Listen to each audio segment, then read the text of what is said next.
Happy Friday, friends. Hope everybody's doing well. Don't pay much attention to this. I have some sort of eye infection, sinus thing happening. And so it's getting better. That's the important bit. Putting some eye drops and tea bags and so forth.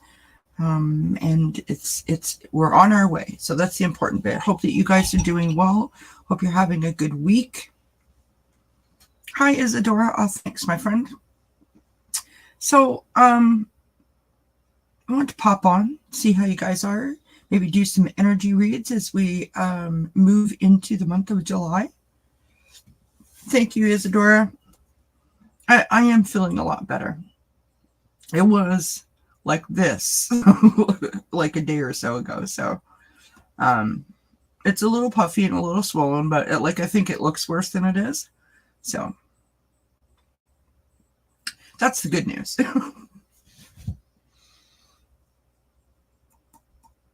So hopefully everyone's off to a great start for the weekend. Thank you so much for being here, hanging out with me. Let me know where you guys are. Let me know where you're coming in from and what you're doing, how you're spending your Friday night. And for those of you in the U.S., just a question: do you guys get do you take a long weekend before July 4th, or do you get just July 4th off? I just wonder. Because here in Canada, your holiday is July 4th, ours is July 1st. And oftentimes people will take the Friday or the Monday off, or the day before or the day after, depending on where it falls. So I just wondered. Hi, Sherry. How you doing, love?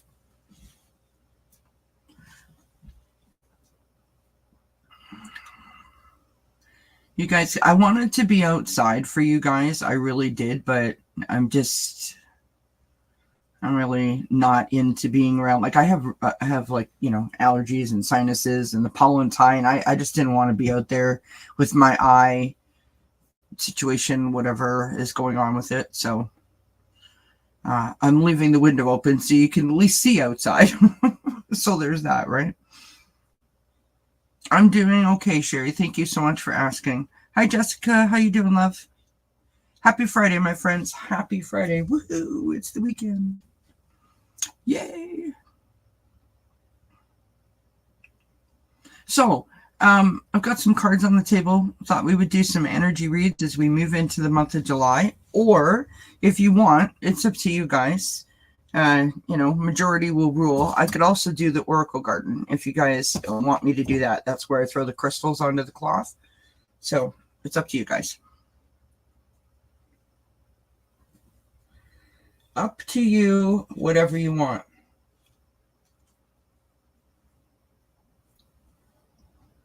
That's Quincy. Oh, no, is that Quincy? No, that's Charlotte. Hi, Charlotte.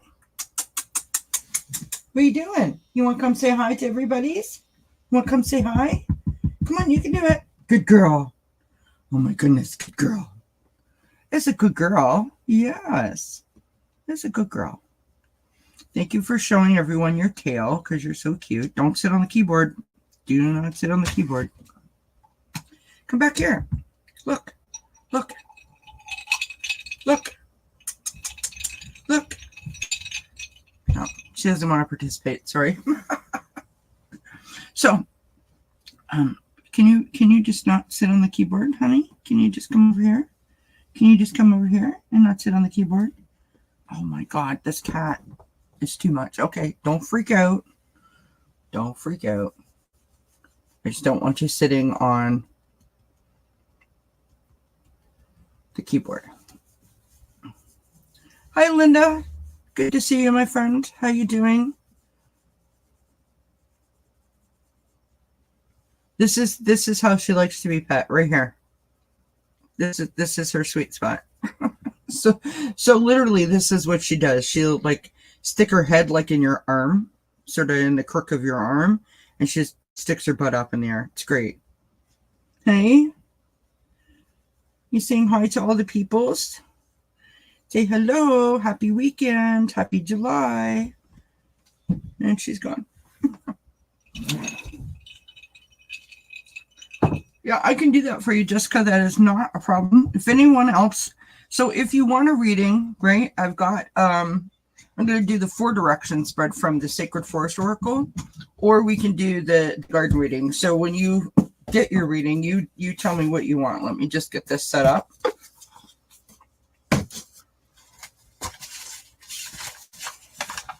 And I'm not going to switch the camera back and forth. So you're just going to have to trust me where they land.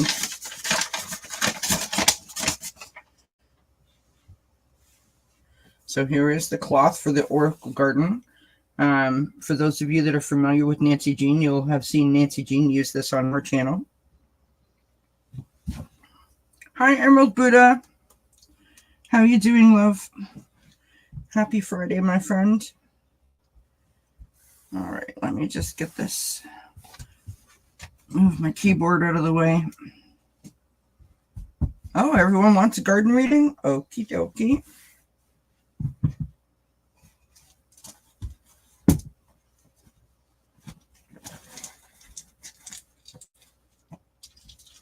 So, for those of you that didn't hear, I have an eye infection. Thus, why my eye looks the way that it does. So many wonderful people sending me like healing and prayers and stuff. Thank you so much. That's very kind. We are well on our way to feeling better. So, the Oracle Garden is the cloth that I showed you. Do you guys want to see it? Do you want to see the cards and the cloth? Because I can turn the camera down. You guys let me know. But the way that the Oracle Garden works is that it has tiles, like the cloth. And I use these crystals and I toss them into the garden, right, for the reading. So let's see. Jessica wants a garden reading. Isadora wants a garden reading. Sherry wants a garden reading. Thank you, Jessica. You're very kind, my friend. Hi, Ellen.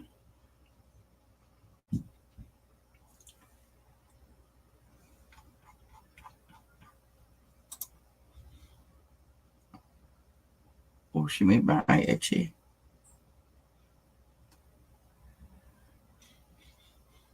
I honestly think it has something to do with my sinuses and like my allergies and stuff.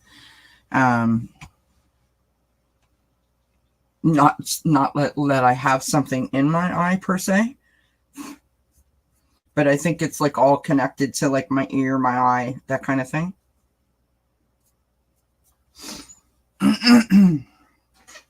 The good news is, friends, it's a long way from my heart. That's number one. Number two, I am feeling much better.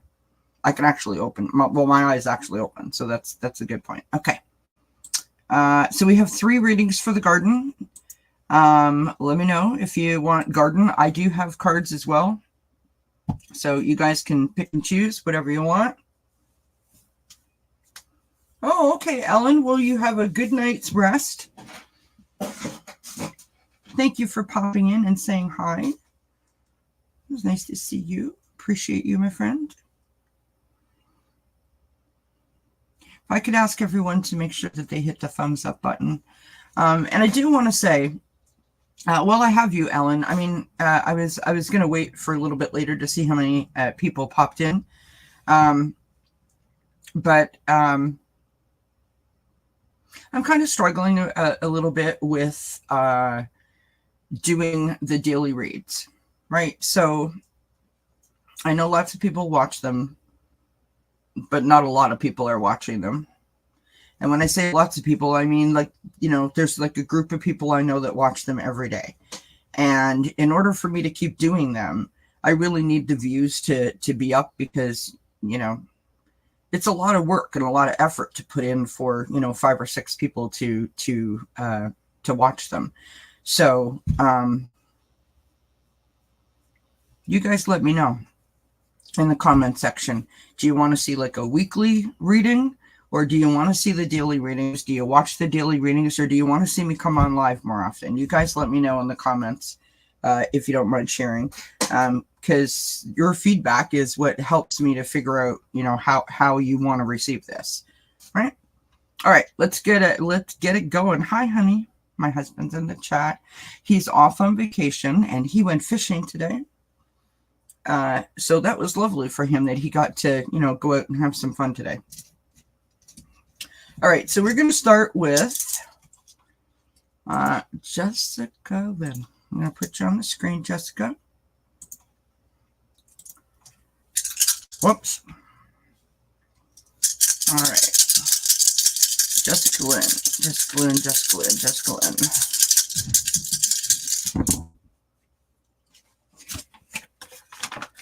All right, so your orange sodalite, Jessica, which represents your mind, landed between the solar plexus chakra, which is power on this tile, and restate.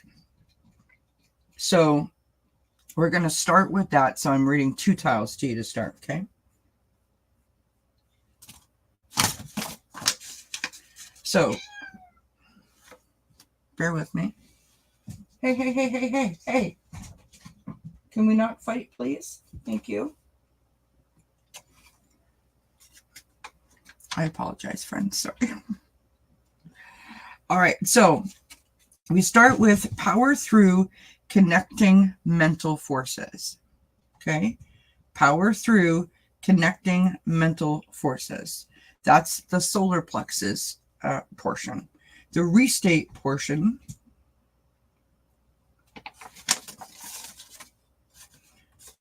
is think of how the situation is viewed and then rethink. So there's some mental clarity, insight, self-reflection, that kind of vibe that I'm sort of picking up. Let us continue. Now we move to your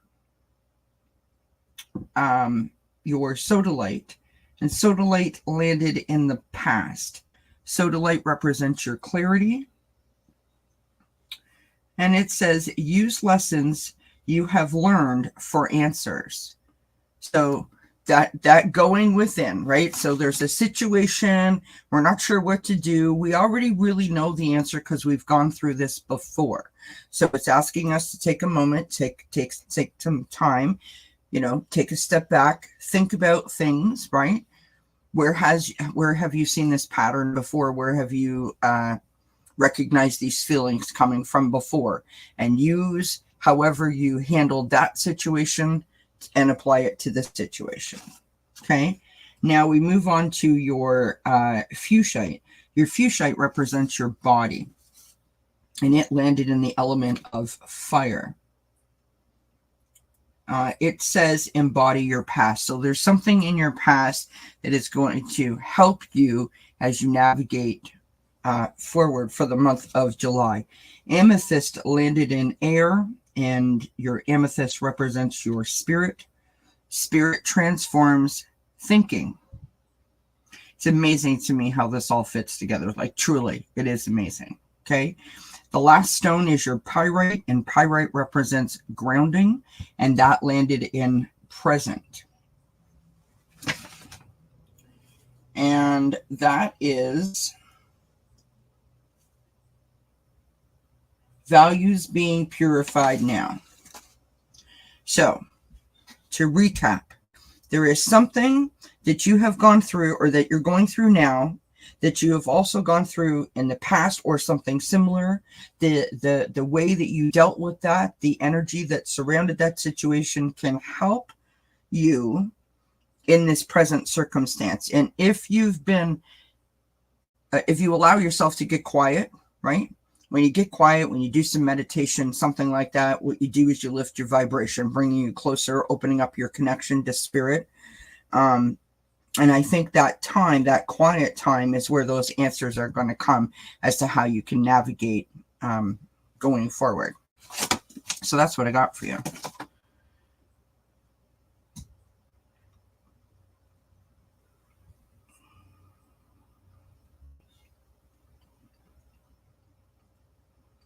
Thank you, Ellen, for the honest feedback. I really appreciate it. It really does help.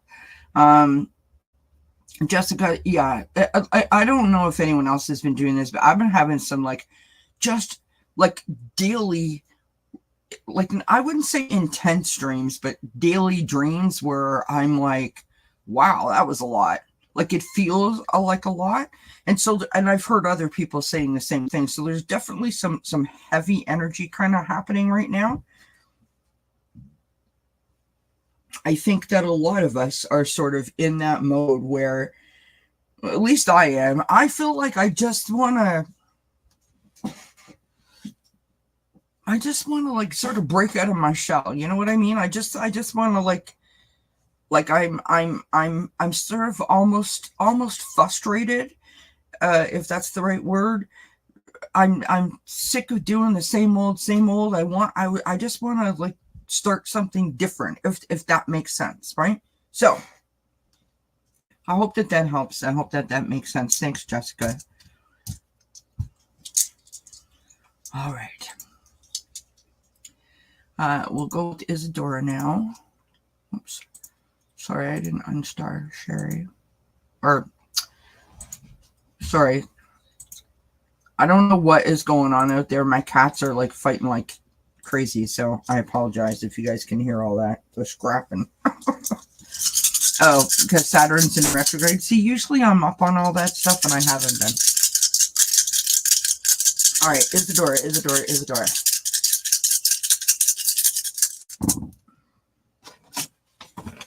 All right, Isadora. Me too. My days and nights are crazy mixed up. All right. We're going to start, Isadora, with your sodalite, which represents your mental clarity, and that landed in the element of air. So we have, be sure your thoughts are clear. Okay. Now we move to your amethyst, which is your spirit, and that also landed in the element of air. Spirit transforms your thinking.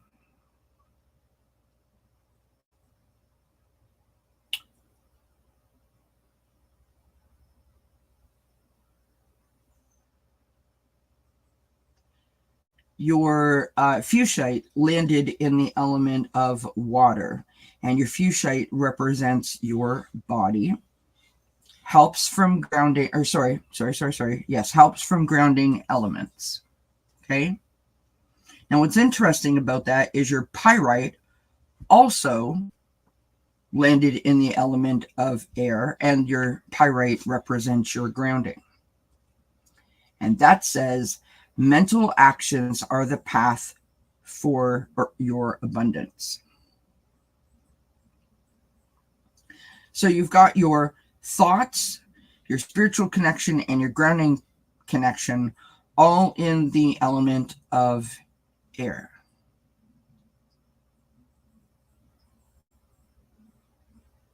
So make sure that you do something for yourself to allow yourself time, right?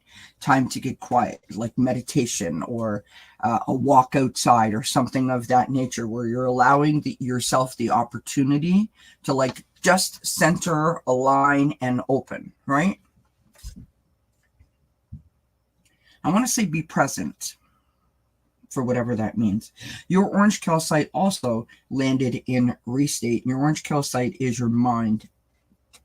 And restate says, think of how the situation is viewed and then rethink. So I'm not sure if you're feeling stuck at a crossroads, if you feel like you need to make a decision, or maybe sort of feeling like what I just sort of explained, right? That you just want to do something new, right? Or you want to try something different. You're sort of, you want to what's the word I'm looking for? Sort of change up the routine a little bit. I almost feel like you might be overanalyzing that in a way. And so that then throws the whole thing off, right? You know, when you want to do something and you tell yourself that it's not the right thing, or it's not the right time, or I'm too busy, or that's a crazy idea, and you keep putting it off and putting it off and putting it off. What you don't realize is on the front face of the situation, you're like, yep, I got this, everything's fine. But on the inside, you really want to do that thing, right? So have the sliver of cake. Try something different. Try something fun. Give yourself that little bit, right? Because it could be all you need to restart, right? To recalibrate everything. Wouldn't it be lovely if the thing that you always wanted to try, that you tried, becomes the thing that you really enjoy? And then you found something awesome to do, right? So I think the most important thing here is to give yourself the space and the time and allow yourself to hear what you're actually thinking, right? Don't try to talk yourself out of it. I should have just started with that. Don't try to talk yourself out of it. That's what I got for you. I hope that makes sense, my love. And I thank you for asking the question. Now we will go to Miss Sherry. All right. Well, this is going to be a short stream. 3 readings. Sherry. All right. Hi, Gypsy JJ. How you doing, love?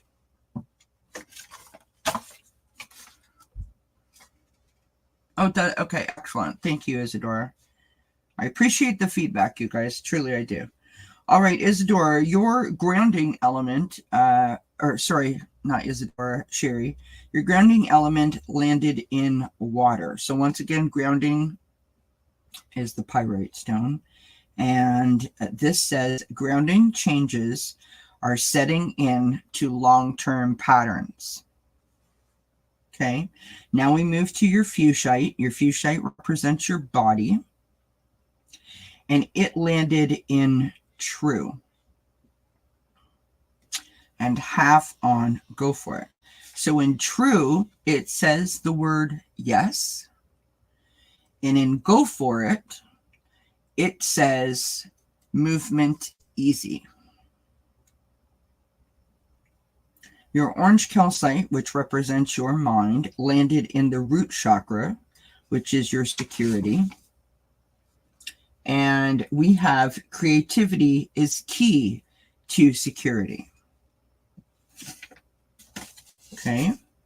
Your sodalite, which is your mental clarity, landed in the past.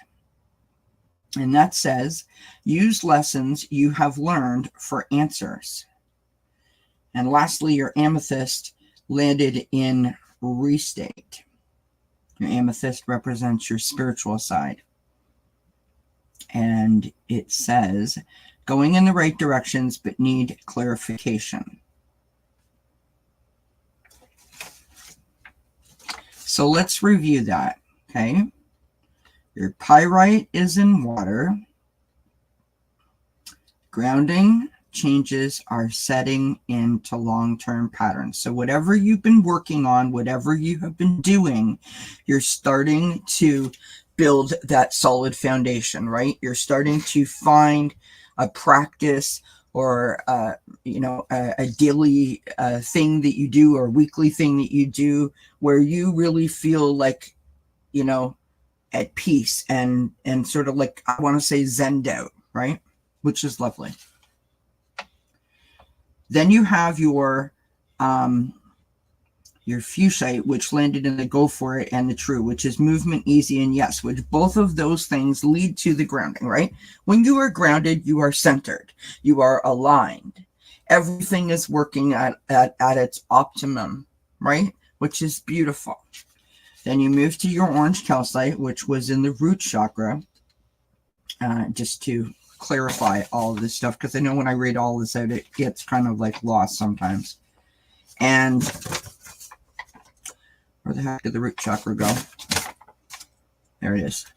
Creativity is the key to security. So I want to encourage you to try something different. when I say different, I don't know if you're creative, but try something in that creative realm, right? Whether it be journaling, drawing, cooking, crocheting, gardening, somewhere where you can express yourself, right? Somewhere where you can like use your hands to design something or bring something to life. Try that, and see if the opportunity to create something helps to sort of shift your mind and allow this clarity to sort of be like, boom. It's just going to happen like a light switch, I feel. I hope that makes sense. But that's what I got.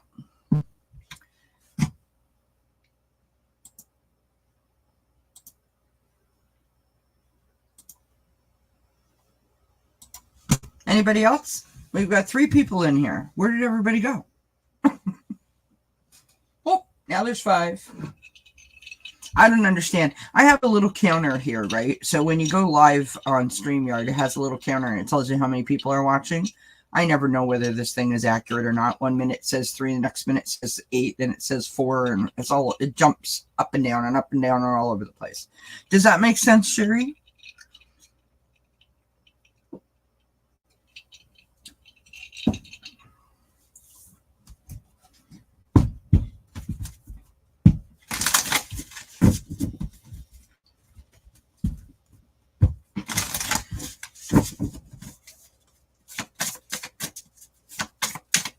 I'm asking for a card to clarify for you, Sherry, because I don't know if that made sense or not.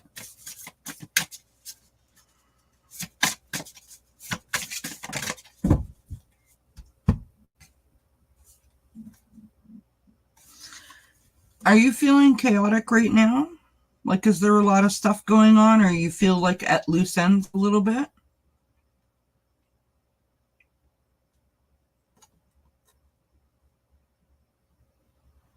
I feel like this redirection, right? Like if you redirect your focus to something different, that will help with that centering, that grounding, that sort of zenning out vibe that I talked about. Does that make sense? Hi, Linda. How you doing, love?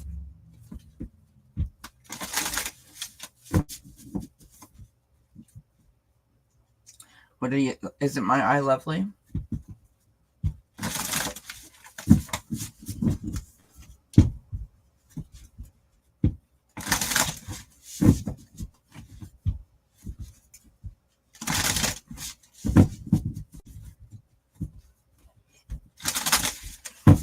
All right, so what else can we talk about? Who else wants a reading?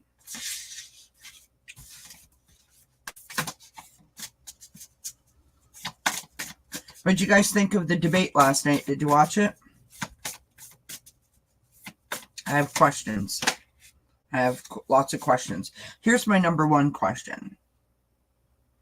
As a Canadian, I would like to know why our 3 major networks, that's our news today. No offense to my American friends. I know it's important. I know it affects us, but I'm not sure why that is the lead story on all of the channels. And I dare say that our comments are more negative than they are positive overall, which also strikes me as just odd.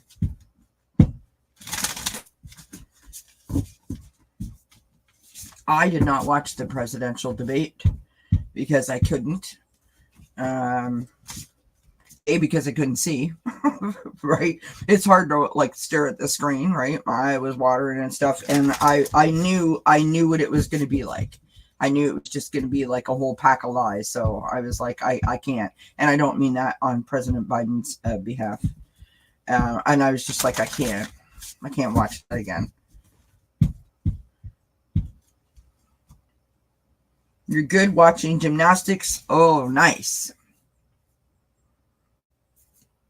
What did I catch the other day? What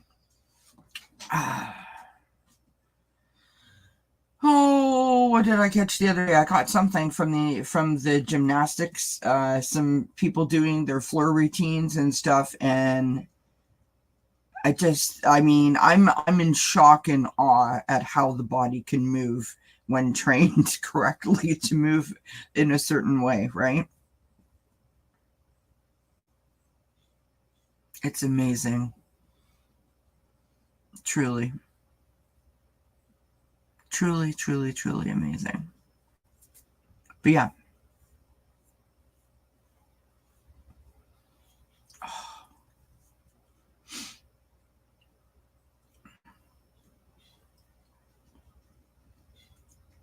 We bought a little kiddie pool for the dog. I don't know if you guys can see that back there.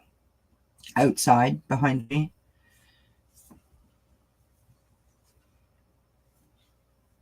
And she's so cute. We tell her, like, go in your swimming pool. Do you want to go for a swim or whatever? And she, like, gets in. She, like, looks down. She kind of walks around in a circle. And then she gets right back out on the other side. It's kind of cute.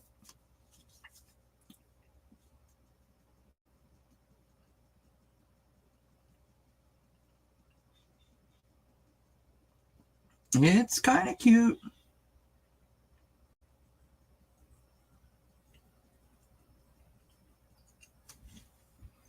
So does anyone else want a reading? Or I don't have to do the Oracle Garden. I can do cards. You guys just want to chit chat? You want to go? What do you want to do? I was asking people for their feedback on the daily readings.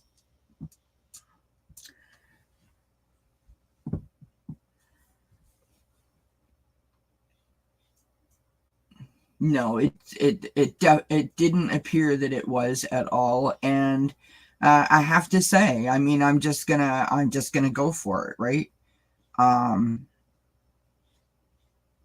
It's actually, like, I don't like to use the word disappointed, but I was actually quite disappointed when it was over,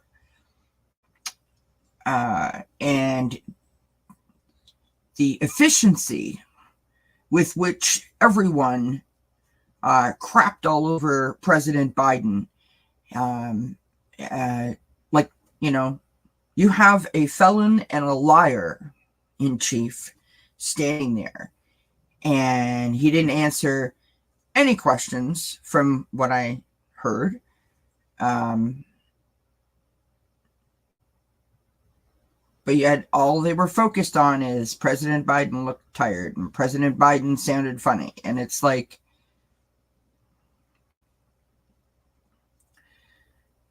there's such a double standard there, and I don't understand that. Like, I don't get why we as a society have that double standard in that situation. Should we, I'm not saying that his age or his, you know, how he conducts himself should not be on its merits. I'm going to use myself as an example. Okay. I show up tonight. I look like dog crap. Okay. And I know that I look not like I normally do. But I hope you guys don't come here because of how I look. I mean, that's not, we're not a beauty channel, right? I hope that you come here because of, you know, the interaction and the messages. My eye doesn't affect my connection to spirit. And if it does, I wouldn't be here. Like, you know what I mean? Like that, I don't get it. I don't get it. But how quickly, I mean, literally that man looks left when everyone thinks he should look right or whatever, and everyone pounces on him. Why is nobody pouncing on anyone else? I don't care who it is. Why is no one pouncing on anyone else? These people, and I'm generalizing this statement, are out there every day saying the most horrific, bizarre things. Most of the time, out and out lies. Yep, totally fine. Nobody's saying anything to anybody. But Joe Biden shows up and he looks like, oh, he might have a cold, and boom, the whole world is like, you know, he needs to go. I mean, literally, right after the debate was over, a news reporter asked Gavin Newsom if he was going to sort of join with the ranks of the Democratic Party and that Biden should step down. So you're going to erase 3.5-ish years, 3.25 years of results and hard work because of an hour debate with that person? Really? So you would abandon the captain and abandon the ship that fast? Wow. Amazing. I mean, it's disgusting. It's despicable. And I mean, I don't understand that because I don't operate that way. Like, I don't abandon my friends, especially in their time of need, right? I just was like, what? I was flabbergasted. But here's the thing. Like, I knew it was going to be like that. I knew if Joe Biden, had his tie askew, people were going to go sideways about it. And I just don't get the double standard. Although it's not a new concept. In my personal opinion, they did the exact same thing to Hillary Clinton. It's Hillary Clinton. Hillary Clinton, we don't like her. Why don't we like her? Because of what her husband allegedly did. So we're not going to vote for her. But those same people that say that they wouldn't vote for her because of what her husband did and that she stayed with them also said that they would vote for Bill Clinton if he was to run again. Like, make that make sense. How do you come to that conclusion?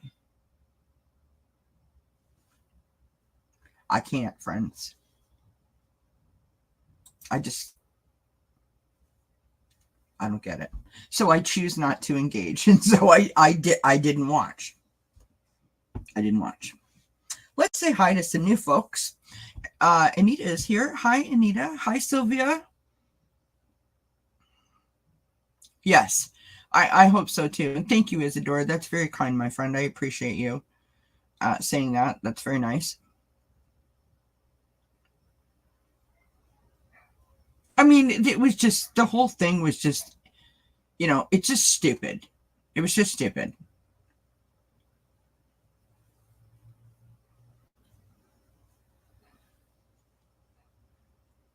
Sure, Anita, I can do that for you, love.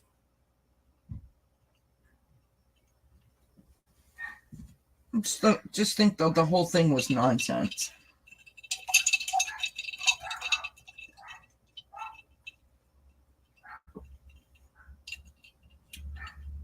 So.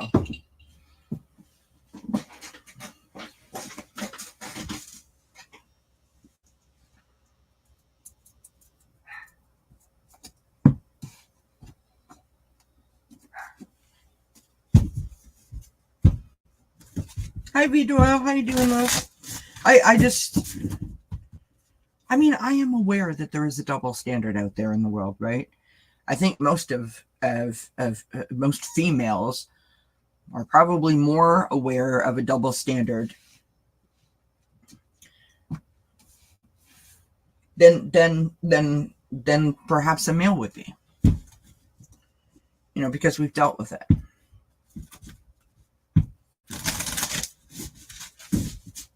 But I don't want to be a party to it, right? I don't want to watch it.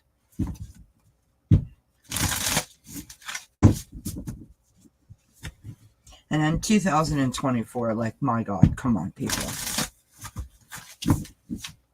And I dare say, from an outsider looking in, like, I am not an American, I don't live in the United States, but from an outsider looking in, I don't know how it is even a discussion for debate. I don't get it. I don't get how a discussion is even part of the conversation right now. Like, to me, there is one clear choice, and it is unfortunate that you may not like or you may not want, but there is a clear path for the future, meaning like right now, and the only way to get there is by choosing one of those people. I think we all know who that is. My opinion for entertainment purposes only, YouTube. Don't take my channel down. Don't come for me.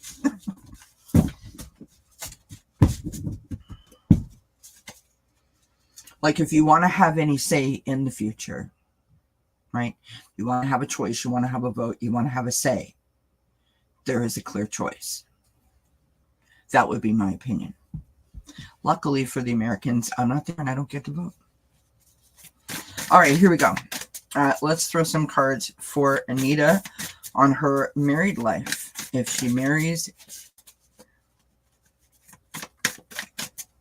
is it D-zone? D-zone?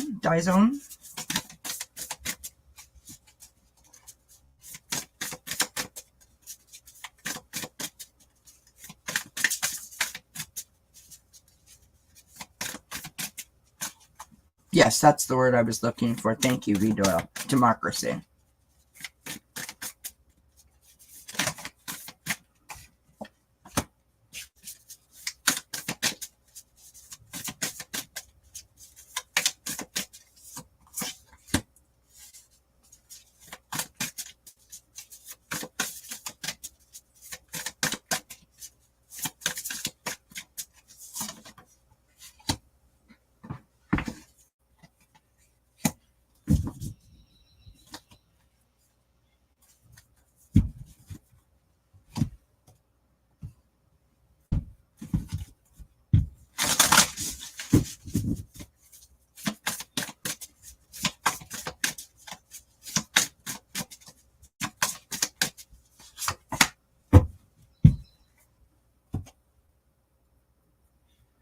I'll have to clarify a card here. Hold on a second.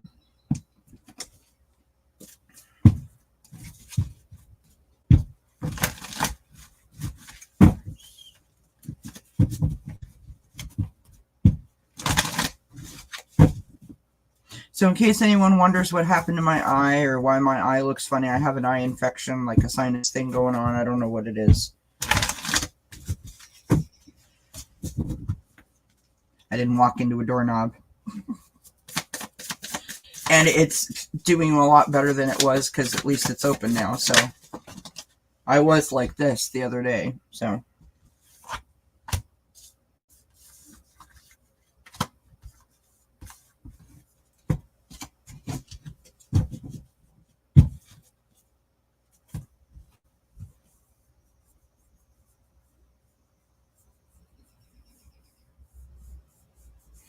all right, so we start out, Anita, with the Six of Wands, right? This is success and victory,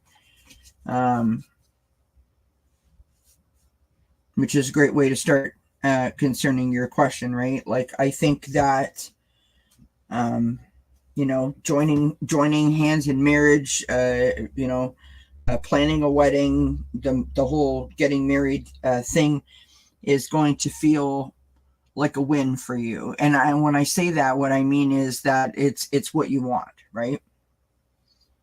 You're going to feel like this sense of accomplishment. The card that I said that I needed to clarify was the World card because I got it in reverse. And I don't normally get a lot of reversals, but it came out that way. And so I wanted to clarify it. Now, the World upright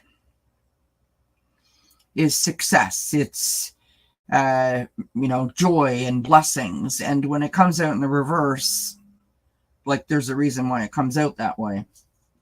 And so I pulled two clarifying cards and I got the Magician and I also got the Two of Wands. So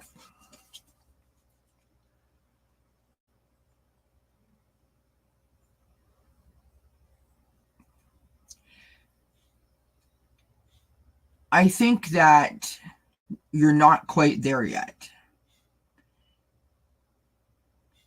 Now, I didn't get any energy cards in terms of, like, you know, that would represent the other party in this situation.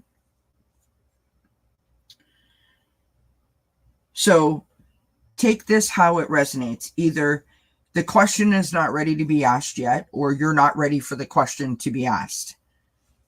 You still have some work that you need to do. but you're definitely thinking about it. You're still planning. You're still thinking about it. You still want it to happen. Okay. There is the next card we've got here is the Ten of Swords, and so there is something that you are either stressed about, carrying around, holding on to. It could be like a fear. It doesn't have to be like a thing, if that makes sense. This is like your challenge, okay? And believe me when I say it, I get this. I know what this is like, carrying these kinds of weights around.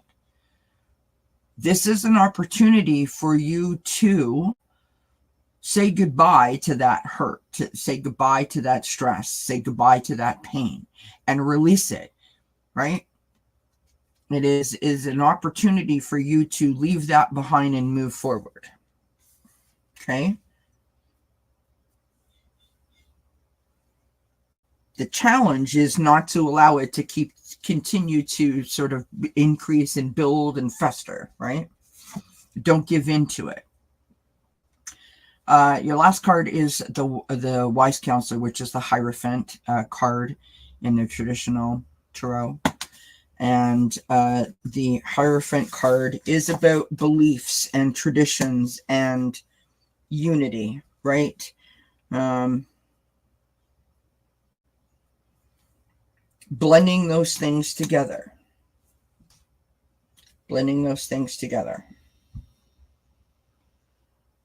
So I don't know if you and this person are not of the same faith, if you're not of the same culture, if you have different ideas about married life or how things are going to sort of unfold when you get married, or different visions for your future.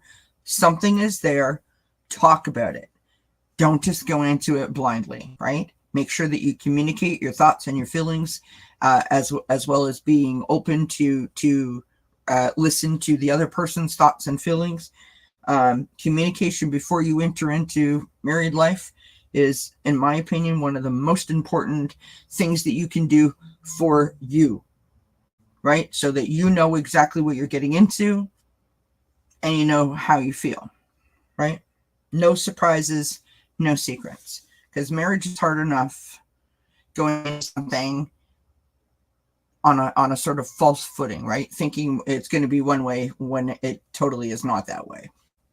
On the bottom of the deck, you've got the Knight of the Swords, right? The Knight of Swords is being very, very focused and very driven. But there's this feeling of like, I really, really want this, but I'm not sure. No, but I really, really want this, but hold on a minute. And I don't know why I feel that. And the only thing I can say is it's between that wanting something so bad, holding on so tight to an expectation or something else that someone else wants to happen, that you're not embracing the moment. Like you're sort of letting the moment pass you by because you're trying to like check things off of a list, if that makes sense to you. And this is just on a personal note, okay? Just on a personal note. I share a little story with you, if I may. I have been married twice. Never in my wildest dreams did I think that I would be married twice. I never thought I would be divorced. Why did I never think I would be divorced? Because my parents were divorced, and I said I would not get divorced. When I got divorced, I was devastated. I thought that I was a complete failure. I thought that my whole family would hate me, that people would look down upon me, people would judge me, whatever. I don't know what I was thinking when I got married, but I can tell you this. I can tell you that when I got married the first time, that was my thought. Then I came out of that and I adopted a whole new way of thinking.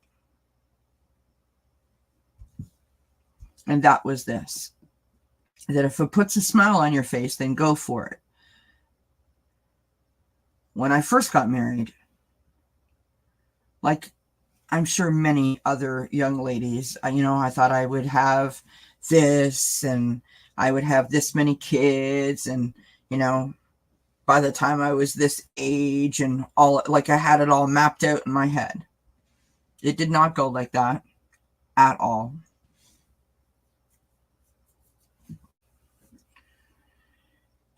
And at the time, I was devastated that it didn't go the way that it was.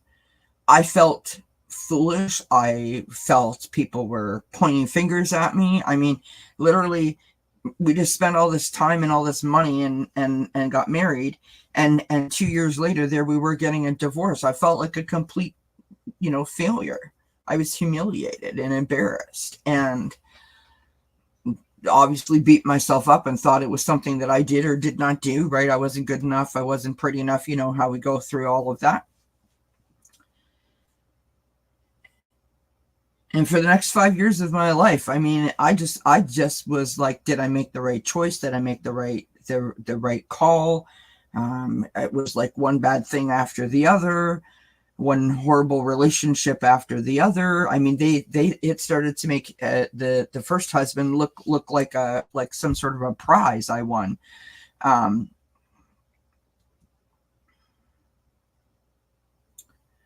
All because I grew up thinking a certain thing, thinking that I was supposed to be in a certain place at a certain point in time.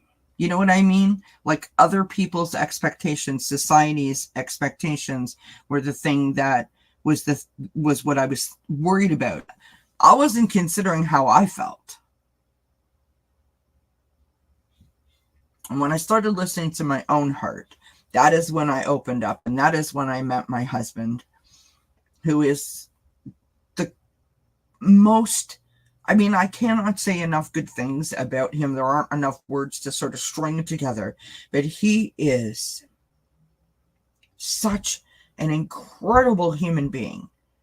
Like, he truly is. He has a heart of gold. He is so incredibly supportive. He is loving. He is kind. He makes me laugh. We have so much in common and then nothing in common. We get each other. We don't understand each other. You know, we frustrate each other, but then we giggle and we laugh. And we like our 20th anniversary, our 20th wedding anniversary is like 3 months away. 20 years. And so many people said it wasn't going to work. So many people said it wasn't going to last. The point I'm trying to make, listen to your heart and make sure that you listen to what you want, right? It's not about other people. It's about you, because you're the one who's in the marriage, not other people. So I don't know how helpful that is, and I apologize for getting on my soapbox, but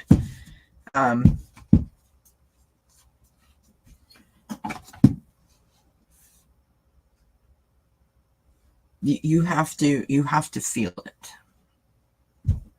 I guess that's the best way to describe that. Apologize for 1 second. Hi, Bims.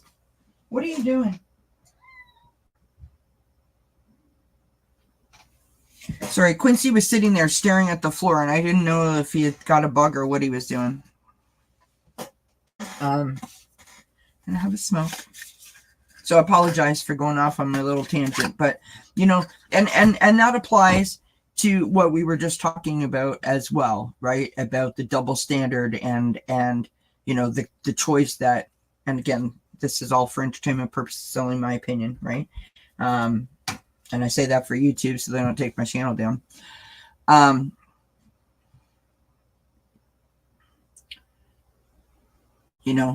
What does your heart tell you? You know what I mean? What's your heart telling you in this moment? We all know what right and wrong is. We know what we need, what we want, how we want things to go, right? We know this. So let your heart be the navigator. Oh, thanks, Linda.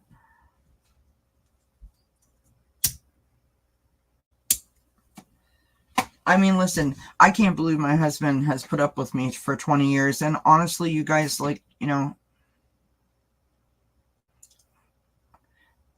I don't know where I would be without him. Truly. I know that I wouldn't have gotten through, the last 12 years of my life, which has been such a journey, without him. He is my rock. He's my love. He is my support. He is my heart. I would be literally lost without him. Absolutely, Bims. That's an excellent way to say it, right? You have to come together in marriage, and I think that this applies to what we were just talking about as well, right? Like, we have to come together as a society, not based on and whether this is right or whether we think that this is wrong. I think that we could or should be able to at least agree on this, that this is what the time is calling for in this moment. It's not about necessarily the singular issues. It's about the democracy, right? That's what it's about. I want to have a choice. So if I want to have a choice and a say and a voice, then I have to vote on the side of democracy. If I don't want to have a say, if I don't want to have a choice, if I don't want to have a voice, then I guess, don't vote for democracy. It's like a driver's license. A lot of people think that a driver's license is a right. It's not a right, it's a privilege, right?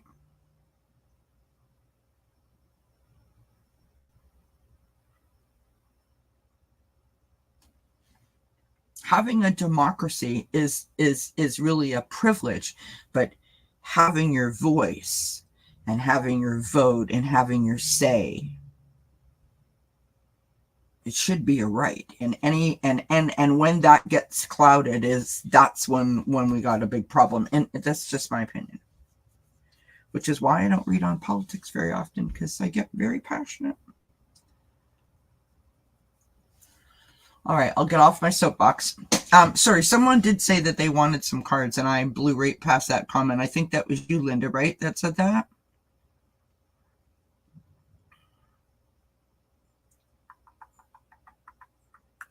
Yes, you said you would love a card or 2 or 3.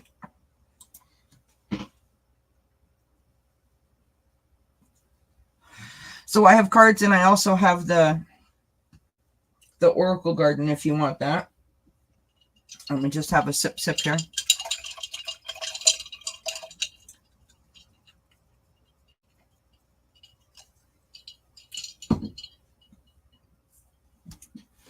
I guess the point that I was trying to make, just to sum all that up, is that you don't want to lose yourself, right? It's like when you're a mom or when you're a dad, right? Or when you have a really successful career, you want to be that person. But you also want to have other things. Like, you're not just one thing.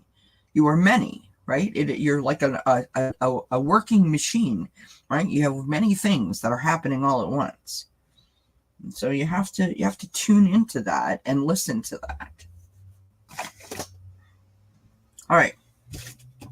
Cards. You want to walk through the garden? Alrighty, my friend. Walking through the garden for Miss Linda. Walking through, whoops, one fell out of my hand. Walking through the garden, Linda. Okay. So your pyrite, which is your grounding stone, landed in the solar plexus chakra, which is your power seat. And it says, burn, right? Burn, B-U-R-N-S, burns out the self-doubt that blocks your power. So doing some grounding exercises will help to stop any kind of self-doubt. Okay, now we have our fuchsite. Fuchsite also landed in the solar plexus chakra. Your fuchsite is your body. And that is, a body will bring forth power. So if you ground, you center, you align, you are charging up your body, right? Your body is going to follow suit, which is awesome.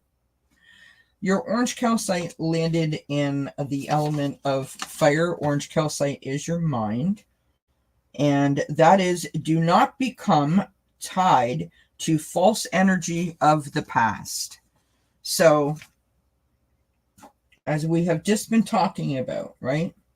That double standard, the thing that you always did, the expectations that you have been that surround you or that you feel are placed on you, what other people want you to do, you know, the other voices in your head. No, this is about you right now. Okay, your amethyst landed in the past tile. Amethyst is spirit. Have you missed how transformation has already happened? That's an interesting statement. Have you missed how transformation has already happened? I'm going to go back to that. So hold on to that. So now you have your sodalite, which has landed in the third eye chakra. Hi, Nancy Riker. How are you, love? And your this is for your clarity, your sodalite. Clarity of thoughts are part of this plan. So we have this going out, this grounding, this taking a walk, this meditation, whatever that might be, that opportunity, right? The bubble bath, whatever it is, the opportunity to get quiet and to concentrate and to bring forward those clear thoughts, clear thinking. What do I want? What do I need? How does Nancy or how does Linda feel today? Those kinds of things, right?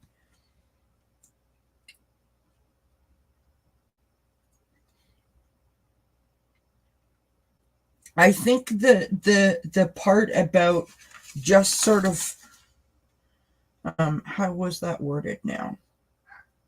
The part about just sort of pushing past your thing, right? Have you missed how transformation has already happened?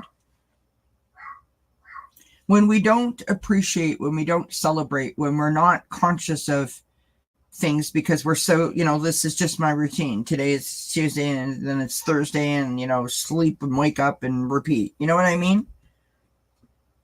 This grounding, this moment of time that you are going to give yourself is going to allow yourself to tune in, right? To do some self-exposure, right? How is Linda feeling? What does Linda need today? Right? What can Linda do for herself today? What can Linda do for others today? Right? What's Spirit saying to Linda today? Right? You've got to tune into yourself and listen to that. Don't ignore that. Don't just keep pushing forward. I have to progress. I have to go forward. I have to take a step. Use that grounding is the most important thing. Because that time that you're listening to yourself, that you're tuning into yourself, there's so much happening in that moment that is so good for you. Allow yourself to be nourished by that moment. That's what I want to say to you.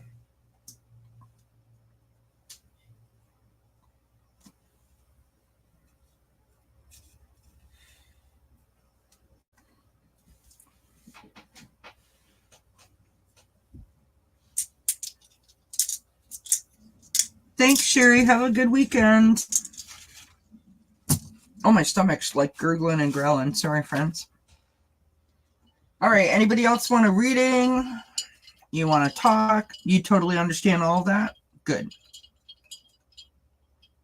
Listen, as long as you understand it, that's all that matters.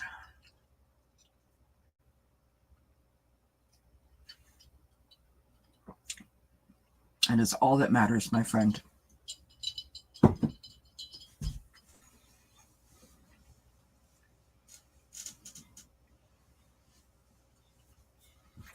So I'm going to be back on Sunday. I'm not leaving. I'm just letting you guys know. So while I have you here, I'm going to be back on Sunday night at 7 Eastern.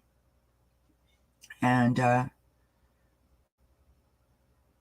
I don't know what we're going to do, but we'll do something. You want a reading, Nancy? Do you want cards or do you want the garden love? You just let me know. You just let me know. Sorry, friends, my eye is itchy.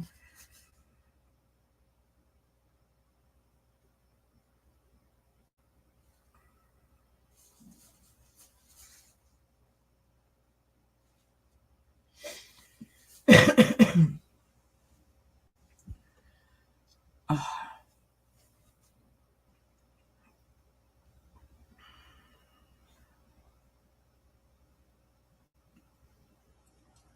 Okay.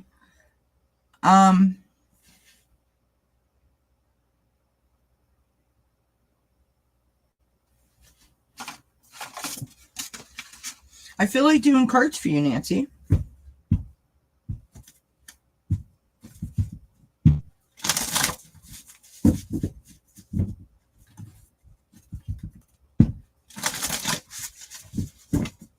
Thank you, Nancy. Blessings, my friend. I don't know if it's sinus, if it's an infection. I don't know what it is. Something's going on. It's a lot better today because it's open, so that's a good thing. It's a long way from my heart, as they say. I do a that 4-direction spread for you, Nancy. Bims, I have not learned to download. Would love to see what my crows think of me.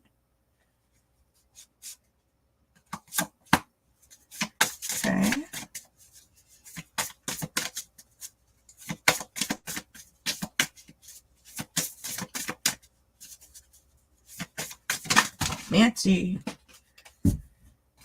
Nancy's got some intense cards happening. They're flying. Nancy. Whoa. That was me.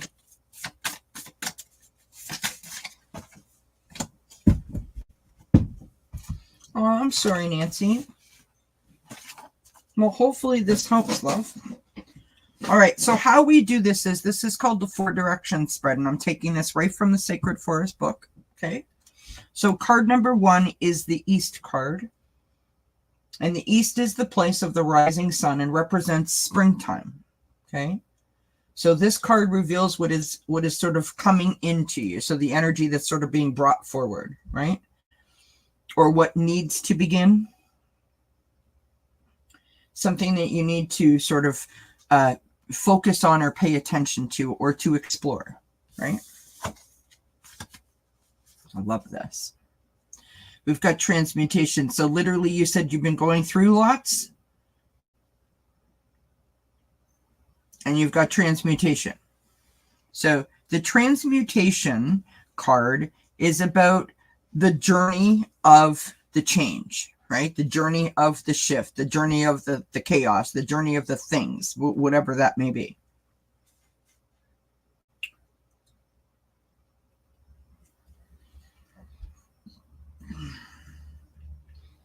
I'm not saying that you're doing this.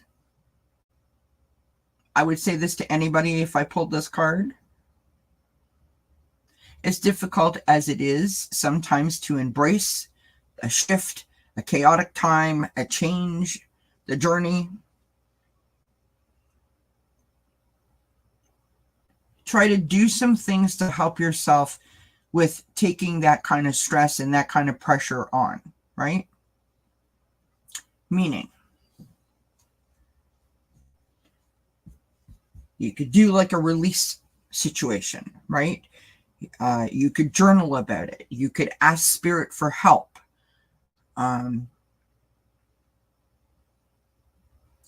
Don't hold on to all of it, right? You said, yes, health issues and family stuff. So the health issues, like, it's about the mindset, right? And I don't mean that to be dismissive of what you're going through. What I mean by that is simply I can control the things that I can control. I can't control those other things. And so I'm not going to sit here and use all of my energy for worry and upset. I'm not going to hide away, right? I'm going to put my best foot forward. I'm going to be positive. I'm going to be grateful. And I'm going to try to get through this journey the best way that I can, right? It feels like that kind of vibe to me. Okay. All right. So the next card is your South card. And this represents the sun and summertime. This card reveals what is expanding in your life. So this is what you should be working towards, what you should be like if you were talking to the vegetables in the back garden, going, come on, like, can't wait for the tomatoes to grow, right? You've got energy. Okay, this is fire, spirit, and energy. Now, to me, this is your spiritual energy, right? This is not just your personal energy. But think about what I just said, not knowing that card, because these cards are face down. I didn't know that card was coming up. If you look at her hands, right, she's got like lightning, or like fire in one hand and fire in the other, right? You've also got all the fire in this transmutation card. So think about what I just said, right? This is the situation, and I'm not happy about it, but I'm going to embrace it. I'm not going to resist it, right? I'm going to not focus all of my energy on that. I'm going to focus my energy on the things that I can do to help myself stay present, to stay good, to stay healthy, to stay happy, right? That energy, that positive mindset, that will, if you don't mind me saying that, is the thing that's going to propel you forward, right? That's the thing that you need to have patience with. That's the thing that you need to be invested in. And that's the thing that you need to sort of stop and assess from time to time, right?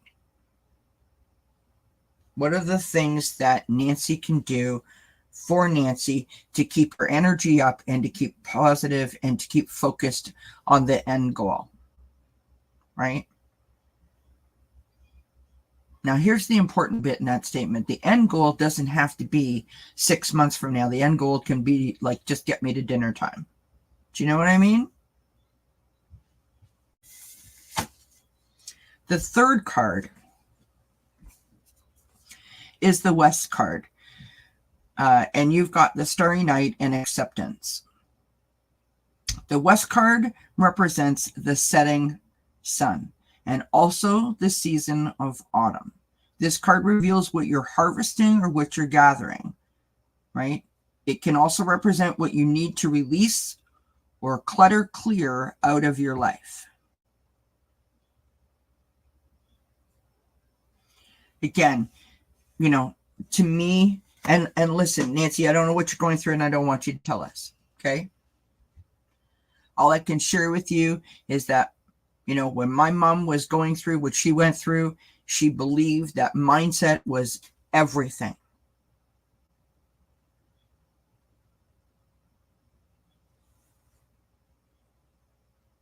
She actually convinced us that she was okay, because she was that determined to not let her situation dictate how she was going to be. She wasn't going to let it suck the energy out of her life. She wasn't going to let it suck her enjoyment out of her life. She was going to maintain her daily routines and her life for as long as she could.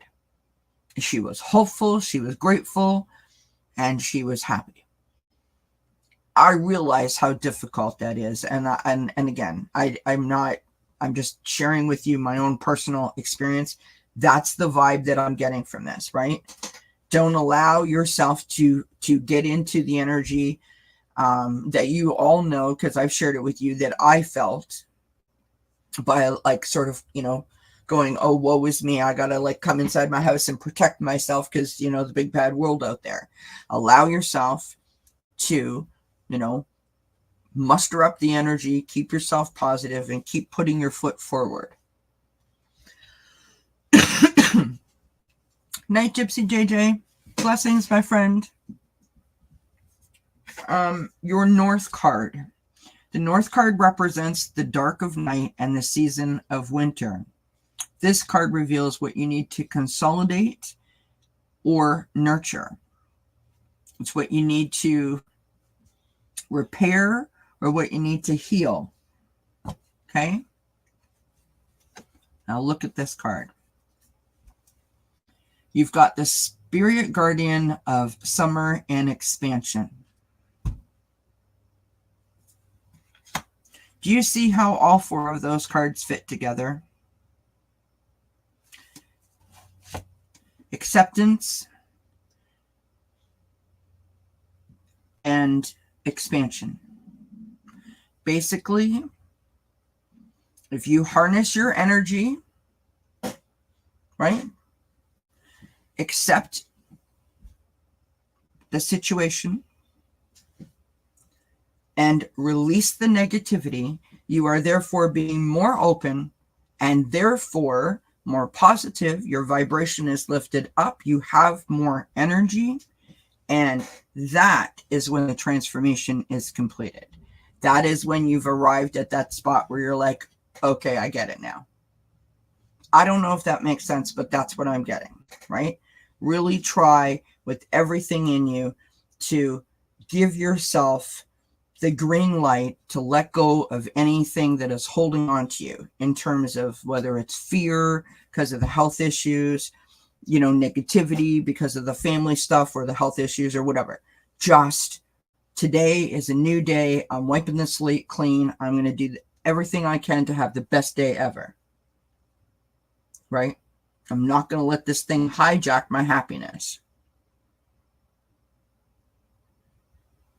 Because you being upset or you being scared or you being depressed, as difficult as it is, does not change the outcome. All it does is suck your joy out of you. And you deserve, everyone deserves, to live a joyful and happy life. That's what this reading is saying.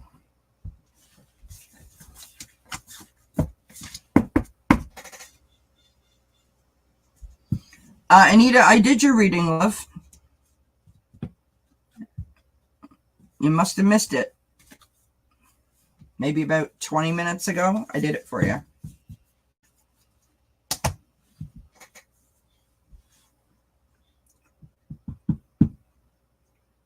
And I'm so sorry to hear that you're going through health issues and family issues. Listen, I mean, sometimes our family, you know, God love them, right? God love them.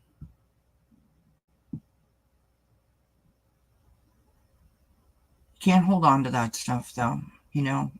Can't hold on to that stuff when it affects you, especially when you're already dealing with health issues, right?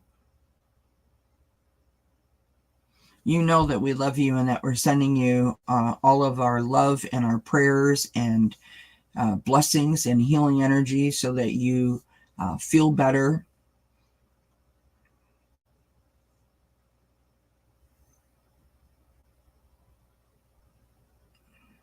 Oh, Nancy, I'm so sorry.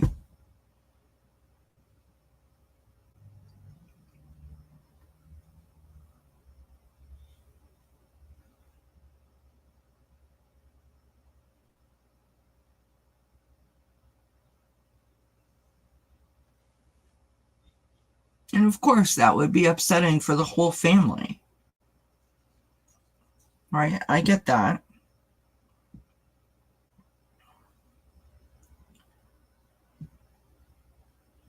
All you can do is show him love and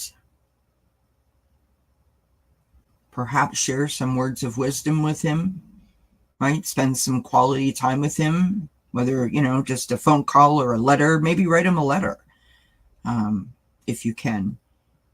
And let him know how you feel, right?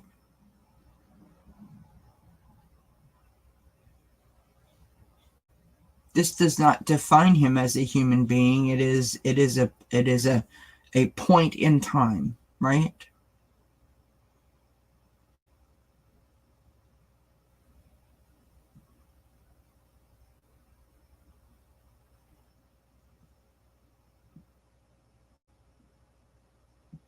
You know, it's funny that you said Nana, because I was just going to say that my Nana, and we don't know why certain relationships work in certain ways. My Nana, I could talk to my Nana about anything. She was my person, if you will, that I used to go to talk about my parents' marital beef that went on for like 30 years. And she was always ready, willing, and able to listen without judgment. I never felt I wasn't loved in that moment, or that she was picking sides. It really wasn't about them. It was about our communication in that moment. And I have to be honest when I say this.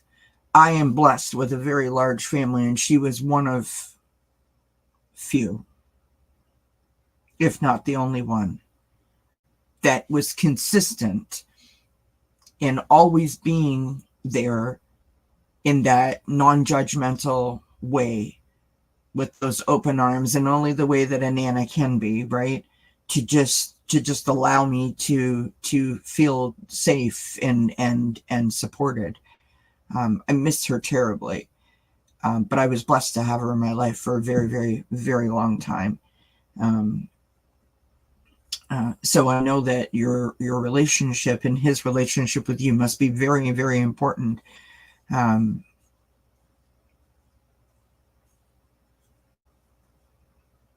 him a letter. Keep talking to him. Don't stop.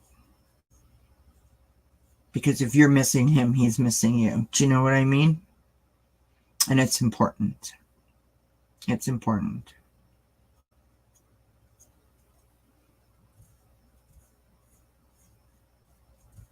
I can totally see that you're that kind of Nana. I can totally see that. You know, I used to phone my Nana, and we would talk on the phone for hours, which probably isn't that hard for y'all to believe, because I'm a talker. Y'all know that. And I would say, you know, like, hi, Nana, how are you? But because I didn't have any kiddos, you know, I could spend time on the phone. And that was our favorite thing to do. We would talk for hours about absolutely nonsensical stuff, right? She hated storms, like thunder and lightning, rainstorms, and I hate them too. Probably from my Nana. I would go over there to her house, and I would take her, you know, the Reese's peanut butter cups. She really loved those. I'd close the drapes and turn the TV on and watch a movie and eat Reese's peanut butter cups. Yeah.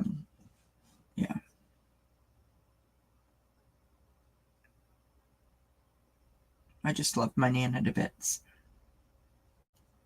I just love my Nana to bits. Do I have my picture over there of me and Nana? Do you guys want to see a picture of my Nana?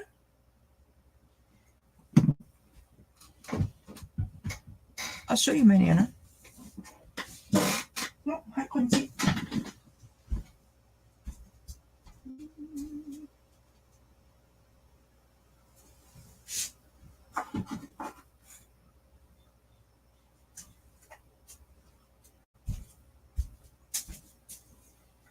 I have a really good picture, but I don't know where it is, so pardon my outfit, because I'm in my PJs. Well, not really my PJs, but, you know. Oh my gosh, it's dusty. All right, there you go, friends. Hopefully you guys can see. So this was my grandmother turned 90.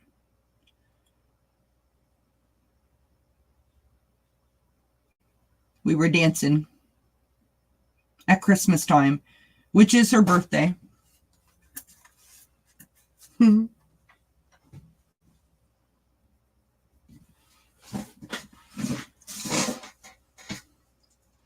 you could make my Nana never swore. This was a swear word to my Nana. H-E double hockey sticks is what she would say. Literally like that, verbatim. H-E double hockey sticks. And then she would apologize for like an hour and a half because she swore.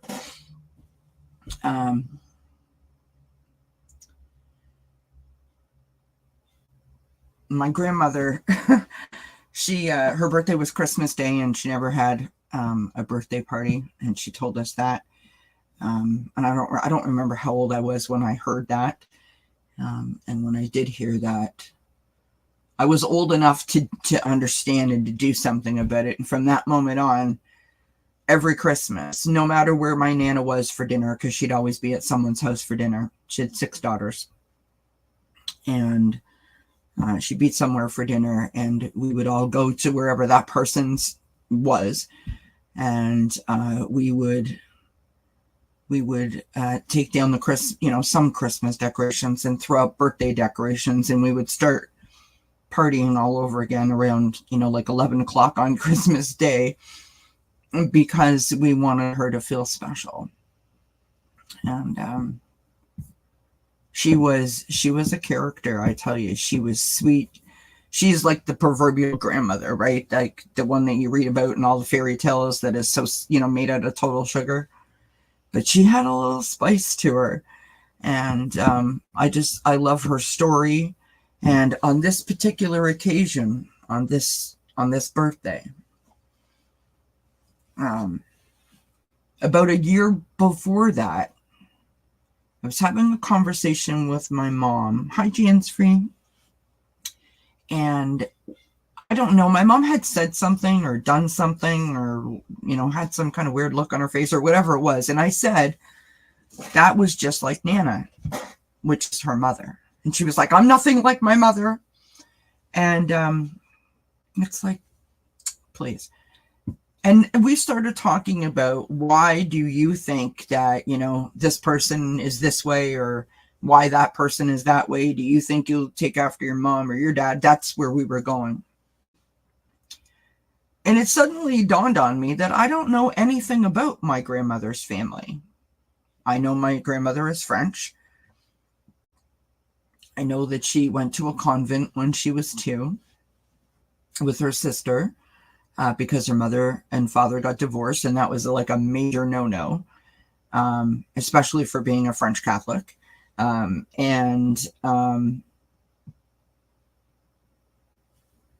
she married my grandfather, and like now we're here.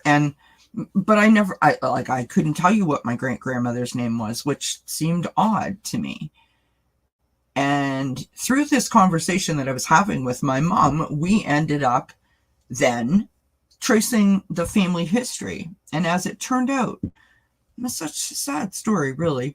My grandmother only met her father. So my great grandfather was in the army, and so she never really seen him. Her only actual memory of seeing him was when she was like 40 years old, just before he passed. And I was like, how sad is that? And so I traced her whole family history back, and we did it for Christmas, birthday, whatever. It's a huge, huge book. Like yay big, like yay thick. Do I have it in here? I do have it in here. I'm not going to show you the whole thing, but I'll give you an idea of how big it is.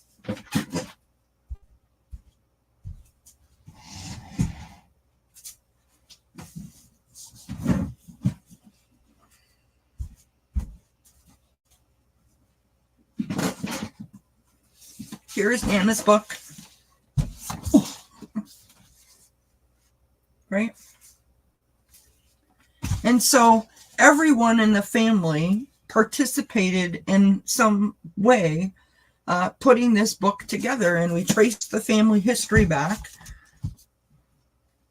My grandmother was turning 90 years old when we let her know where she came from.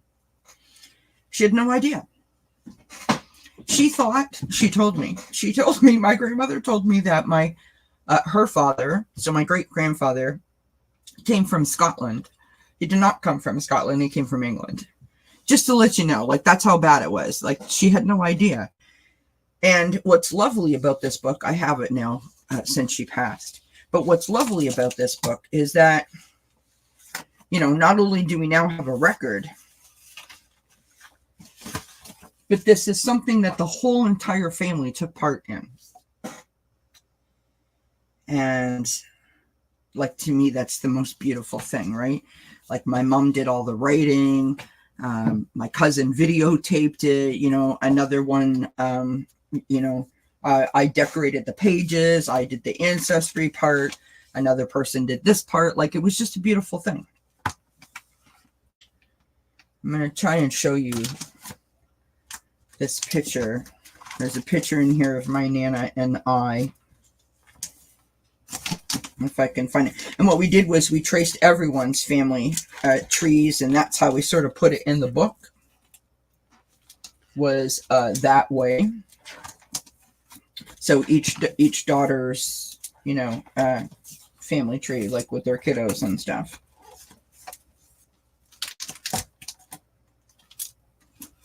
Here it is here. Now, I don't know how the heck I'm going to lift this up, but this is like a really big book, and it's really difficult to manipulate. So bear with me, friends. Okay. Well, so what you're looking at is, see that picture right there? Isn't that cute?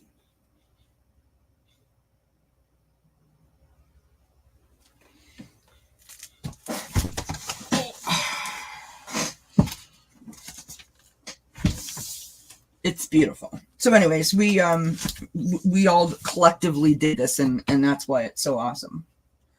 To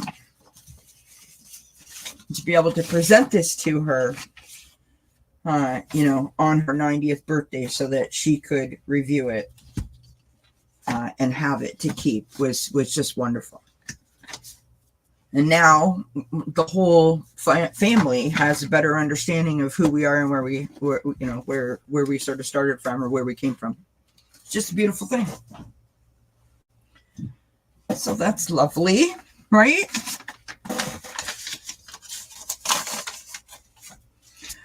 Do I still talk to her? You know what? There are times when I reach out and I say, Nana, if you're listening, I was told by two different readers, one that you guys know, which is Sun Psychic Jean, and another one that isn't, involved in this community, but that my grandmother was all around me, and if I ever needed anything, just to reach out, just say the word. She was, she was helping me, sort of, with me, behind me, whatever you want to call it. And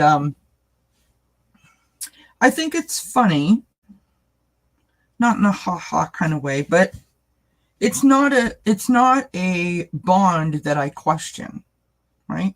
I don't question if my Nana's with me. I don't know if that makes sense or not, but I don't question if she's with me. I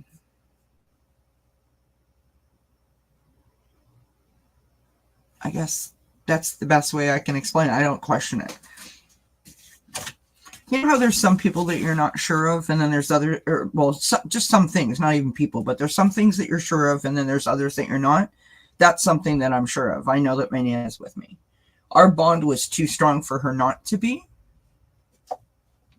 Oh, really? That's lovely, Nancy.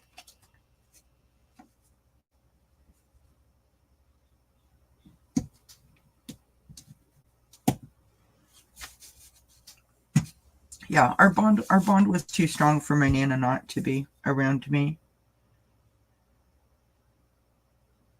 Thank you, Linda. And Isadora. Thank you, everybody. Yeah, it just, listen, I think that we all have like these common threads, and I think that we can all learn from each other. And a lot of people don't feel like they can talk about these kinds of things because, people might judge them or look at them funny. I don't honestly care. I talk to my mom all the time, and I will say not as often now as I did in the beginning. Obviously, I think that kind of is normal. But I will say that my conversations with all of my passed over loved ones is similar, and I just start talking. Like, I'll be like watching TV and I'll just hit the pause button. I'll be like, Mom, really? What do you think about, whatever? Or, Nana, or whoever I'm aiming it at, right?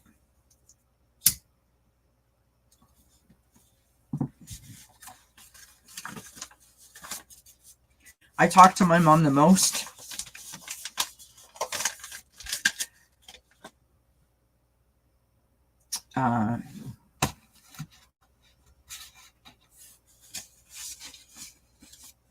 She is the person that I communicate with the most. And I don't really talk to my dad. I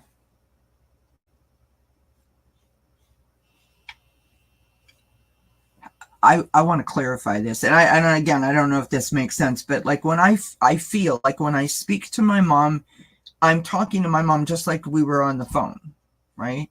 Like, what do you think about this, Mom? Right? It's not like I miss you.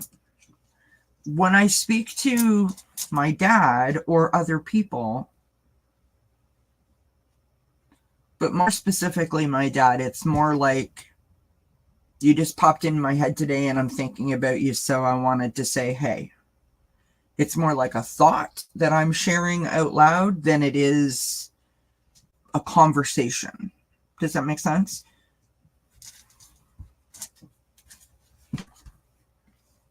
You get visits and get emotional? Absolutely. It's an emotional thing. I mean, I don't know how you feel about it, Nancy, but the fact that someone is honoring you by I mean, we all know how much energy it takes from them, but the fact that someone is honoring you and showing themselves to you in some form or fashion, I just think it's an honor. So I get blown away, get blown away, whether it's a bird or a butterfly or change or whatever it is. Like when I know, like I know it is, and there's no question that there isn't, or that it, sorry, not that there isn't, that it isn't. I get blown away every time. I get chills. I'll be like, stop it. Okay, that's not funny. Don't do that. Like, don't freak me out. That's usually what I say is, don't freak me out. Don't freak me out.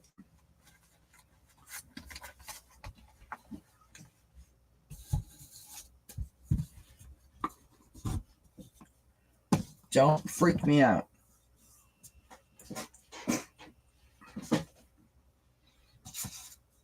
And I love that you get visits. It's a beautiful thing. I think my grandfather visited me one time, and I think that I've said this before. We have those experiences where we feel quite strongly that something was a certain way. And I'm not encouraging anyone to believe in delusions, but I think most of us in this spiritual community have had the experience where we have had what we feel was a dream, but there is that thing in the back of our mind going, that wasn't a dream, that was a visit. And I've had that experience where my grandfather was concerned. I was 26 years old when that happened. Never had a similar experience since then.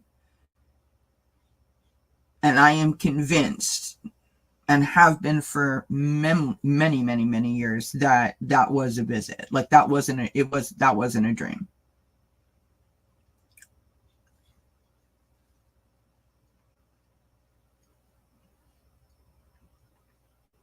I think it's hard when you try to, I mean, you're excited, right? You're like happy, and you want to share that kind of happy news. I mean, that's that's what we do. We share our happy news with our friends and our family, and then they look at you like you're cray-cray. Don't tell them. Don't set yourself up like that. Hold that just for you. Do you know what I mean? Hold on to that just for you. This isn't a similar thing, but it's kind of like what you're talking about the family thinks I'm crazy, of course. So a couple of days ago, my sister texted me. It was last weekend. She texted, I think it was on the Sunday. And she said, did you find it yet?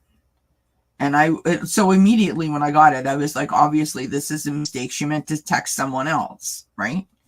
It was like, I don't know, like 9 a.m. on Sunday. And I said, I don't know. What is it that I'm supposed to be looking for? Laugh out loud. Anyway, she eventually told me that she smelled like burning plastic in the house and they were looking for it. Now, when we were little kids, we had an electrical fire in our house. And so I said to her, like, do you have smoke? So we went, we're texting back and forth and I'm asking her, like, check for this, check for that, from what I remember of the fire. And she said that that's immediately what she thought of when she smelled the plastic.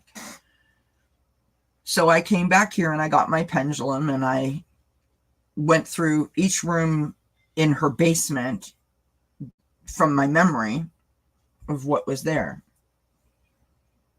And I wasn't satisfied with what it was telling me, but I said, like I said, I was going room by room, right?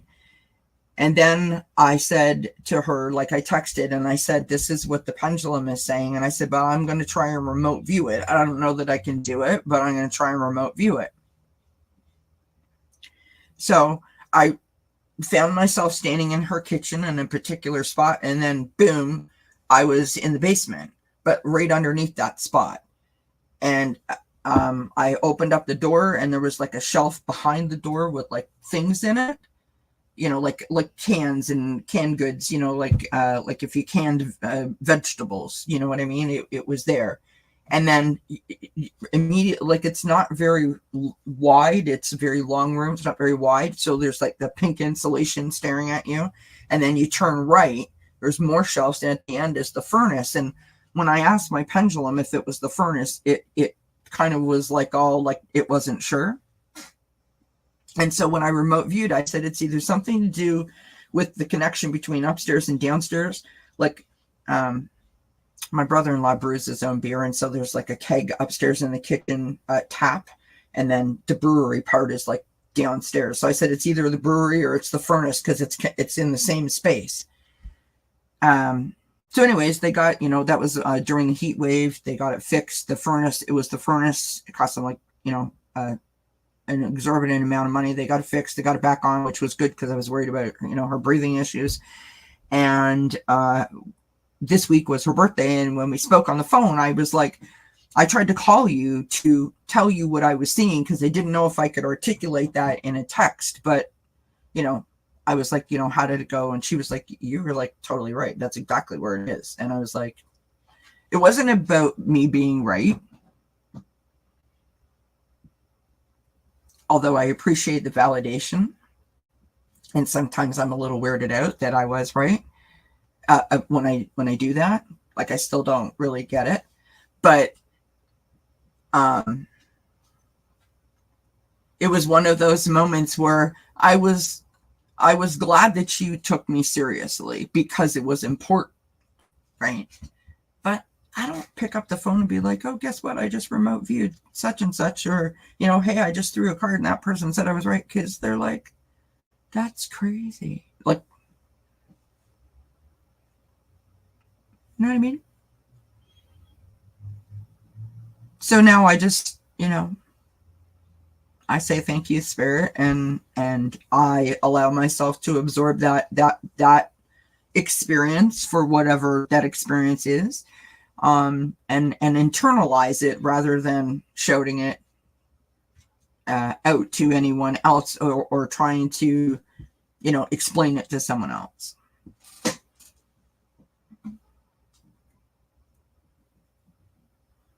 So I guess what I'm trying to say for that long-winded speech is I don't put myself in a position where someone's going to look at me and be like, right, sure. But it's like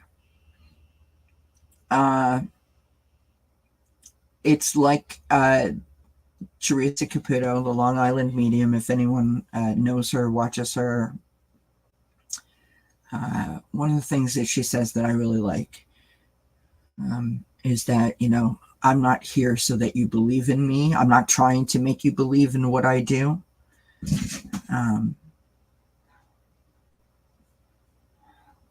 Doesn't matter. You know what I mean?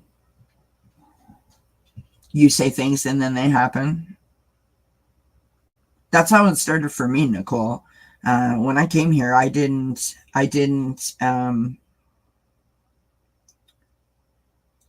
that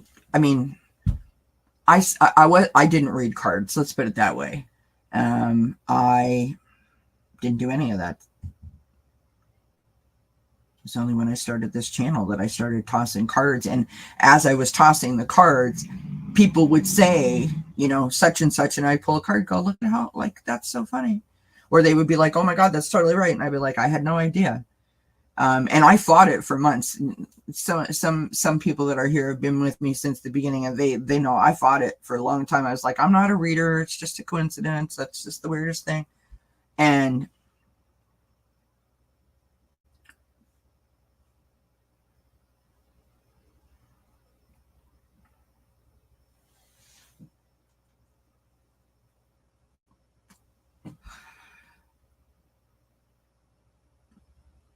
I think of it still, and I don't know if this is right, wrong, or whatever. I still think of it as such an honor, right? Like, I don't believe that this is about me. This is about, it's like maybe I can type fast. So I have that job to type the letters that go out to whoever needs to read the letter. I'm part of the process. I'm not like but it's not about me, right? They would find another way. If it wasn't through my cards, they would find some other form or way to get this information to you. That I know. But it's cool. Hold on a second. Hey, don't be doing that. You guys let me know if you see the cat halfway up the screen, okay? Cats in summertime. How you doing, Fleck? That's funny. Does this mean we call you if we smell something? Do you know what's so funny about that statement, Fleck? So when we were little, when I was talking to my sister on the phone, when we were little, my mom was like the sniffer, right? She would always go around going, do you smell that? Do you smell that? Like constantly, like always smelling like something was like off or whatever. And both of us cracked up laughing when I said to her on the phone the other day, I said, were you running around the house going, did you smell that? Did you smell that? She was like, you're crazy. I don't know why, but that's what my mom used to do. Flex, so that was Fleck. Isadora said, my family doesn't understand my tarot either. I feel safe here. Well, thank you. I'm glad that you feel safe here. And here's the thing. They don't have to understand it, right? I think it is a human nature kind of thing that we want our friends and our family, our loved ones to support us when we are trying something new, especially if we don't fully understand it. You can't really explain it, right? The connection thing. You can't explain that to someone. And so what I have done is I'm not shooting this from the rooftops. Like, I could be telling all my family, oh yeah, like they all know I have a YouTube channel. I haven't hid it from anyone. Some of my family are extremely supportive. Others are like, whatever. And okay. Right. Now, I will say in that statement, they are also not like dissing me because of it. Like that I wouldn't tolerate, like if someone was saying like, that's bad or, that's wrong or whatever. I'm grateful and lucky that I don't have, that is not my experience, but if it were, I would not, I just like, I wouldn't go there with them, So I'm sorry that they make you feel that way. Nancy says, I saw a flash of white light in my bedroom for 2 seconds and then gone. What was that? An orb? I wonder if it was real. Why do you question it? Well, what was your card? Your card was energy. So chances are it's an orb. Absolutely. Oh, I'm sorry, Fleck. We had like a heat wave last week. It was like in the hundreds all week, all week. It was a lot for here, right? The humidity was brutal. So I'm sorry that you're going that.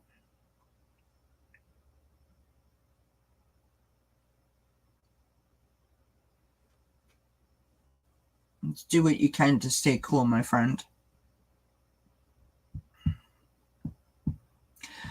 You guys can't see it, but we bought like a little kiddie pool for the dog, right? Like literally, it's like, I don't know, it's like 36 inches in diameter, right? Just a little tiny little kiddie pool from like the hardware store, and just filled up like an inch or two for the dog, because she's hot. I was the one who was.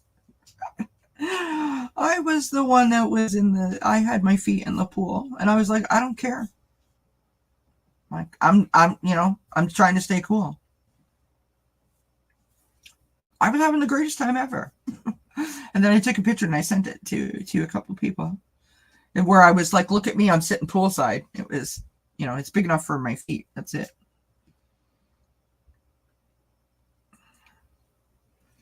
Nancy says, no, I can't explain. I have one son that gets it.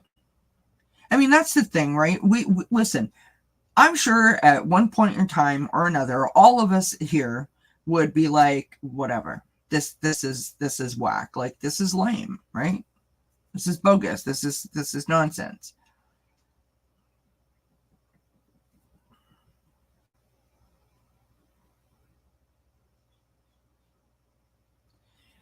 What we do here, right? And when I say we and here, I'm using that as a collective. What we do in the spiritual realm, in the spiritual community, is really a question of faith and trust, right? And I think that if you are open and you are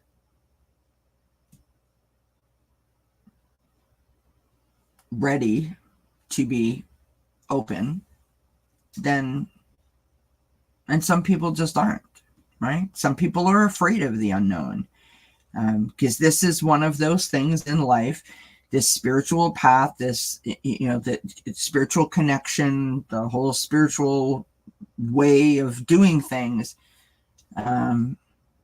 It's very much a leap of faith and very much a like constant learning curve, in terms of like, you don't know what the final outcome is going to be, right? You're putting your faith in something that you can't see and you can't necessarily touch, and it's difficult for people to do that. However, they've done that for hundreds of thousands of years with different religions and other things.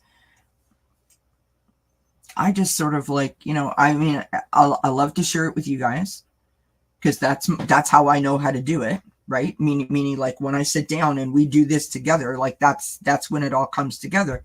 But in my personal life, I'm not throwing this down anyone's throat, because I don't know that I want to. This is for me. It's not for everybody else. It's just for me. Like how Spirit and I work together, our connection, the commitment that we've made thus far, my journey. This is about Kelly. This isn't about other people or whatever. Do you know what I mean? Like, it's kind of like a personal thing.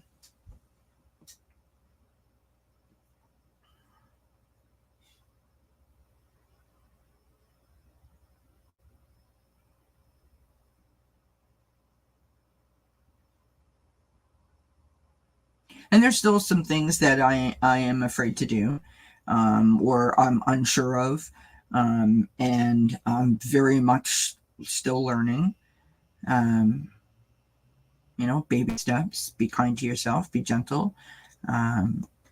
I just think that opening yourself up to a new experience, especially one that you can't really put your finger on or see. It's not like, you could read a lot of books, but it doesn't really explain it to you. Do you know what I mean? And let's be honest, it's kind of got a bad rap, right? Generally speaking. And it's difficult to embrace something like that and be like, yeah, look at me, right? And in the last couple of years, I dare say, like, there's so many people that have, like all those people that have started the tarot channels on TikTok and stuff are like, anyone can learn how to throw tarot. It's not about anyone learning how to throw tarot. I mean, to me, that's not what it's about. And I don't know that I necessarily could co-sign that statement.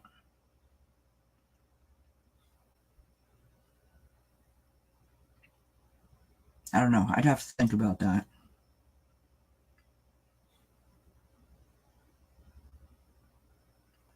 Because here's the thing, right?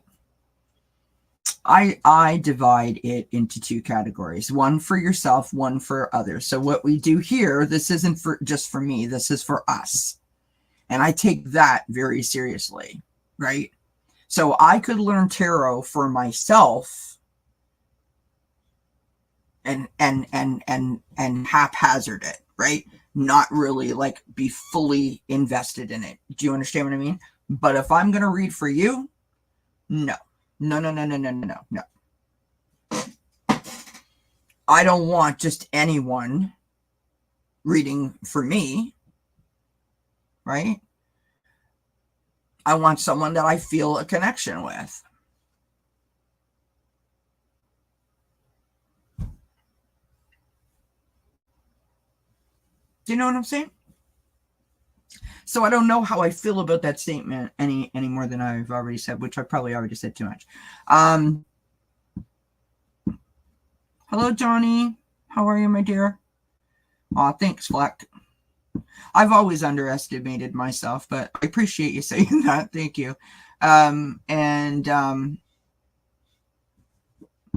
Yes, Nancy, just like that. Cards are evil.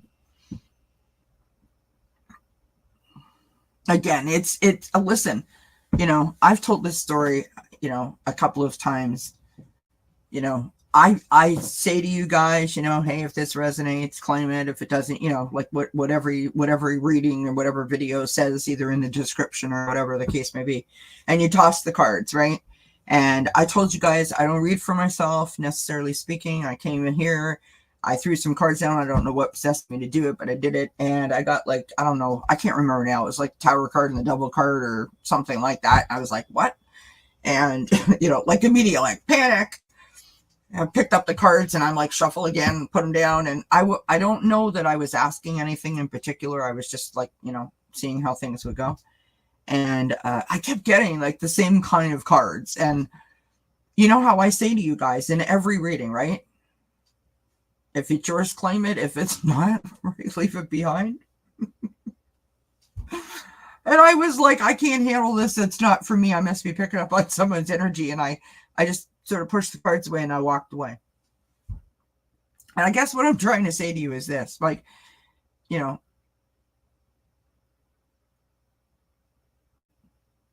I still have those kind of moments, right? Where it's not like an unsure.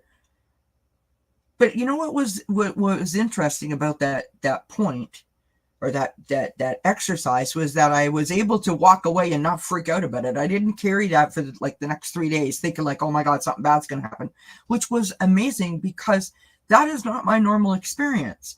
And tarot for me and the oracle cards has really helped me to find my voice again. It was this connection was developed and was like I was made aware of it, and I have been able to use it to find my way back to a connection with people again, and and for my self-esteem and my self-worth and my self-confidence, and to open my heart again, to find hope, to find faith, to look forward. Like, it was sort of like a self-help tool, but I don't use it for myself, on myself. I use it for myself with all of you, if that makes sense. But I take it so seriously. Like, I want to put out good stuff. I don't want to put out crap. I want you to feel like I'm talking just to you, right?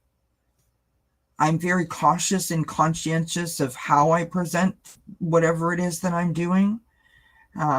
It's important to me because as you all know, that's how I started in the chat, like you all are in the chat, and that's where I was. And I went there, and when I found out that I could ask questions and people could read for me, what a difference it made in my life, what a difference it made in my day and my journey. And I know how important it is to get those answers. I'm never going to not do that. Anyways, I'm totally on a tangent now. I apologize. Back up, rewind. Okay. Where are we here? Nancy says, yes, people think that they are because I was told work of the double tarot cards. There's a lot of people that have like religious beliefs that tarot cards are, not positive, we'll say. Bim says the very first tarot reading was with you and on a banana, and I feel like I'm home with you when I see you online. Really appreciate you. Bim, that's such a kind thing to say. Thank you, my friend. Many blessings to you. That's such a sweet thing to say. It really means a lot to me. Thank you so much. Nancy says, my daughter-in-law said, Nana, you have tarot cards. She was upset I own tarot cards.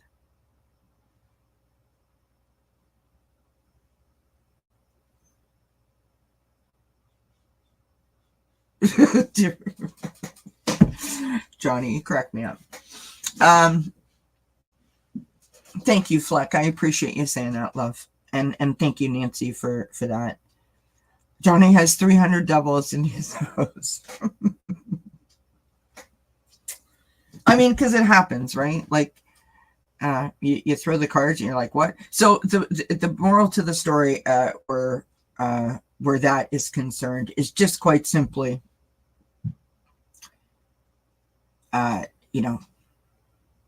do what you need to do. Don't let the naysayers get a hold of you. Listen, friends, I'm telling you straight up as we're sitting here, okay? If I let the haters and the naysayers and the negative thinkers get in my way, I would have been gone from YouTube like a year and a half ago. And that is truth. That is truth. You just can't.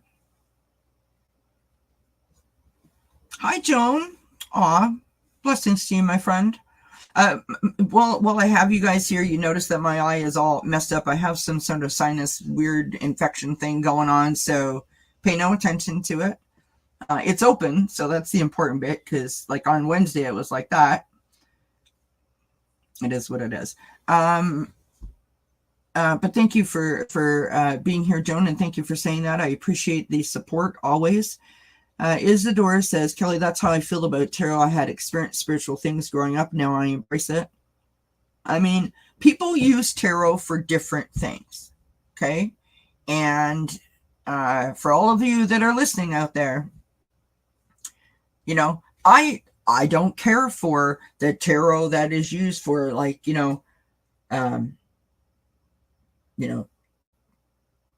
when is X gonna take me back? Like, but because that's not where I'm at in my life. Like, that's not my vibe, right? That doesn't mean it's wrong or it's bad or whatever. I mean, to each his own, right? Like, I guess it goes back to what we were saying in the beginning, right? Take a policeman. Police person, cop. The police. They have a bad rap. Most of them are, a-holes and jerks, right? That's our thought. That's our first thing that pops into our head. They're dirty, they're rotten, or horrible. Until they save your life one day.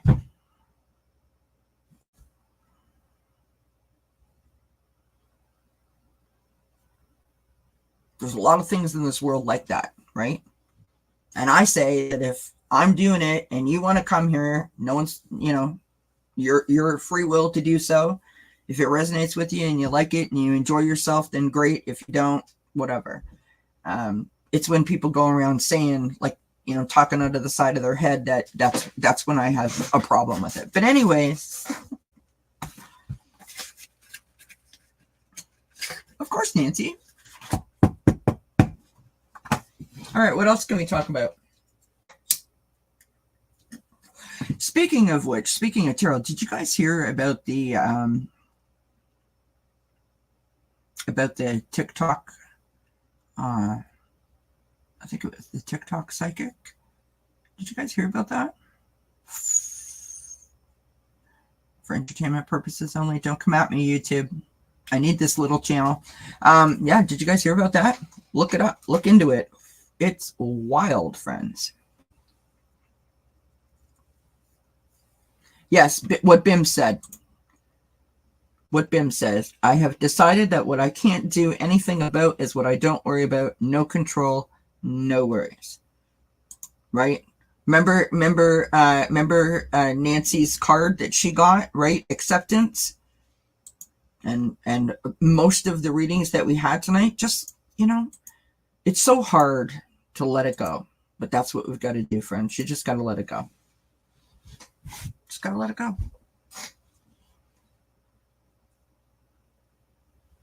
And when you feel like you can't let it go, try to consider this thought. At least it works for me.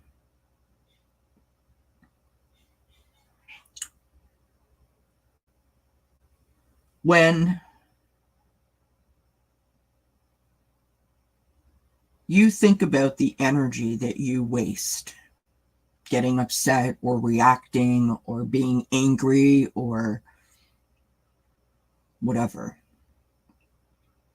just being negative in general, when you think about how much energy that takes out of you to maintain that kind of headspace, that kind of emotion, that kind of feeling, imagine if you could, channel that for positivity or to bring joy towards you or to laugh or to sing or to, meet a cute puppy walking down the street or something like that.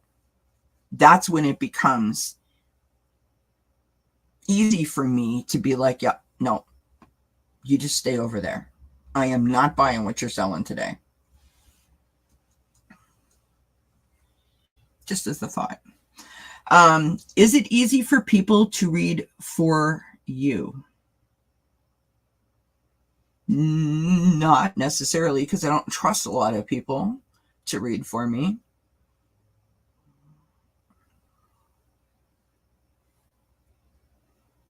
I trust you, Johnny. You know that. But I don't trust a lot of people to read for me.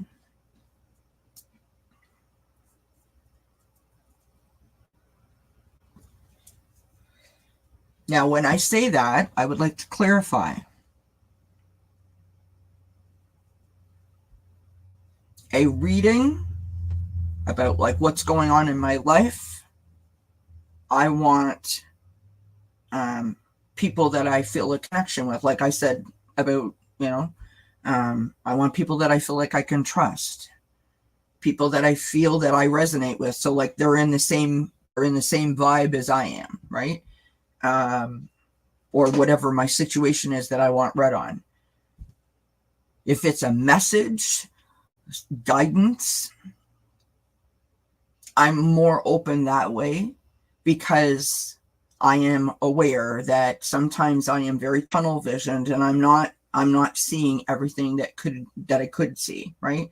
And so other people may have an insight that I'm just not aware of at the moment. So I'm more open in that way, right?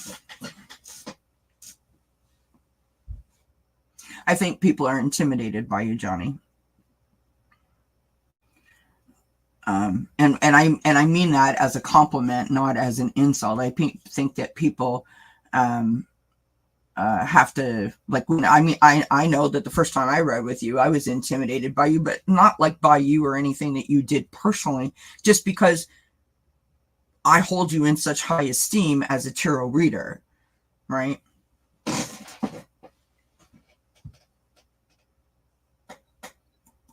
In other words, I would be more nervous about saying what the cards are and getting that right than worrying about tuning into who I was reading for, if that makes sense. But I feel like I know you well enough now that that is not an issue anymore. If I was, no, I know what you mean. I don't, like, for me personally, I don't think that that's what it is. I think that for me, it was because I was nervous because of who you are, right? I mean, if you popped in here as Bob and said, can you throw me some cards? I'd throw you some cards and I wouldn't think nothing of it. But Tarot's Apprentice pops up, you're like, oh, you know, it's like, you know, like Jen Lynn would pop in or someone like that, right?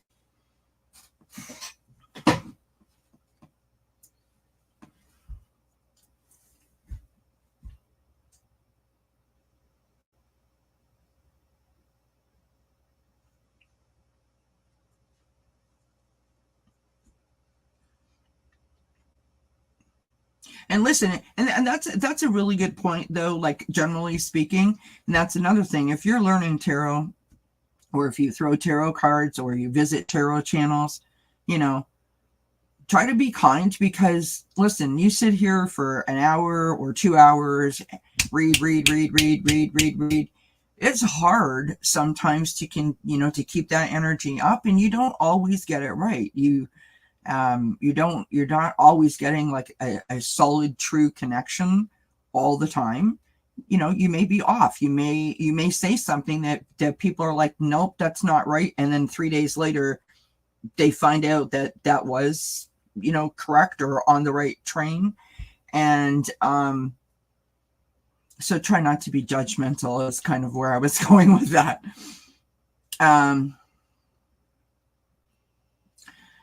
Oh, really? That seems interesting, a meetup group. I want to hear more about that. Like, what do you mean, a meetup group?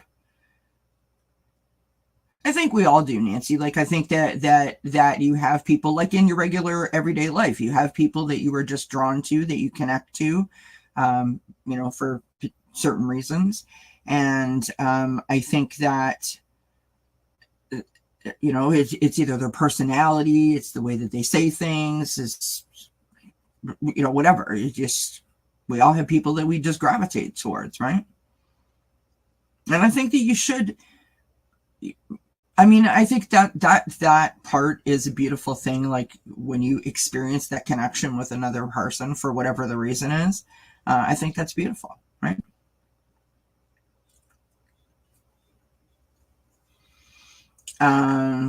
Flex says, when I first found this community and had someone read they were so off, I never went back to their channel.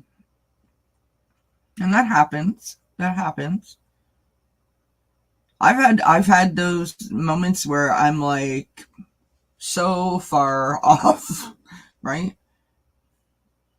I'm just a human being. I'm not perfect, right? Joan says, Johnny, did you do a live telling that story? I think I saw it.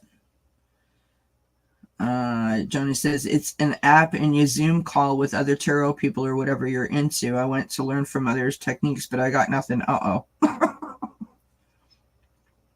Hey, you want to join me, Johnny? Want to come live? Or we could have a chat. You want to chat? Nancy says, yeah, I had a reader give me a wrench and took it away because I wasn't on her channel for a while. I was sick. Yeah, here's the thing about the wrenches, you guys, and I mean no disrespect to the way that other people do things, but just saying. When you're a moderator, the idea behind the blue wrench is that it is intended for you to work part and parcel, like as a partner, so to speak, with the person who runs the channel. to help, with trolls or putting people's links up, or putting questions up, keeping track of the questions, those types of things, right? Letting people know like what's coming up, what to do, questions are closed, questions are open, what the readings are about, don't swear, don't do this, don't do that, all of those kinds of things. And every channel operator does it differently. Every content creator does it differently. And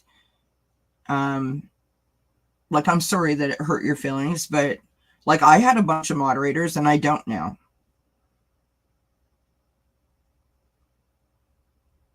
No particular reason for most of them why I don't have them as moderators, other than I don't need that many moderators per se.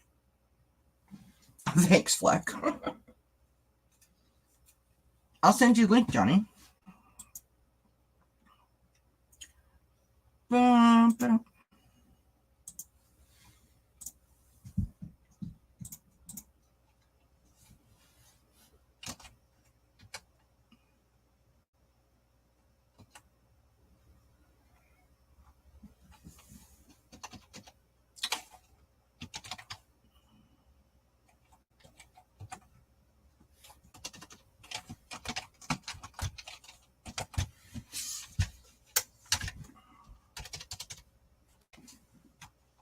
Oops, hold on a second.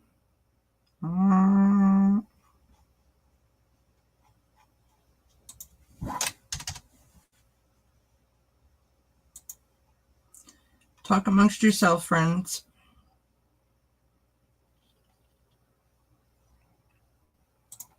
Because I can't see the screen right now.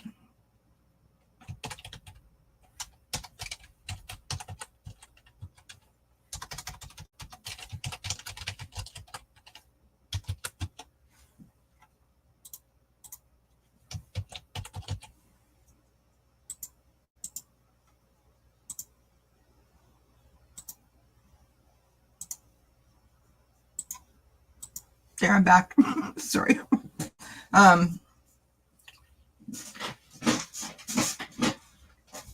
okay. See, and that's the thing. Like, I can't speak to it. I've taken away one person's moderator thingy, thing because of an issue.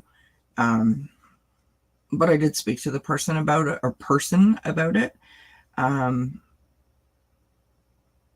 it's unfortunate that you got your feelings hurt. And I'm sorry for that.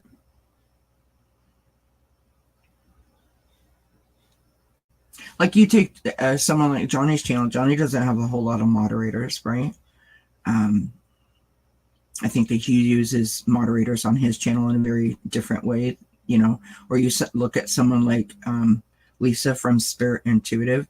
She has, everybody has a wrench. It's like her thing, right? So everybody does it different. Flex says, I had someone get a wrench, but I didn't know it. The channel was so busy. All I did the whole time was saying hi to everyone who came in. I was ready to throw the wrench back.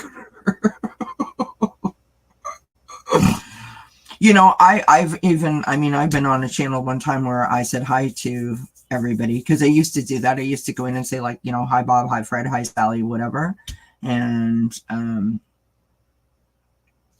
basically wasn't said directly at me, but because I had just come in and done that, I felt it was directed at me, and it was said that, like, I don't know why you feel it's necessary to do that. Just come in and say hi. And I was hurt, just as you're saying you were, Nancy, because I felt it was directed at me, and I felt in that moment, as I have expressed to you all many, many times, that I hold being a chatter as like a badge of honor. I literally feel like being in the chats of so many different rooms and, you know, sort of like coming into this community and then, you know, evolving to here, that it like saved me in a way. And for someone to say that that wasn't good or right or whatever really upset me, you know? And I have never gone back to that channel. No one cares. I'm just saying. My friend, how are you? I'm fantastic. How are you? Woohoo! I'm good. And that's it. Thank you so much. No. I'm making sure I'm muted. Did you paint your room or something? It looks different. Bad lighting. Yeah, you have more stuff on the wall. Yes, I have. I just got that. That's pretty. My niece painted all these wherever I'm pointing. She painted a bunch of stuff up there. Then somebody else painted a bunch of stuff up there. And I bought one thing up there, but it's all the same stuff, pretty much. That's cool. I think. Cool. Say hi to Johnny. Johnny, say hi, everybody. Hi. How y'all doing? So what you been doing? Well, you know, living the dream, really. I'm glad you were inspired to come on. Then. I actually scheduled this one. You still came on. I did come on. I wasn't going to, but I was like, no, I'm doing it. One eye open, I can do it. What? No. Yeah, stay out them kickboxing competitions. That's all right. That's what I'm doing in my spare time, kickboxing. I mean, at least, you know, it's like that, right? Like you need a reason why this happened. And it's like, I woke up and I was like, what is happening? I don't know what's happening. I don't know. Yes. I've got a wild hair in my throat and it won't leave me because the trees are all throwing cotton around in the air. Right. So I can't quit coughing and I'm not very happy about that. But I think that this is like a sinus allergy thing. Because my ear is kind of bugging me too. And I'm like, you know, like whatever. I don't know. Nature is attacking us, but you know, my complaints department is closed, so they didn't care. Right. It's a long way from my heart. That's what I say. So I'm good. Fleck is adding into our conversation by saying last night after the debate, I went on a channel that had no mods. A troll was in the room, but I didn't know it was a troll. I cussed the troll out and someone told me it was a troll. I mean, listen, that's the thing, right? If you got to wrench, you got to do stuff. I used to try to talk to trolls back in the day. Yeah. Because it's still a person, you know, yeah. And I used to say I used to say when my channel first started that all you have to do is say hi. Yeah. They just want to be included too. They just figure disruption is the way I'm going to jump into y'all's conversation. Yeah. It's not necessary. Just say hi. That's all you gotta do. You don't have to be a jerk. Say hi back to you. I guarantee there's some Southern people in there, at least 4 or 5 people from Canada. We got manners. We'll say hi to you. If you come in here, just say hi back. But yeah, you know, if you want to come in and be disruptive, you're not funny. So it'd be different if you were hilarious or entertaining. No, you're just distracting. Yeah. Say okay. Listen.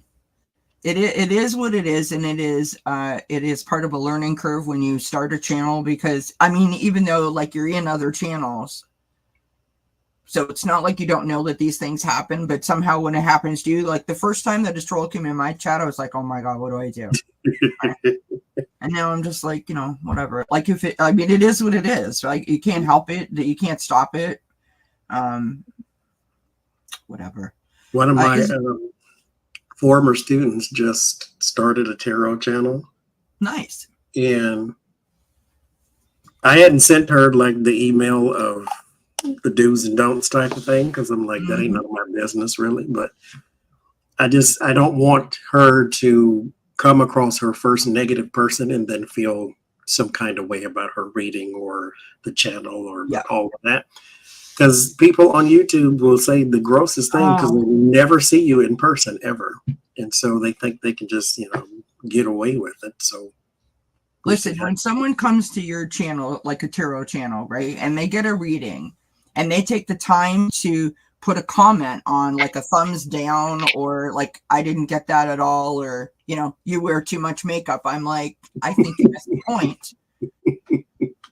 I mean, that's just my opinion, right? Like, if I don't have anything nice to say, I'm not going to say anything. Unless you picked on someone in my family or one of my friends, I might say something to you. Mm-hmm. You know what I mean? I don't get the point. Like, why would you take the time out of your day to write a negative comment? Like, literally, I had someone maybe like 2 months ago leave a thumbs down emoji as a comment on a video I did last year on Mother's Day. And I mean, I wanted to throw myself in the middle of traffic. Like, obviously that reading was important to me. It was about my mom. And you decided a year later to watch it and put a thumbs down emoji on it. Like, how cruel are you? When I was talking about my dead mother. But here's the point. I don't know who that person is. I couldn't pick them out of a lineup. Why am I going to let that ruin my day? Mm-hmm. Right? That's why on YouTube, the thumbs up button and the thumbs down button are virtually the same. Yeah. The thumbs up button does let people know that, okay, this many people did like it, so you might like it too. But YouTube just counts it as engagement because there's a video out there of a baby laughing, which is supposed to be the greatest sound on earth, and there's thumbs downs on it because why? Yeah. People just like to be that person for no reason. 100%. And I also think it, yeah, sorry. And I also think it's like the 2000s answer to the 1980s, like, hang up. Mm-hmm. Right? Thumbs down. Like, I'll get you. Like, for a while, every time I had a particular person on my channel, someone would come in and give me a thumbs down. And I was like, you know what? Like, you're an idiot. You came all the way to me just to do that. You go right ahead. like, ouch. I usually don't even leave bad reviews in places I go unless it was just way out there wrong. I just checked my Google thing because they sent me an email like, oh, your review just posted. There's 3 places that I've ever left a bad review. Usually I don't say anything because it might have just been me. But this place one place I walked in, nobody said nothing. They'd say hi. They'd say have a seat. They'd say sit where you want. They'd say what you want. They'd say get out. They'd say nothing. I'm just standing there in the middle of the restaurant and I'm like, okay, is there anything going to happen? Do I just go cook it myself? What's happening here? So I just left and I'm like, okay, 1 star. I guess they don't serve food on Thursdays. So let me go back home then. Jesus, just put a sign at the door saying stay out here or something. Right. I felt like I walked in somebody's house and they didn't know I was there or something. Yeah. It's okay. Go home. Are you open? At all? Yeah. Joan is saying to what the story that you were telling about the readings. She said, I did a few readings on Reddit for practice and I put a lot of effort into them. And one person didn't like what I saw for their answer and they insulted me and told me I'm a terrible reader. Listen, here's the thing about that, okay? I have to remember that Johnny and I aren't just chatting and that we're still live. Remind me if I like go astray and start acting foolish.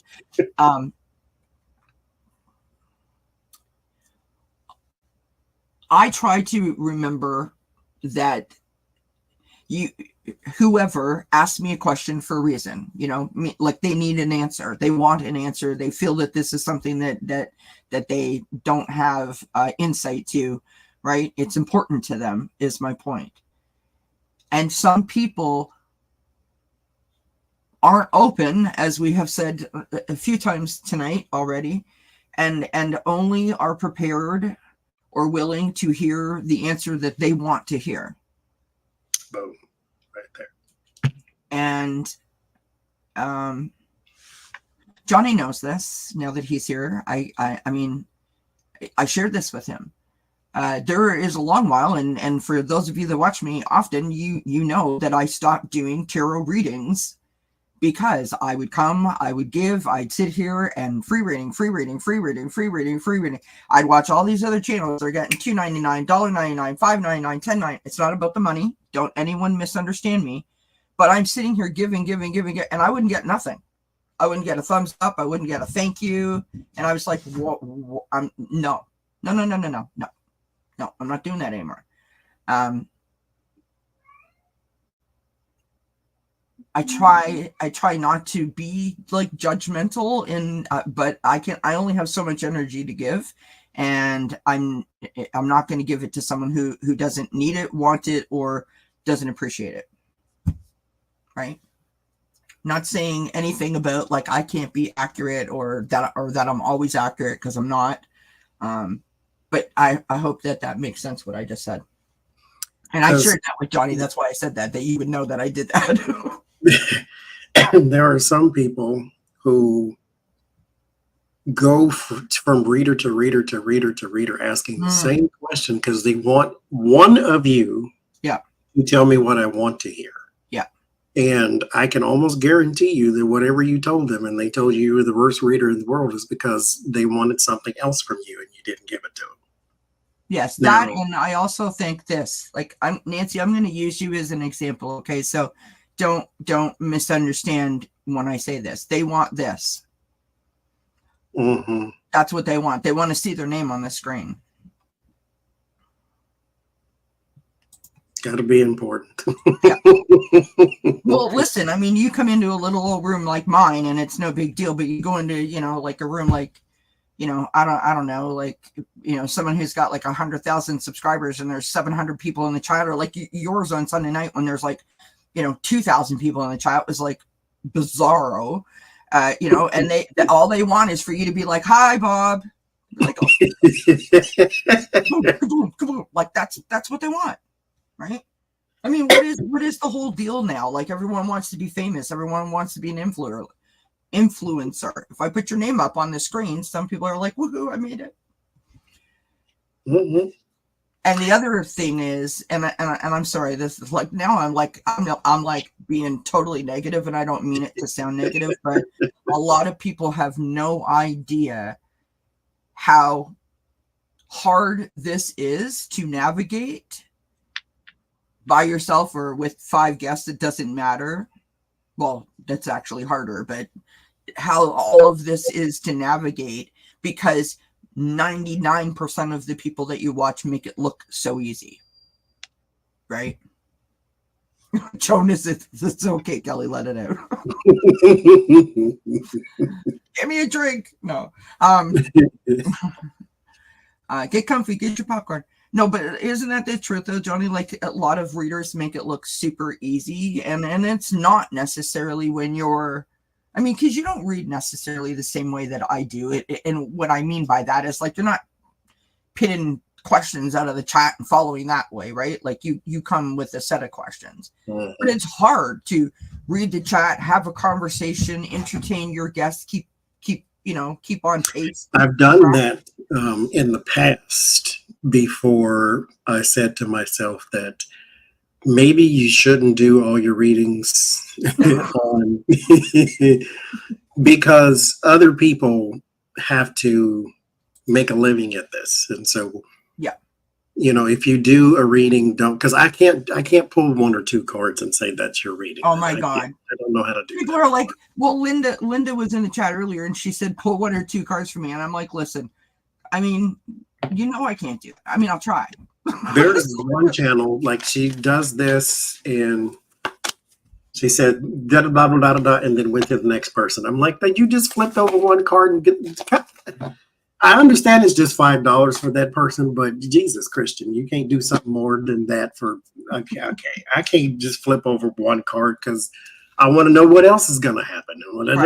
Anyway, but I used to do that to where I'd go and I would just do a random live, and sometimes I have nothing to talk about. I find that so hard to believe. I know you, Well, friend. I'm like, I'll do some questions from the chat. They're still political, but I'll do questions from the chat. And so going through and storing all of this, and people will still get upset because you missed a question though. Oh And yeah. I'm like, you didn't. I mean, just chill out. Like this is supposed to be fun. It's free. Like Yeah. knock it off. It's like It's I don't funny. I will understand. say to that point, it depends on who I am, how I'm feeling, how many people I've read for, how annoyed I get, and how many times you push that. Like if you say, oh Kelly, did you miss me? I'm not like annoyed by that. But if you ask me 4 times and 3 other people are telling you like she's not going in order, like relax, like then I'm like, okay, listen. Calm down. Unless I see a PayPal donation, and I'm not like that. Like I don't read like that. Right? I don't read like that. You're more than likely didn't ask me something that's life or death. Like we don't have to do it right now. It's calm down. Yeah. I just wish that everyone listen. We all want our questions answered when we come into these kinds of environments. We all know that is a given, right? That's really not up for discussion. But we all have to go in an order, and that's why sometimes I'll be like, it's in no particular order, and then other times it's like, yeah, whoever asked first, right? Like it just whatever. I say what you should do is find you a friend, and both of you learn tarot, and you can read for each other. That's what you do. Find you a tarot friend. It don't have to be in person. Just get you a tarot buddy from somewhere, and you read for each other. Yeah. Even if it's wrong, practice. Flex just wants to be on the screen. She said, Kelly, I have a pretty flower next to my name. Please. I love it. Was it wolf thorn? I don't know. It kind of looks like lavender to me. I don't know. Night, Linda. Love and blessings to you, my friend. Nancy says she loves this discussion. Nancy says, yeah, they do sometimes. There's no time for anyone's question. I mean, listen, I've got on here too when you have a guest, right? And like you're trying to chat like about, maybe they have a specialty or whatever. And you're like, we'll do some readings. And like, it takes time. You know what I mean? And then you have to be conscious of the other person's time. If you have a guest, like it's a lot. And, I want to say not everyone's built like Johnny. Not everyone could read for like, days on end without any tool. Like, no, but honestly, not everyone can read that way. And it takes time and energy out of you. And so everyone just has to, we all just have to get along. You could do it, Joe. It would just take, you'd have to maybe pace it. If you had, say, 10 people in the chat or something, then read for 4 of them. You don't have to do the entire time reading, because when you do reading after reading after reading after reading, it drains. Yes, it does. I don't think people who don't read understand. Like I always teach that. Let's say your guides are reaching here, you're reaching there, and you have to hold that connection that entire time. Yeah. And it's not a headache necessarily, but for me, after we do their live streams on Sunday, it's like somebody's pushing the sides of my head in like this. Yeah. Because it's like just one after the other, after the other, after the other. And we do, well, I personally do like 100 and something readings a month when you count the personal reads and all the YouTube stuff. And so that's a lot. It takes a lot of energy. And so if you could do, Joan, you could do a live stream. Just don't do 2 hours of readings. You could do 45 minutes, but only do 4 or something like that. Yeah. Or do one thing easy to do too. I'm sorry. Do collective readings. And you could say, we're going to do readings for Aries, Scorpio, and blah, blah, blah. And do just those type of things. I was just going to say that I find it, recently, I was talking about this in the beginning of the night, and I said that I would appreciate people's opinions. I just been finding like doing the pre-recorded videos like so hard lately. Like I don't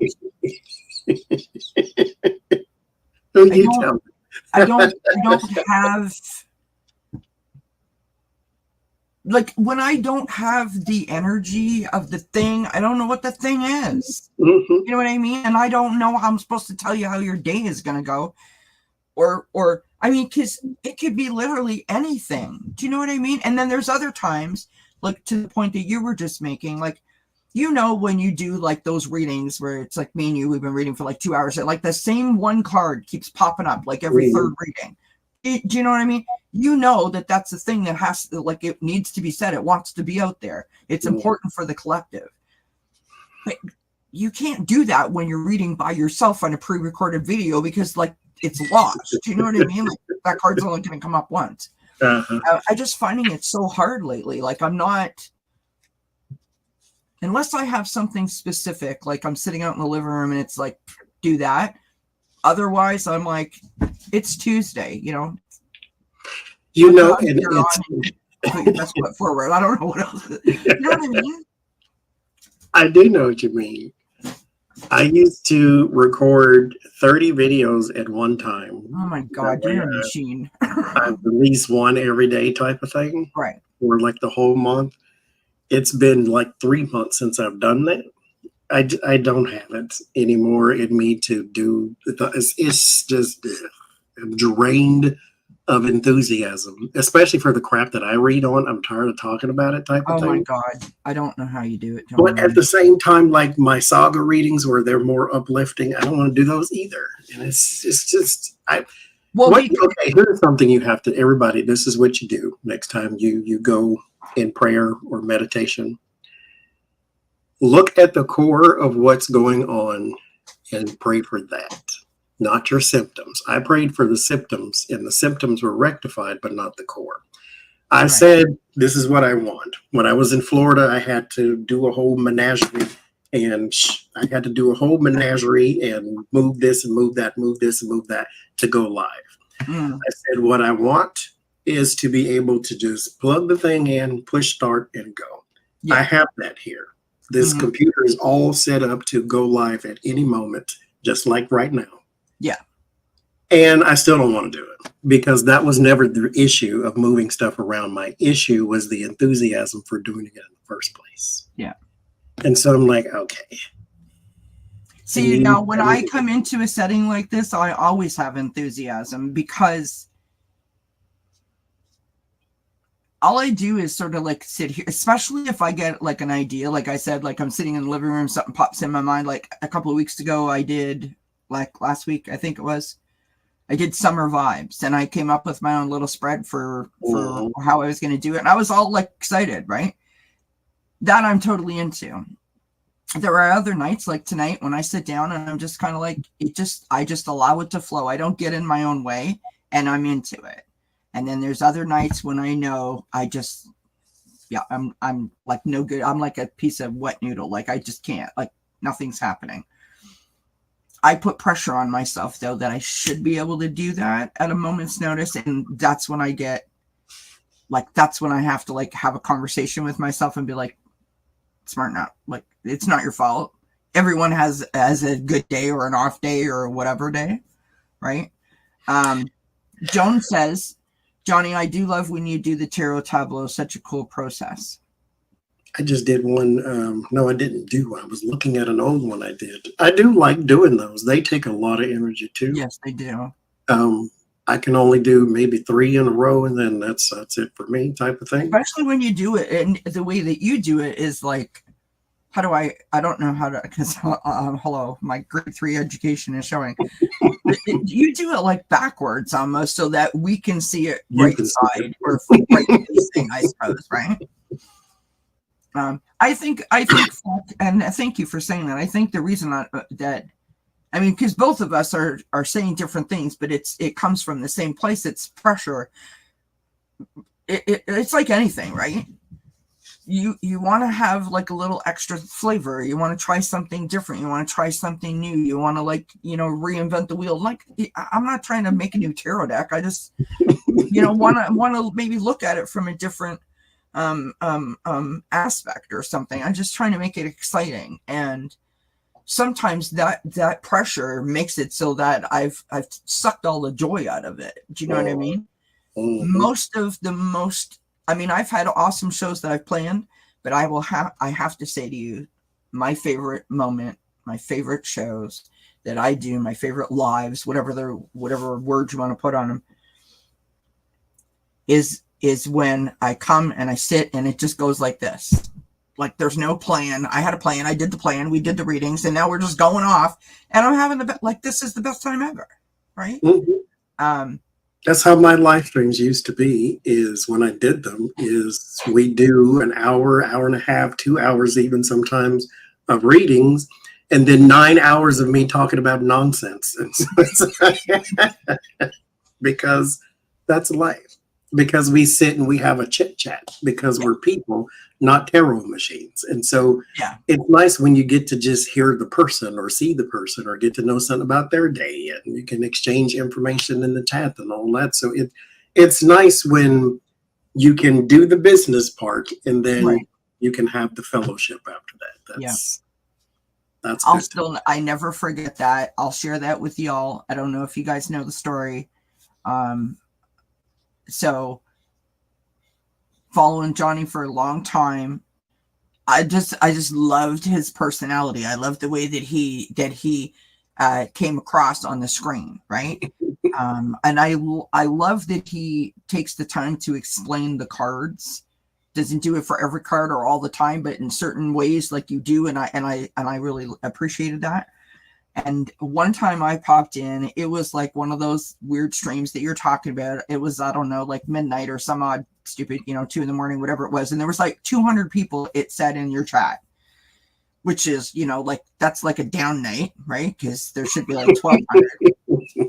And you were looking at a crystal book, and someone asked, no, you were looking at a donut book, like how to make donuts. And then someone asked a question and you said, well, hold on. And you pull out like a crystal book. And I remember Tracy Ralph was in the chat, and I said hi to Tracy, and Tracy said hi to me. And I don't know what possessed me to do it, but I thought, this is my opportunity.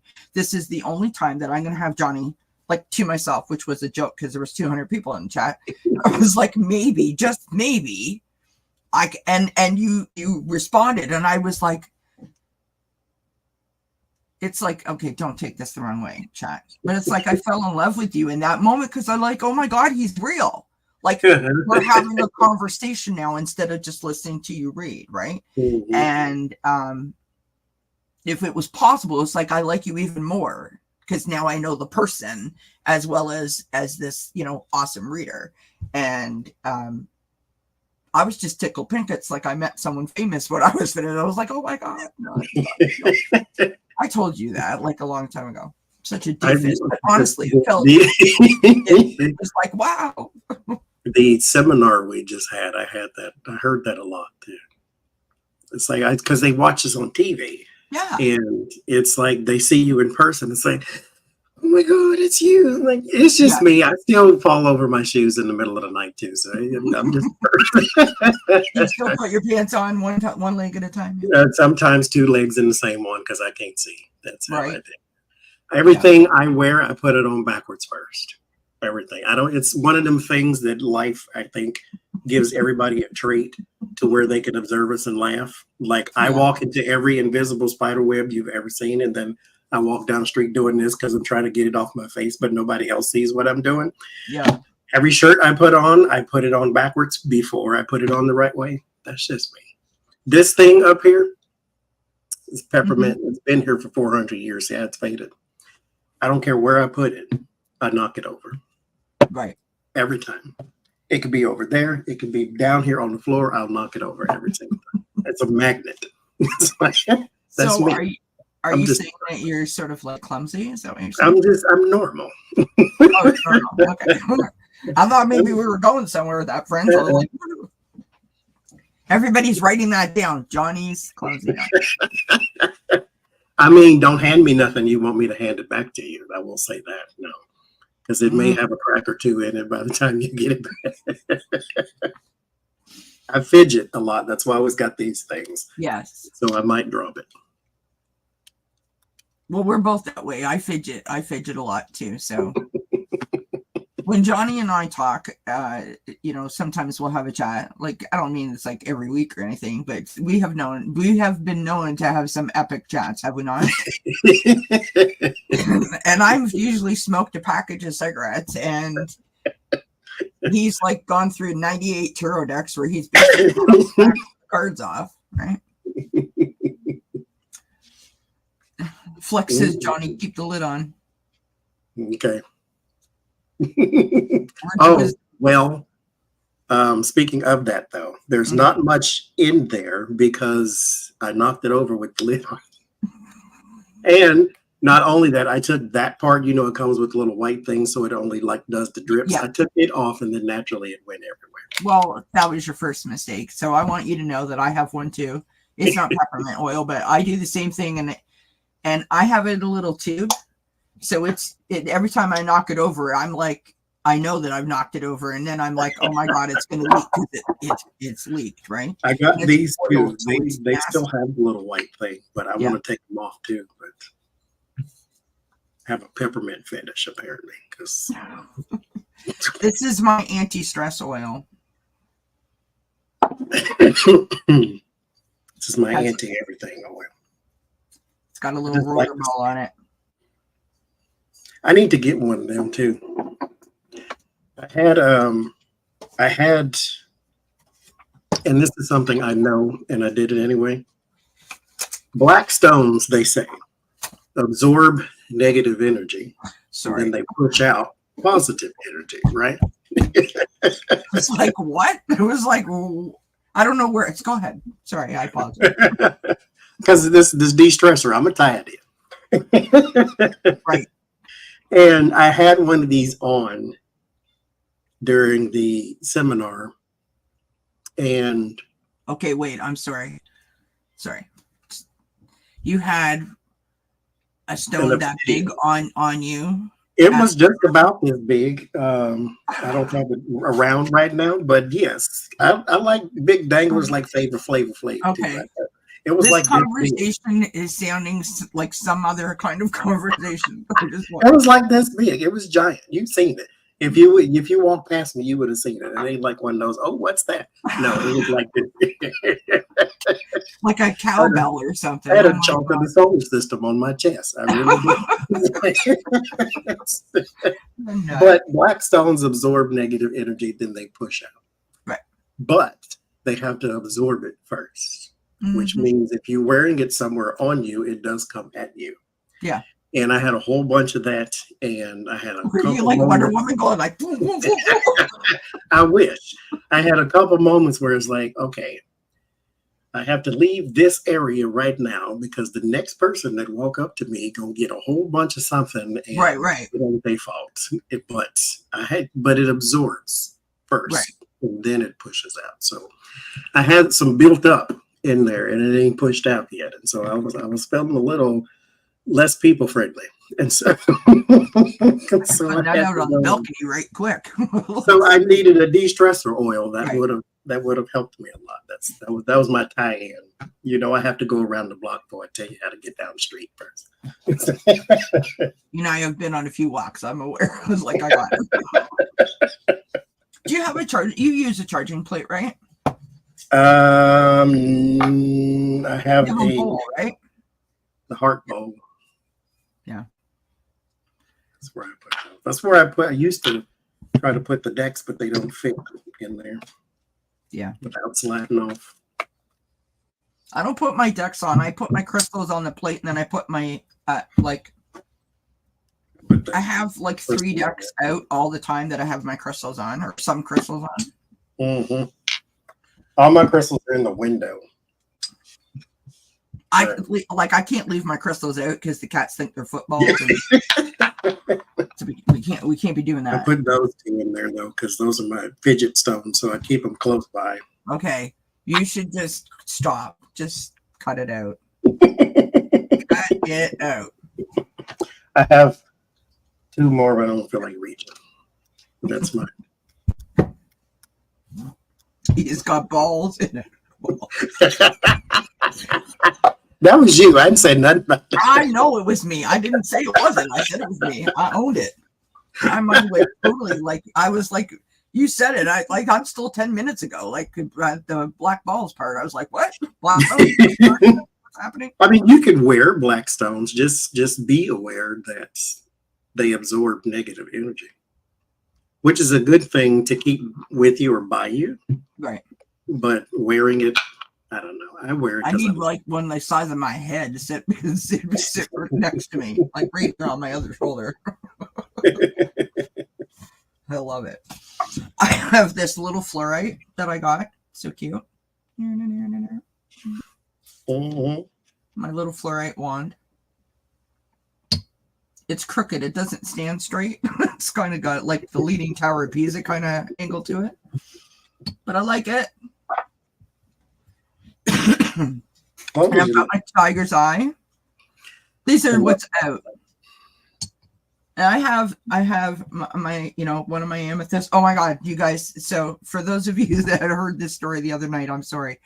So speaking, because we're sharing, right? We're sharing. This is what we're doing. Sharing is caring.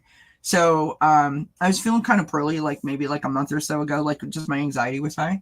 And so I broke out my some of my crystals. I'll basically show you what I did. Okay, so I have this little contraption here. And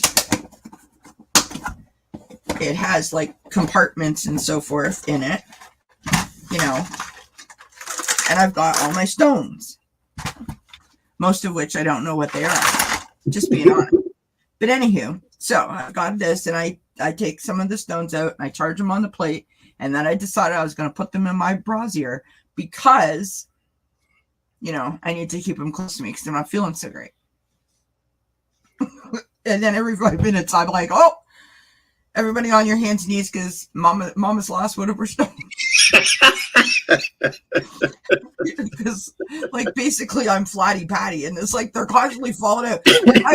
I wake up and all the stones are on the bed. I'm like, what was I doing in the middle of that? They're all over my bed. They takes them down the hall. I'm like, oh my God. One night I had Mark out there with a flashlight looking for one because I was outside. The other one I misplaced for like a month and I couldn't find it. And then I vacuumed, how like you take the couch cushions off and you vacuum. And I was like, oh, I found my crystals. So like I put them in and I stand up. It's like, so when I go to walk, it's like ding, ding, ding. They all falling out. You had a bed full of rocks, dude. It's like my niece does that, and she walks down the street. All you hear is. Yeah. I think I would rather the sound effects than the just. Like, I think I'm fully protected, and I'm like, no, they're all gone. You got the Hansel and Gretel trail. Exactly. They're nowhere near me. Oh, Lord. But look, I've got my Smarties available if anyone's interested. Mm-hmm. They're my Smarties. For peace, I think peace stones, you can always get a white stone. It's good for anything. It's this.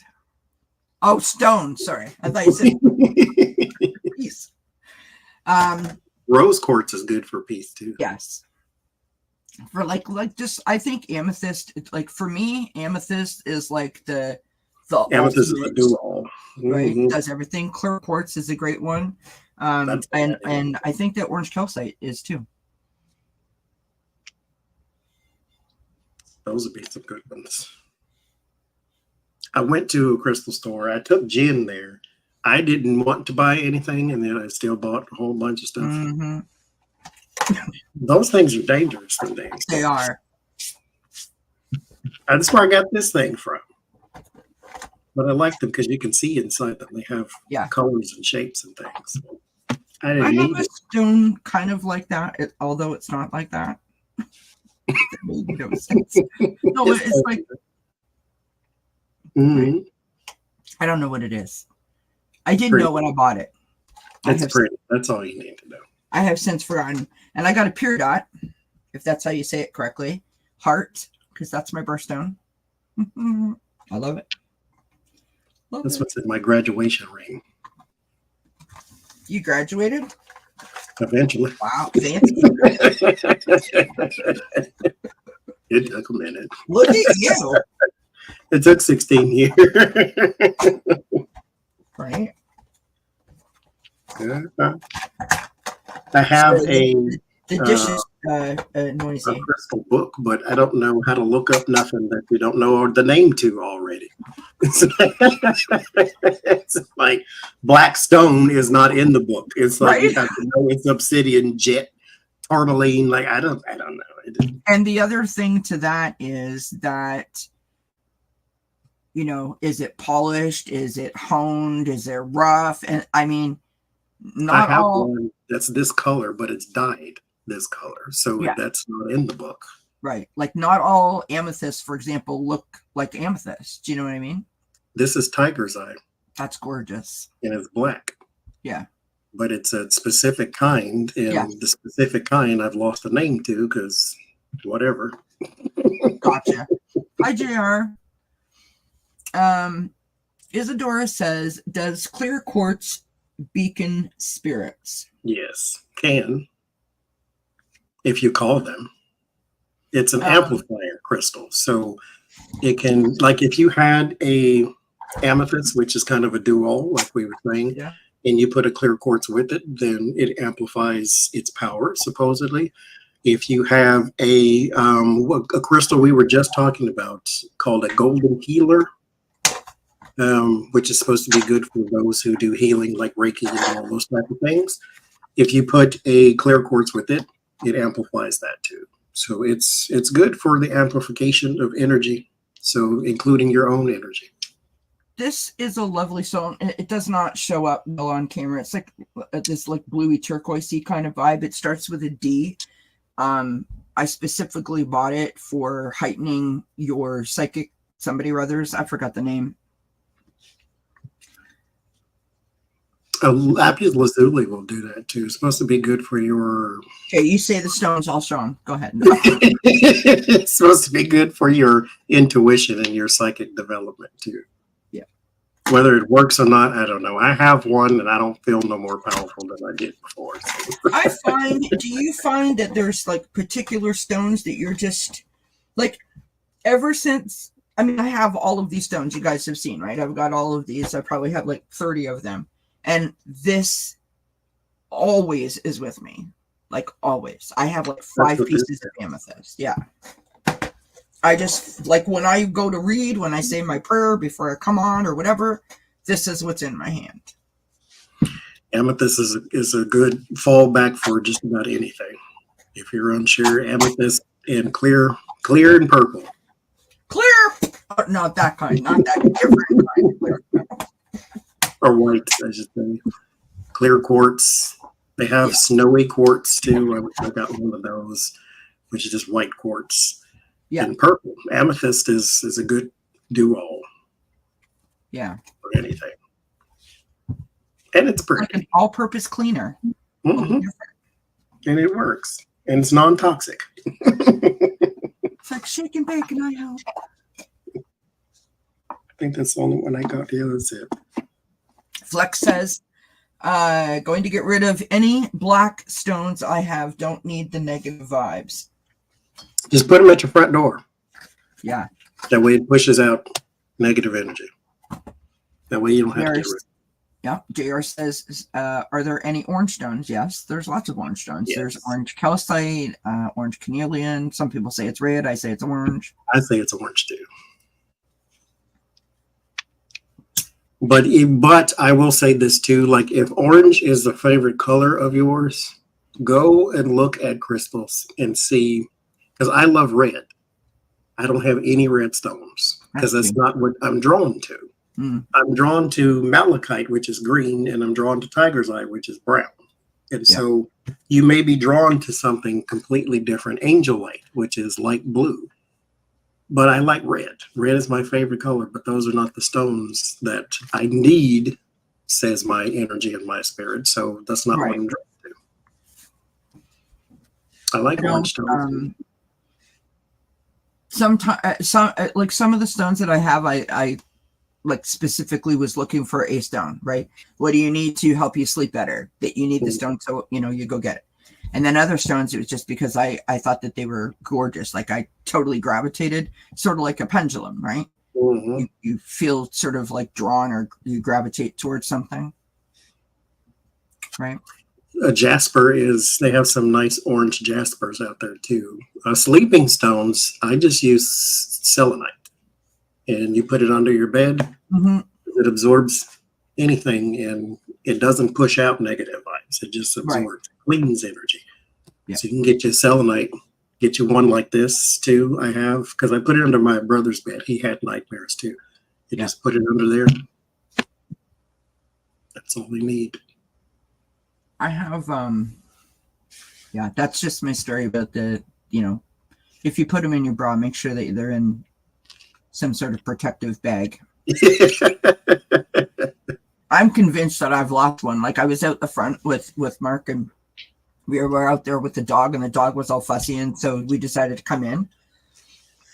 And it wasn't until after I came in that I realized that I had lost a stone, and I'm positive it's fallen through the crack in the front porch, so I'll never see that again.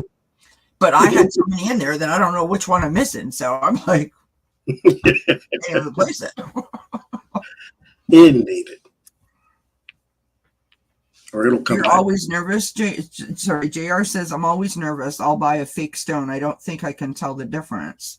You're new to stones. You have to go to a gem shop, like an actual crystal store. I live in a town of 20,000 people. I'm sure that if I have one, you've got one near you, JR.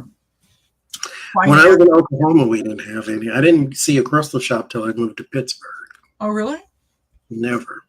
And I'd never been in one till I moved here. And that was just 3 years ago.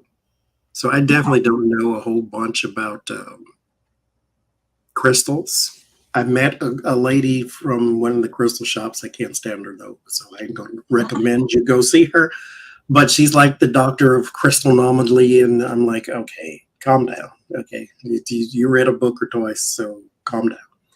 But she knows everything about crystals. Right.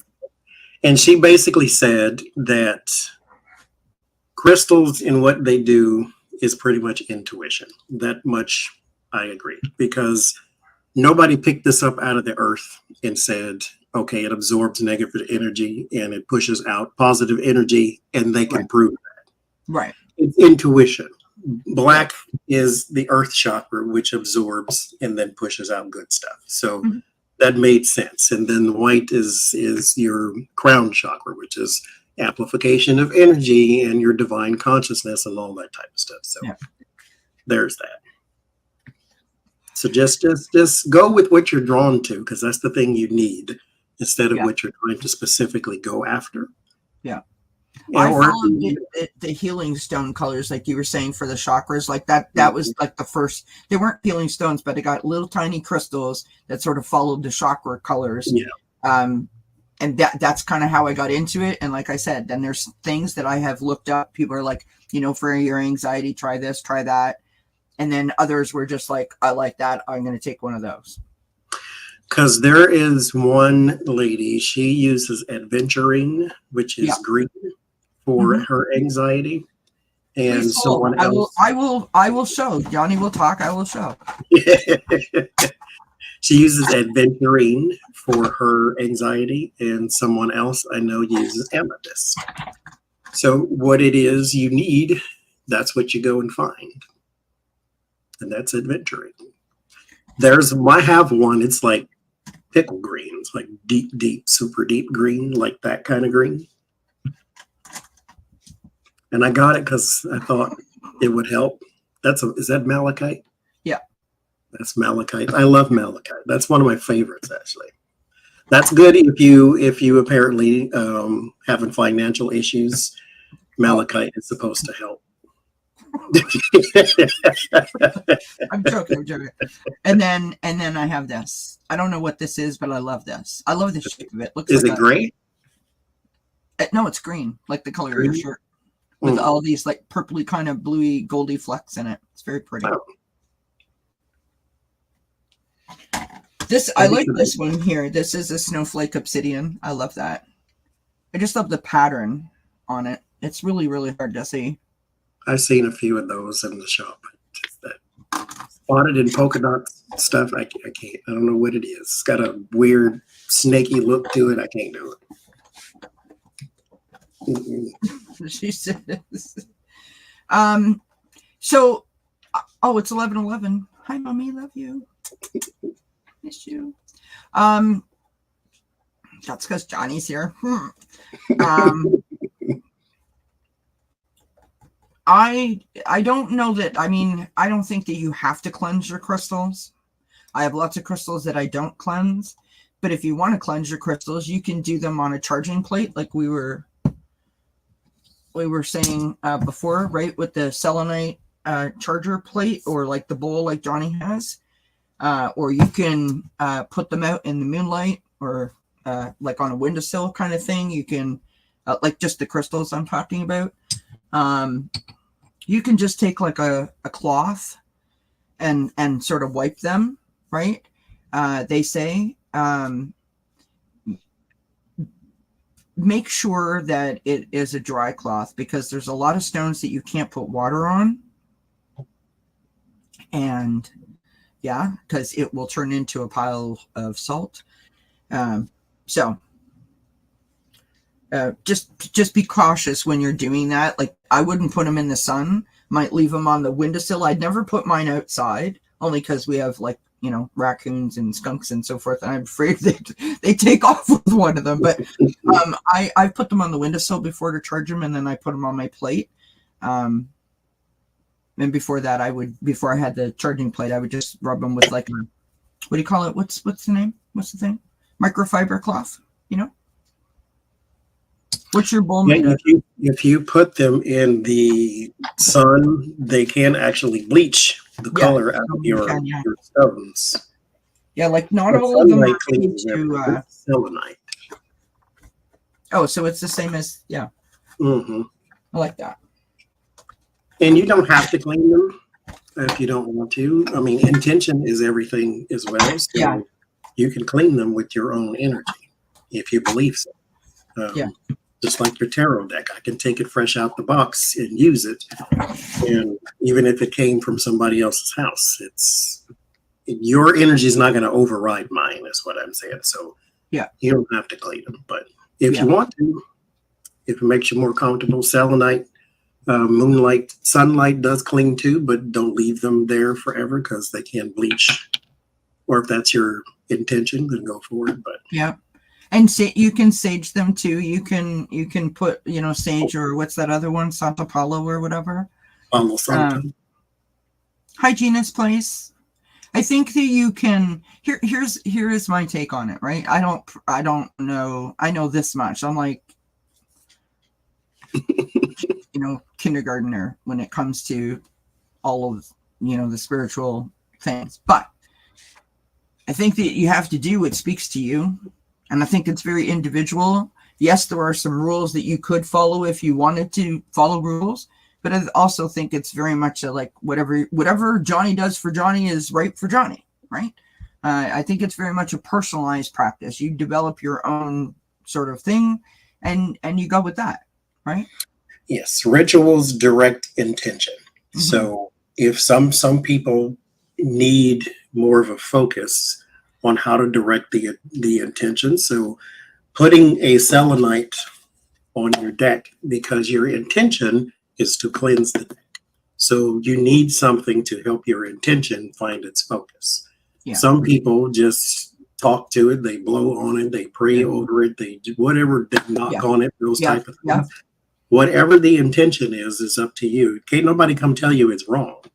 Because that thing doesn't belong to them. And so your attention is all that you need, but some people just need to focus it some sort of way. If you were on a deserted island, though, didn't have any sage or selenite, then you'd learn that all you really need is your own energy for intention. But this helps. Yeah. Rituals help, sage helps, prayer helps. All those different things help to focus the intention. So do what's best for you. I think it's interesting as a footnote. So because I have 3 tarot decks that are out all the time, right? And I have crystals on those. I don't put crystals on my tarot deck that I just pull it out of the box. I can pull it out of the box just like you do, or the bag or whatever, and use it. Right? I mean, I feel like it. I don't do that for my oracle cards, though. As odd as that sounds, I don't put crystals on my oracle cards unless I was doing like one of those random, you know, what do you call them? Pick a pile things. I've done that where it's like, you know, if you know, pick the amethyst or pick the whatever. I've done that, but Flex says, Johnny, would I be alone on the island? Unless that crystallology lady's there with you, and then she can help you get off, I guess. She knows everything. Right.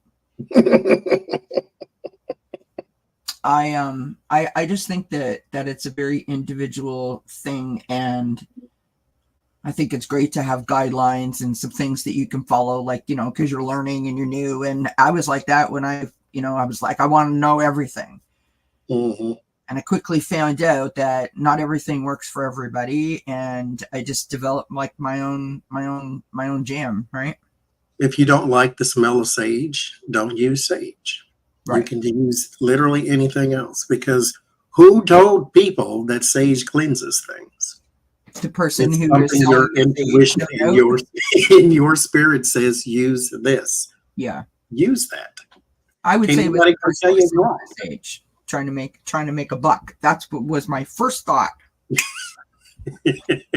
Okay, so let's talk about the debate last night. Oh God. No, because I have something to say about it. I said it earlier, right? And I promise I'm not talking about the debate. I'm talking about I'm trying really hard not to swear. I'm talking about the double standard that somehow Joe Biden has like a bad voice, or, you know, seems like unwell, you know, like he's got a cold or whatever, and he should step down, but Liar in Chief can stand next to him and just go off, making no sense, not answering any question that is in the realm of anything that's been asked in the last hour. And yep, that's nothing to see here, folks. Just move on. What is that? What is the double standard all about? I think that what we do on the left is we blame right-wing media for lies, but nobody blames left-wing media for sensationalism, because we do it a lot. Oh my God, I was so pissed off last night.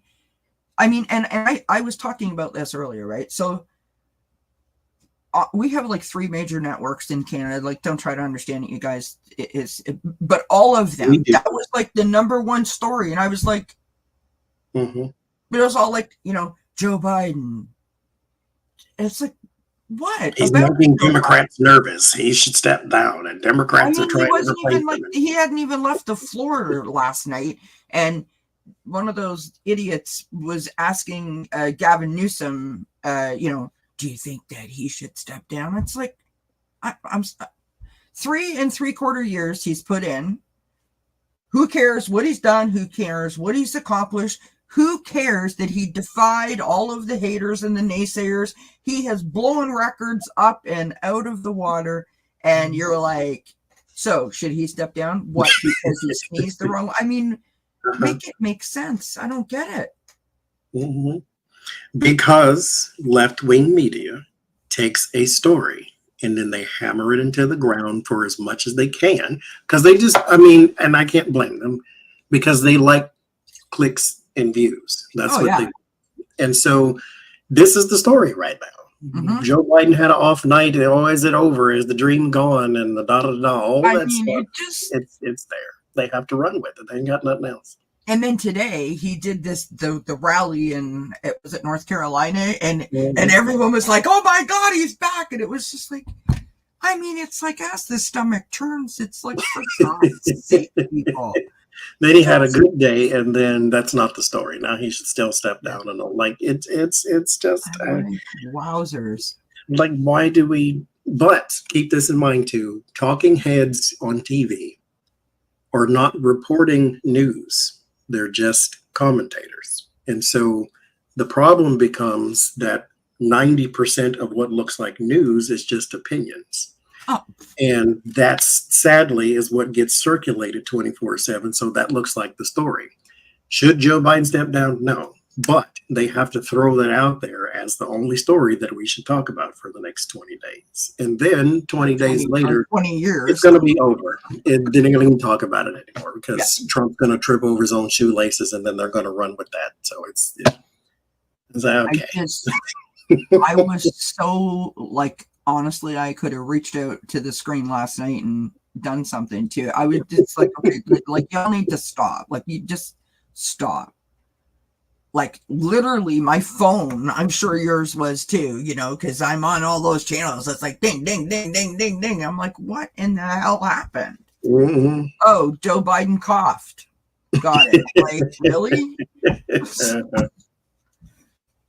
He should have said he had a cold. So why didn't he explain why his voice was shaky? Like, he's having a presidential debate. Who cares? I mean, that's all I heard is, he's having a bad night and his voice was hoarse or something. Like, what you want him to do? Like, you think that was a decision he made? No, I think I see. It's because I think that to that point, it's because people they're waiting for it, like they're ready. Anything, right? Most people, and what Fleck is saying is true, right? We as people like to see people fall. Mm-hmm. We do. Mm-hmm. JR said that someone said Secret Service had their guard down when they let a convicted felon come near the president, and that was a point that was made today, right? Like how bizarre is this world that we live in? Mm-hmm. That this is runner on their side is a felon.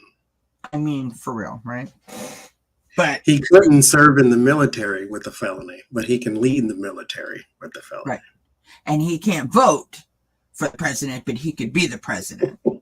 I mean, you know. Okay. Did they fact check? Good. It was about the double standard, and I was just like, holy cow. Like, you know. Mm-hmm. Y'all need to chill out. Seriously. And tying that around to what we were talking about before, right? Like, I'm not trying to put my friend out of business here. I'm just stating a fact, though, right? That no matter how much worrying we do, no matter how much upset it causes, the election is going to happen, and one of those two people, more than likely, is going to be the next president. Of the world. Saying, you know, like it's saying that, you know, like he's too old. You're just upsetting yourself and sort of taking your focus away from how you might be able to help. You know what I mean? Is he old? Both of them? Yes. Do we need younger candidates? Yes. Do we have younger candidates? No. This like there's no gray area. It's black and white here. Do you have younger candidates right now? No, you do not. So these are your choices. Choose one. That's I personally think that your choices, if you want to continue to have a voice, if you want to continue to have a choice, if you want to continue to express your voice as a choice, then you will vote for democracy, and then you know what side you need to be on. And if you don't ever want to speak again or have your say, then you know what side to put yourself on. Because if you try to change Joe Biden out right now, all you're going to do is split the vote. 100%. Because he's not dropping out, number one. You stick another person in there, then you can split the vote. You're guaranteeing Trump presidency, and that's what you want, then fine. Yeah. Don't complain the next 6 years when he's president and won't leave. Oh, my God. I mean, I can't. Mm-hmm. Anywho, okay, let's move off of that. Sorry I brought it up, friends. But yeah, the double standard today, I was like, what? That's crazy to me. I mean, we've all dealt with a double standard at some point, you know, and on some level in our life, right? But I was like, honestly, and I don't know why. Like, it's not like I don't know that that's going to happen, but somehow I was shocked at, I guess, of the urgency. It was like, it really felt like a call for action. I'm like, my God. I mean, literally just 2 days ago, you were reporting on best job numbers in 50 years, blah, blah, blah. It's like, you're crazy, man. I don't know.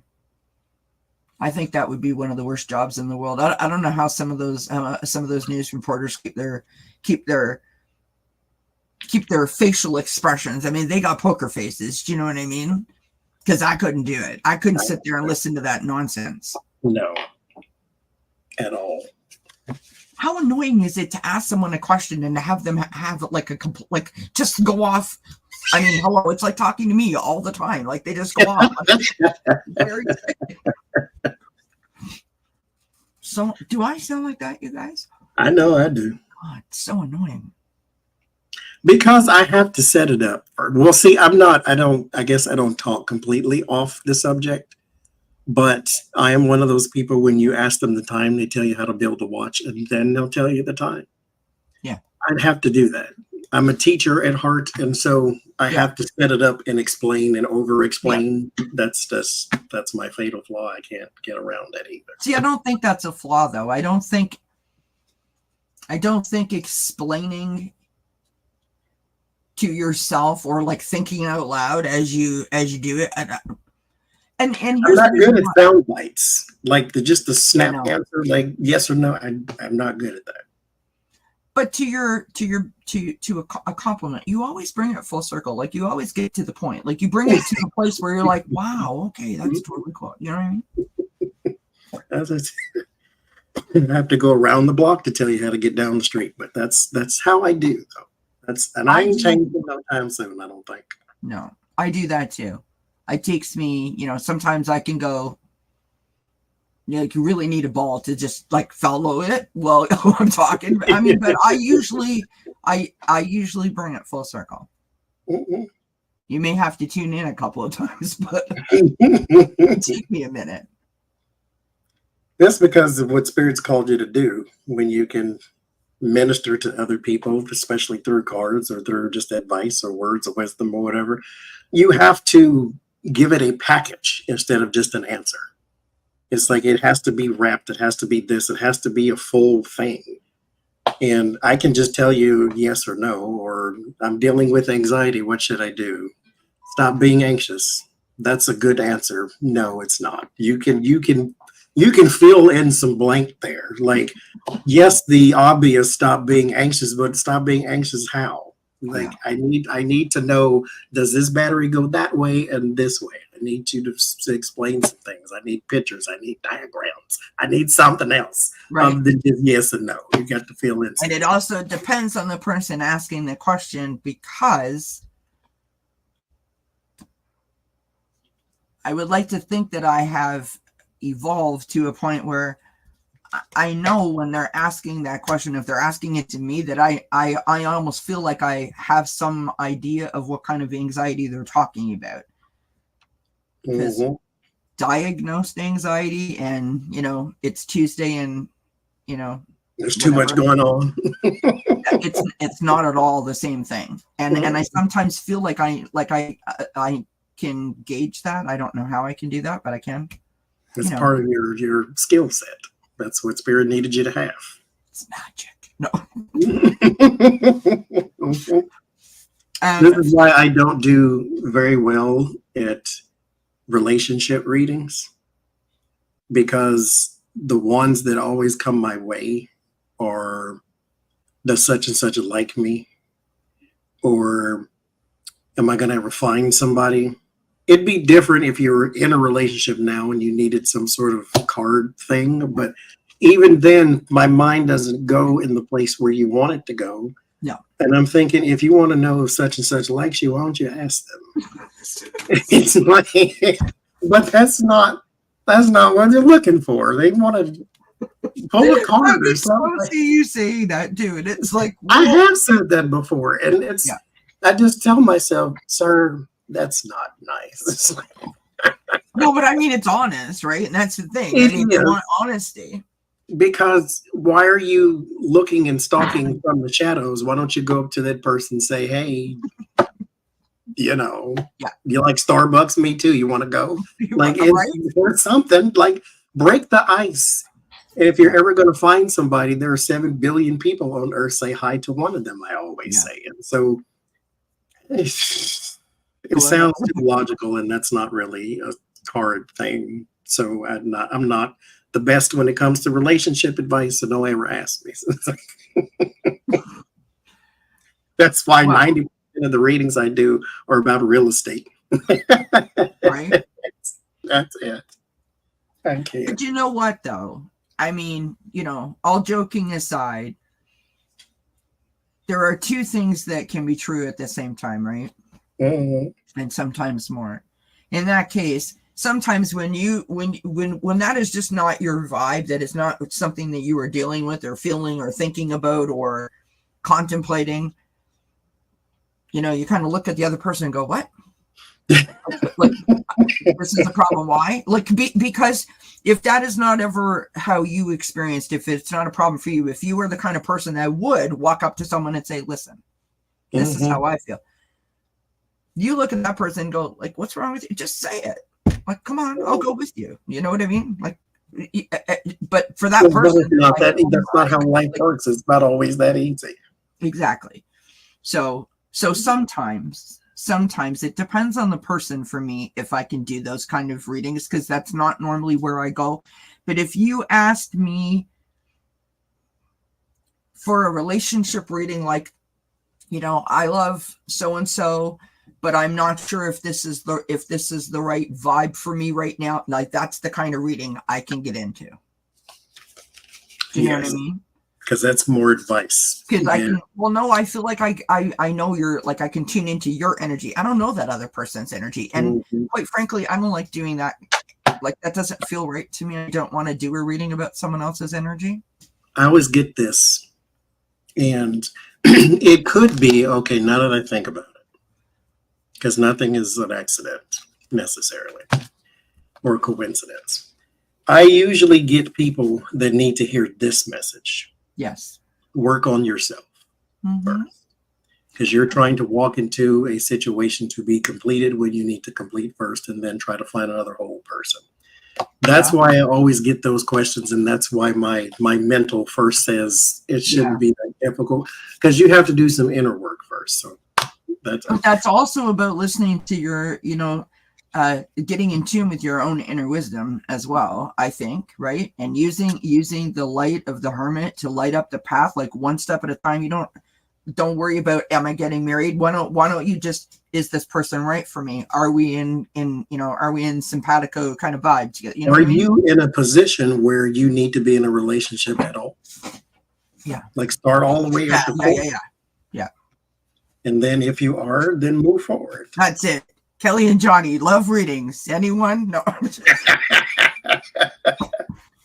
One card, and we will interpret it for 6 weeks.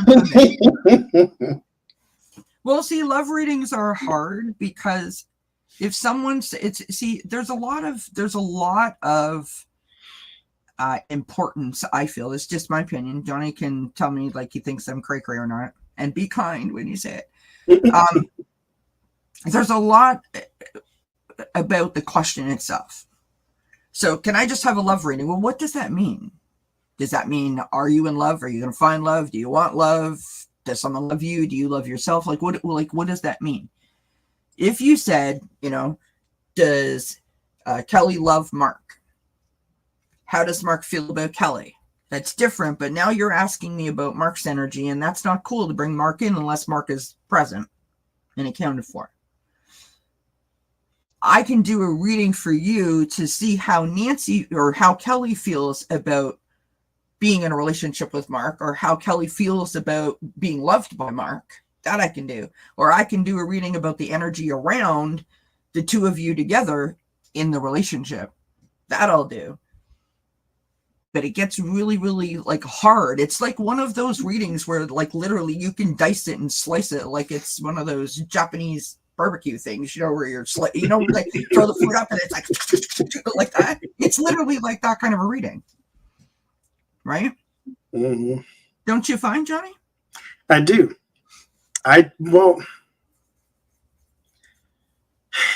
Because again, my thing is I lead too much with the brain and not the heart sometimes, because it's, as you said earlier, it's not just that easy to say. Because in my mind, if you like that person, say You would something. just say something, yeah. But at the same time, it's not that easy, because I personally would never walk up to a person and say anything. Ever. Been there, done that. Ever. I'm not that person. I have a fear of intimacy, which means you have a fear of rejection, which means Yeah. I'm never going to walk up to a person and just, not to, I'm just a stranger and say hi. I'm not going to do that either. Now, if you walk up to me, then be prepared to, hi is the last thing you're ever going to say, because I'm going to talk your whole face off. But at the same, I'm never going to walk up to a person and spark a conversation. Right. Ever. So I get it that it's not that easy, but at the same time, if you are wondering about somebody else's energy, then figure out your own first. Yeah. Because if you think that person likes you or doesn't like you or whatever, maybe ask, would a relationship between me and this person ever be possible, or something of that. But if you want to know their energy, then I think my line in the sand is, like, how does Bob feel about me? Yeah, no, we're not doing that. But well, I can't, because I don't feel like it's right. You know what I mean? Bob's not here. Bob's not asking the question. And then if I come back to you and say, oh, he just adores you, what are you going to do? Are you then going to go up to him and say hi? Yeah, like, no. And then what if you go up to him and say hi, and he's like, who are you? Quit talking to me. Stranger danger, rape whistle. Like, what happens then? And then you're going to come back to me and say, well, you said he adored me. No, I don't remember saying that. So just go talk to the person, or leave him alone altogether. Yeah. Nancy says that, okay, so first of all, Flex says, I hate when someone asks me if I like their boyfriend. Loaded question that will come back to mess with me. Well, that's like saying, like, do I look fat in this dress or whatever, right? Like, I mean, there's no way to answer that. At some point in time, you're not getting a smack upside your head. I'm just saying. And then Nancy said, I had readers tell me someone is coming in for love, relationship, and still waiting. Laugh out loud. My boyfriend passed 5 years ago and no relationship since. I'm sorry for your loss. Now, I've done that. I've had a reading for someone, and it was like, I don't want to say the person's name, but I was on another show, and there was like 3 or 4 readers in total, and this person asked like a totally generic kind of question, and I don't know why I got it. I just got it. And everybody else was kind of in the same place, and I was like way back over here. Like, I was way over there, and I just said it. And for a while, that person kept saying, I'm waiting. I'm over here waiting, Kelly. And I'm like, I can't. It is, that's what I saw. Here's the thing, though. And I'm not trying to justify that. I'm not saying that I was right or that I can't be wrong. I don't mean that. Love comes in many different forms. And I think that, if I say to you, you may be, love is coming in the next 3 months. Well, you're literally waiting for the person to show up and be like, hey, right? Maybe you get a pet. Maybe you sign up for a class that you thoroughly enjoy. Maybe someone walks up to you and says to you, like, wow, you look fantastic because you've been working out, or, maybe you bought a new outfit and everyone's sort of, wow, that really looks nice on you. And you feel so good about yourself. Like, it can come in all forms. And I'm not trying to make it make sense. I'm just saying it is the way that you interpret it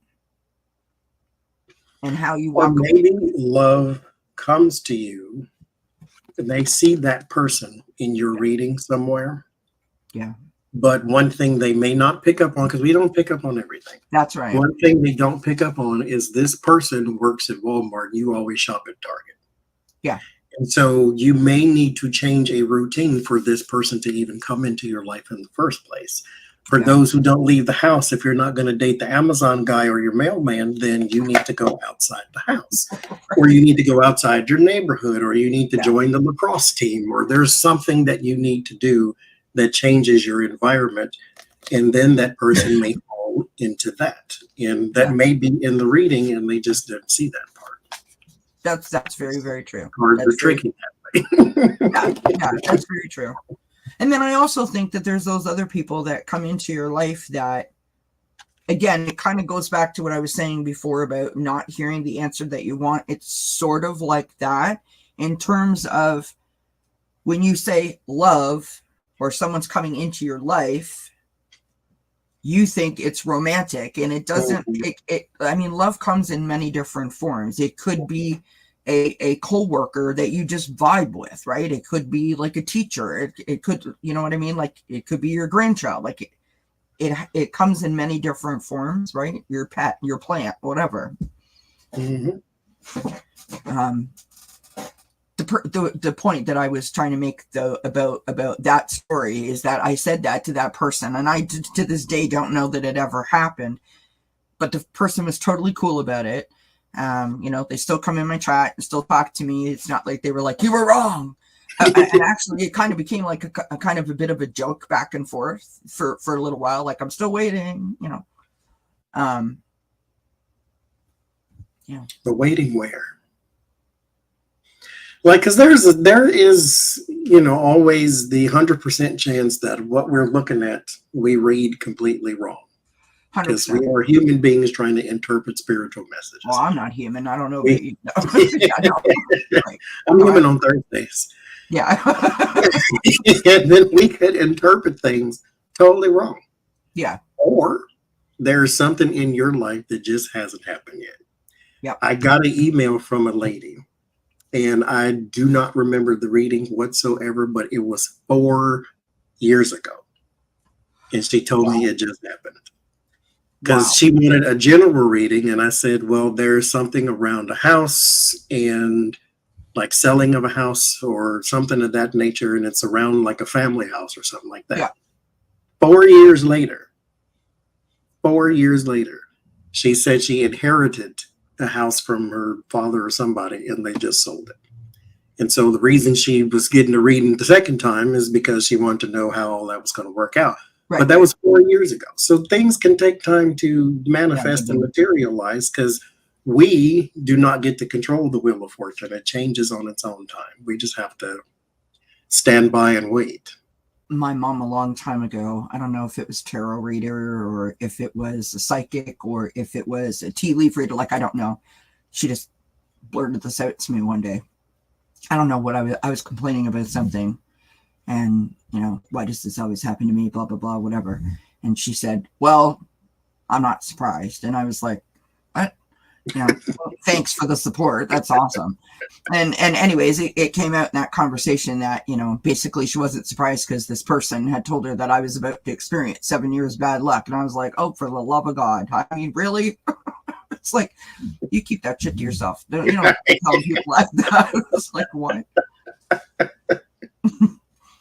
Yeah, no thanks. So literally, I was like, you know, like the proverbial jail cell calendar, like, No, don't do that. Great, only 5 years and 4 months to go. Like, no, I mean, no, you can't do that. That's wrong. I think that as a reader, like, that you have to adopt a sort of like a code of ethics or like rules, you know, because you have a responsibility that, like I said before, people take what you say really seriously. And I only know from my personal experience, I can't speak about anybody else. I know that when I first came to this community and I was in the chat and I learned that I could ask a question, and depending on what channel I went to, they were kind enough to read back, you know, give me answers, provide me with guidance, that I like literally was like writing that down. I was taking notes. You know what I mean? I took it so seriously. And I don't ever forget that. Like, I'm just using Nancy as an example because that's the last name I see on my chat screen. Nancy could be that person. Nancy could just pop in here tonight out of the blue and ask me a question, and she really, really, really, really in that moment needs an answer. I take that seriously. I'm not just gonna make shit up, right? If I don't know, I'm gonna say I don't know, but I'm gonna try to to give you something that I feel like you can need, or that you need, right? Some kind of helpful something. And I can't explain it. I somehow seem to know who needs what when they need it. When you ask me, like, I can tell who's asking the question and who needs it more than the others. Does that make sense? Isadora says people expect you to be their analyst. Well, I mean, we're like hairdressers over here. Do you know what I mean? And bartenders, for sure. Without the tips, I might tell you. I'm just saying. Tell me how to fix my life. And that's why I started calling these magic cards. Yeah. If people want you to pull miracles out of them. Tell me how to fix everything. No, I can tell you a direction to go. You still have to go it. So as I always say, it's insight, not instruction. You don't have to do anything, but here's the insight on what you could do. Yeah. It's still up to you, though. If I tell you to go left, you don't have to. It's still your life. Go right. Yeah. It might be wrong. Yeah. Double dog dare you. Go backwards if you want to. It's your business. I'm just telling you what the cards say. Right. Nancy says, I'm 71 years old, was married for 34 years, had my boyfriend. It took a long time to meet him, and he had a motorcycle accident, broke my heart. I was in love. But, I mean, how amazing, 34 years together, right? You know, who was I saying that to? It didn't matter. But it's like some people, it was about somebody's birthday, and it was somebody I was working with. And she said, can you believe I'm going to be 50? And I said, that's good. And she said, yeah, it's 50. I said, yeah, that's good. Mm-hmm. I said, you have not just a job, you have a career. You have a son. He's never been in jail. He sticking up to Walmart for nothing. He doesn't hate you. You don't hate him. You got your health. You're not in debt. You own your own house. Like, you tell me where the bad part comes in. Yeah. And some people only made it to 17. Some people only made it to 4. You made it to 50. Be grateful for that. So if you're in a relationship and you made it anywhere past 3 days, it's like, right. I know some occasions where it's like, you know what? No. Mm-mm. Yeah. You wasted my time and $238 of my money. So no thank you. I can't and I won't. I mean, the loss part is always heartbreaking, and it always will be. Because that's not something that they equip us with as we're growing up. Most of the people that we love try to shelter us from pain, right? Or keep us away from exposure to that kind of sadness. And I think as human beings, we are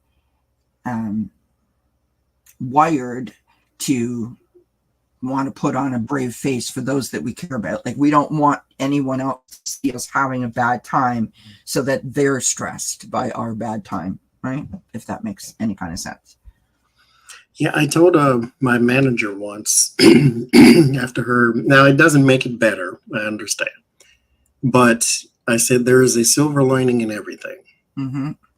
And she said she had lost her mother. Where's the silver lining in that? I said, the fact that you feel bad about it at all, because there are some people on this earth that you cannot wait to see the back of. My cousins, they had a mother who would hit them with whatever was in her hand. Right. Rocks, hammers, hangers, whatever, because that's who she was. That wasn't your mother, and that wasn't your experience. You mourn for yours because you didn't have that one. And right. So there is something to that. I mean, again, it doesn't make it better. Yeah. But the fact that you had a relationship with a person that you'll actually miss instead of a person that you couldn't wait to see die. There's 100%. Something in that too. And I mean, the blessing is, like, along that similar line, I think that, how blessed you are, because so many people don't have that experience of to love somebody and have that beautiful relationship for that, that year or that amount of time. Some people don't ever find true love at all, and some people, are faced with, tragedies and it doesn't work out. I just, like, Mark and I are about to celebrate our 20th wedding anniversary, which I can't believe.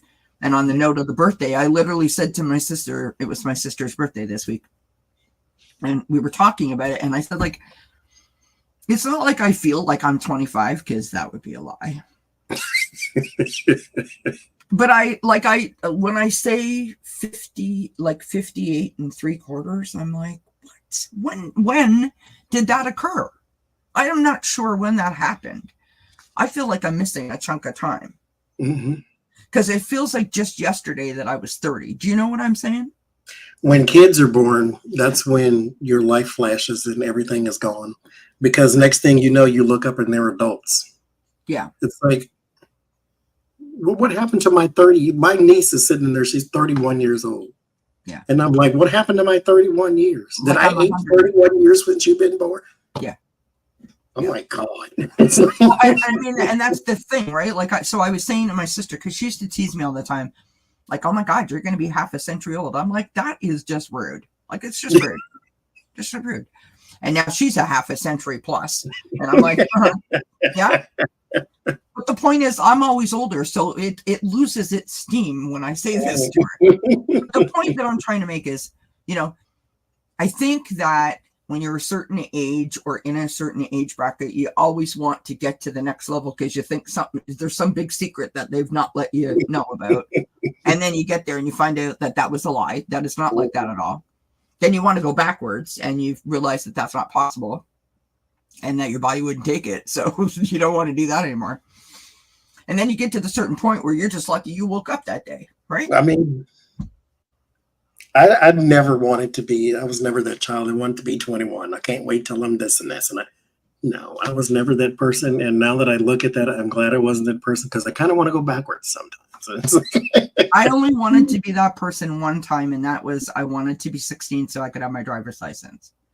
And then I was 16 and I got my driver's license. And then it was, I got my driver's license when I was almost 18, but it was like, then I had to go get the milk and I had to pick up my sister and then I had to do the dry cleaning and then I had to go for the car wash. And I was like, this sucks. I just wanted to drive the car.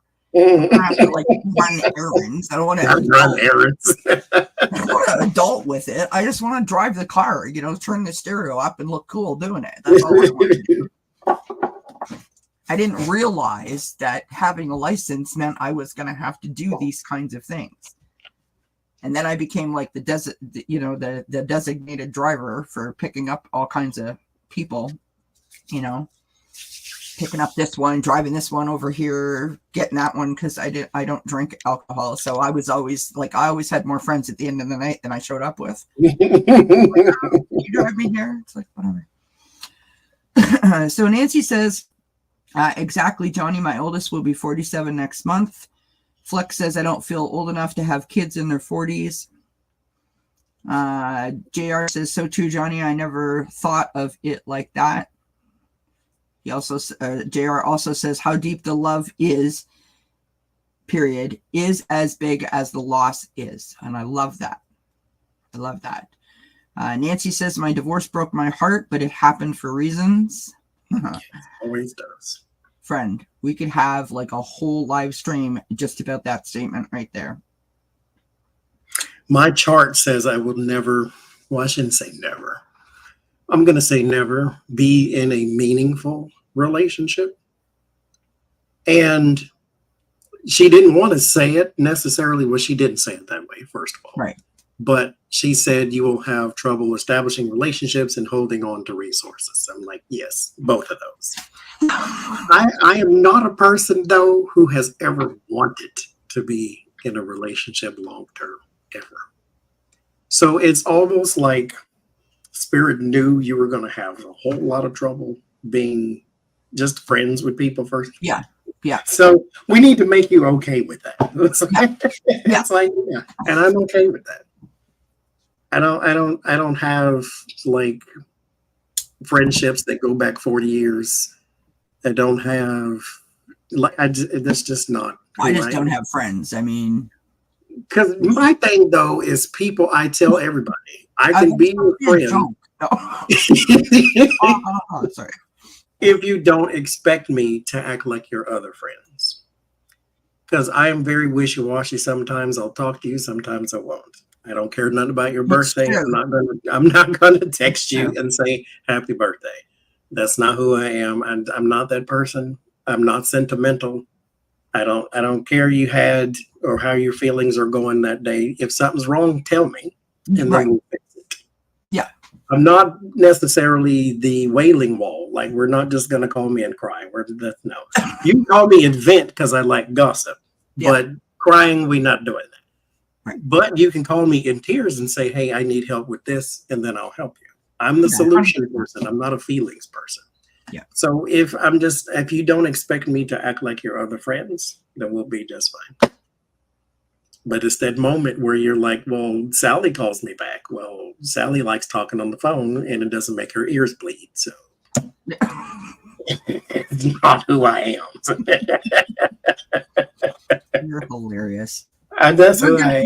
We're getting back to that in 1 second. So I'm just going up because I want to make sure that I get everybody's comments in here. Flex says, I like being alone because I eat cereal for supper. My husband eats cereal like all the time for any occasion. Like it really, he's like a cereal freak. Nancy Riker said, right, I trust you, Kelly. I don't let everyone read for me anymore. Aw, blessings. That's very sweet. Thank you, Nancy. Nancy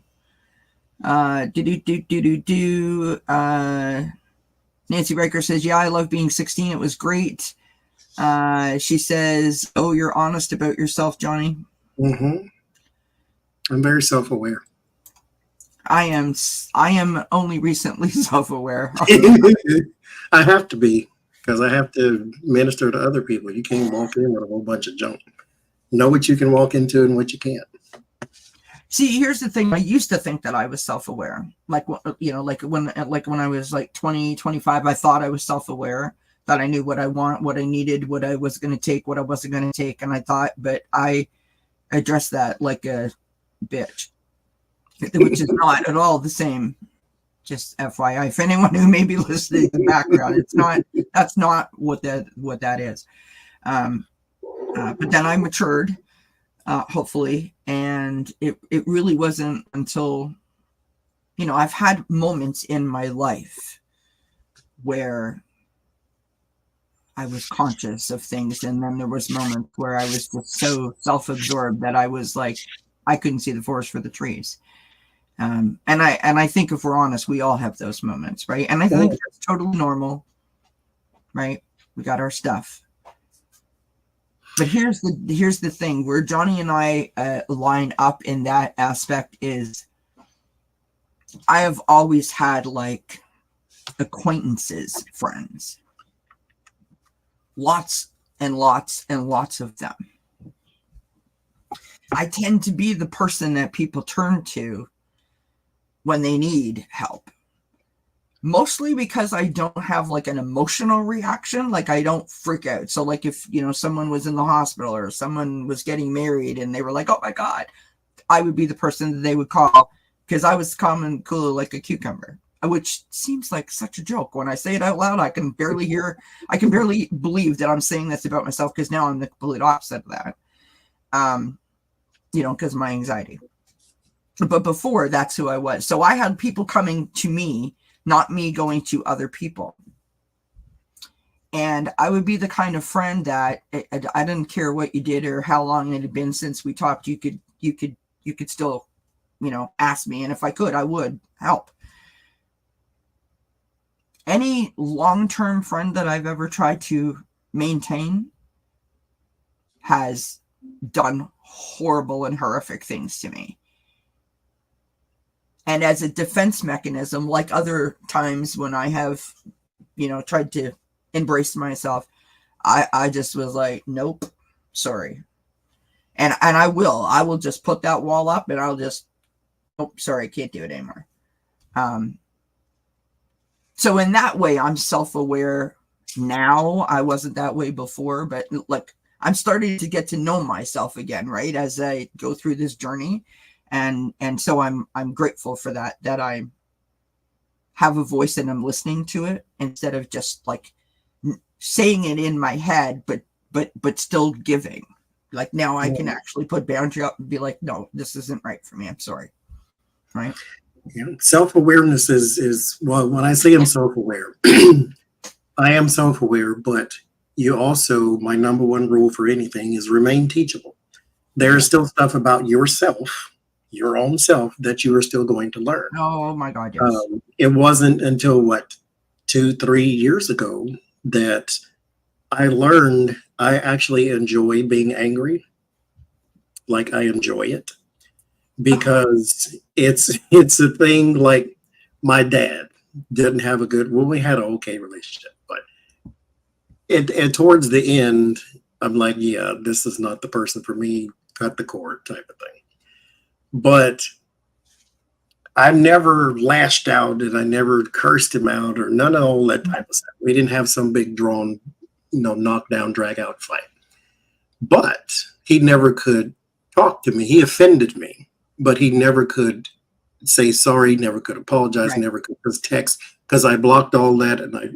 But I understood later on, you actually enjoyed being that way because it was almost like punishment towards that person that they couldn't make amends, they couldn't tie the fence, they couldn't do none of that. And so it was something I enjoyed doing, and that was something I learned about myself. I've done that in other areas of my life to where a person offends me, and it's never just like they stepped on my shoe. That's a mistake. No, you did something to me I wouldn't do to you.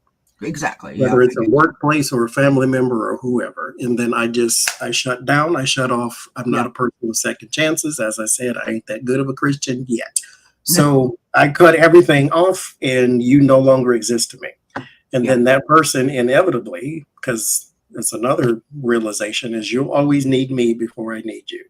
Yeah. And they'll always try to come and make some sort of amends. And I'm like, nope, not going to happen. And so a part of me enjoyed doing that. And so I had to learn that about myself too. And then sort of either agree to remove it or agree to that's just who you're going to be. And it's like, that's not who you need to be, because why walk around with anger? So 100%. I'm aware of it, but I didn't say it's fixed. I mean, in most cases, I feel that I am that way also. And I think it's just because it's been done to me so many times that I will not break down that wall because I'm not into it. Like, sorry. I have on occasion broken that wall. I will share this story with you real quick. So best friend, lived next door to her, met her when I was 10, best friends till we're like 22 and a half. It doesn't matter. She went through all kinds of stuff in her life. So did I. We were there for each other, right? And she was going through a really, really, really hard time. And I felt bad for her, right? I felt like she needed a break. So anytime I could lift her up, you look good, you want to go somewhere, can I buy you dinner? I'll look after your kid while you go out, like whatever it was, whenever I would try, because I just felt like she just needed a little bit of joy. You know what I mean? And then I met my ex-husband, and comments were made that he was like basically he was too good looking for me. That was not directed to me until I heard that after. Those friends that tell you after something happens, that's when they let you know. But right in front of me, she hit on him, even though she didn't know I was standing there. He told me, because if he hadn't have told me, I would have let him go. That was like a test. I mean, because neither one of them seen me standing there, right? The next day, she called me as if nothing was, like, it was Tuesday. And I said, Like, I just let her go on, and I said, like, just hold on a minute. Like, are you for real over here right now? Like, all the stuff we've been through. And she, like, denied. He's a liar. I can't believe you're going to take his. I'm like, I was standing right there. I heard you. That was it. All those years of friendship, gone. And about 2 or 3 years later, my sister and I were in the shopping mall just around Christmas time, and we ran into her sister. And she was like, oh, my God. And, like, she would be so, and I'm like, how is she? Whatever. And so she told me, she'd had 3 kids at this point, 3 different guys. The last one just broke up with her. She got no car. She can't pay rent, blah, blah, blah. So I went home and I told my ex-husband, and I was like, oh, you'll never guess who I ran into. I told him the whole story. And he was always like, you should call her. And I'm like, why do you want me to call her? I'm not calling her. Right. So I picked up the phone and I called. It was like no time had passed. And it was all like, whoa, this is happening to me. Blah, blah, blah. And I said, what do you need? I need food, I need diapers, I need this. And I was like, okay. So I went to the store and I spent some money and I bought some stuff. And I had, like, my ex-husband and I, he took me over there and I dropped it off. And she was like, oh my God, she went to give me a hug. And I was like, no. This is so that, like, I am okay with what I'm doing here. Like, because you know what I mean? Like, I had to do something to make it okay. So I wasn't the bad guy, because I actually felt bad for her circumstances, but I wasn't feeling bad enough that I wanted to bring that towards me. And that kind of did it for me in the best friend department, because I was like, no, like, I can't, I'm not a doormat, You're better than I am. If I'd have called her on the phone, the only thing we were going to talk about is, do you want me to burn your house down with matches or light? For entertainment purposes only, friends. Because yours is easier. Not today, heifer. No. There you go. We're not playing that game. I just But it's growth. That's growth. And to JR's point, I'm a silent treatment person. 100%. Oh my God. Because I don't like arguing, first of all. Believe it or not, the Gemini who talks a lot, I don't like it. Because it's pointless to me, because you're not going to suddenly be convinced by what I'm saying. But if you do offend me, then I shut all the way down. Yeah. Like, everything turns off. No lights, no sound, no power. Everything is just zoom. Yeah. And I didn't got nothing to say. This happened over the weekend, which is why I said I needed that anti-stress thinking. Somebody irritated me to the highest degree, and it was not the people who came to the thing. Right. And so I'm like, okay, I need to go take a lap around the block or something. And then they come up and they try to talk, and but no, I can't do it anymore. I can't do the smile and faking thing. I got nothing to say. Do you think that's because you've been hurt that many times prior, like people just sort of using and abusing you? Because it's like because I don't like arguing. Now, it could be one of those things to where if I lashed out, then possibly we could hash it out and be done with it and move past it. Right. And the fact that I say nothing means it lingers. Yes. But I always feel like, what is going to be the purpose of me sitting here having an argument with this person? Yeah. And so I just say, okay, just let it go. And I'm good at letting the person go, but I'll stew on the issue a couple of times. I'll argue in my head, but but not out loud. I've done it a couple of times in my life when it was when it seemed appropriate in the most unusual of circumstances. And one of those is where my stepfather was concerned. So after my mother passed, and I was told I was my mom's executor and all that kind of jazz, and I turns out that I wasn't. I tried to keep in contact with him for about maybe like a year and a bit, and then I just couldn't do it. Like I just couldn't do it. I knew that what I was feeling internally, because apparently Spirit was talking to me then, and I wasn't listening. I knew that something wasn't right. I knew I was being bamboozled. I knew it. And I mean, not that I expect anyone to believe me or not believe me, because it really doesn't matter. But like I said, all of the things that ended up were going to happen in a manner of speaking. Many times I had the thought that I needed to stay closer to him than to be further away from him, if you get my drift. But I also was real enough to understand that there was nothing that he was going to say to me that I was going to accept as the truth. And so what would the point of that be?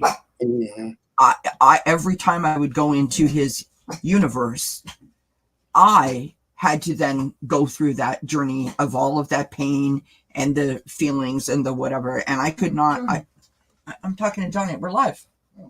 Mark's like, oh, Johnny, come and say hi, everybody. Hi, baby. Rosie wants to say hi, apparently. I don't want to back my chair up because I don't want to roll over. Hi, baby girl. Oh, God. She's not a baby anymore. You should be on Johnny's shirt. No. But in that instance, I could not do that. You know, like I just knew I couldn't do that. And at the end of the day, and it's funny because everyone's saying hi to you in the chat. At the end of the day, my sister and I just talked about this the other day. You know, that went on for like 9 years. And I was basically like I was the bad person because I wouldn't talk to him or whatever. And as it turns out, now at the end of it all, I'm okay with it. You know, I'm okay with what I did, and other people now understand, and I'm grateful for the understanding because that helped me to be okay with it, if that makes sense. Mm-hmm. But I was a big enough person to admit that it might not have been the right way to handle that situation, but it was right for me. Right. And I didn't really care if anyone else understood it. And I took a lot of flack from a lot of people for not doing what the collective wanted me to do, if you get what I'm saying. Mm-hmm. And but I was steadfast in that. And I've been that way in a couple of other situations. But normally I'm like, just let me go away for like a couple of weeks, couple of months, and I'll be okay. See, like if you need me, I'll be there. I won't be the same friend to you, but I'll be there for you if you need me. Well, that's still very grown up and mature. Oh. This is why we don't have babies. Did you see that?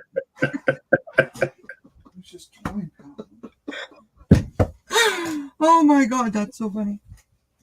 Sorry, go ahead. Yes? Because I have a very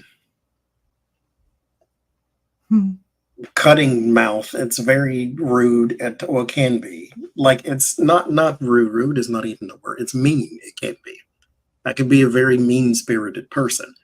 And so if there is some sort of... Ouch! I felt that. No, I'm just kidding. It's not one of those dolls. I'm sure of it. No, I'm kidding. I'm joking. I had that at one point. If I know, like with my father, for instance, there was a few times where all that came and my sister, she would then, who also hates him, but she would tell me, you know, you're supposed to be respectful to your parents and the this and the that. And I'm like, okay, because in the Bible, she's a Christian. It says that you should honor thy mother and father. Mm-hmm.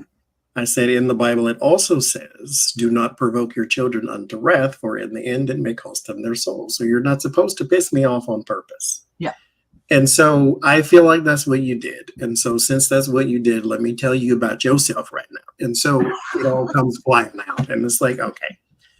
Because I know things about people in my sphere, and then you use that thing against that person because that's how I fight. And right. So that's when I just adopted the, I don't say nothing at all. Yeah.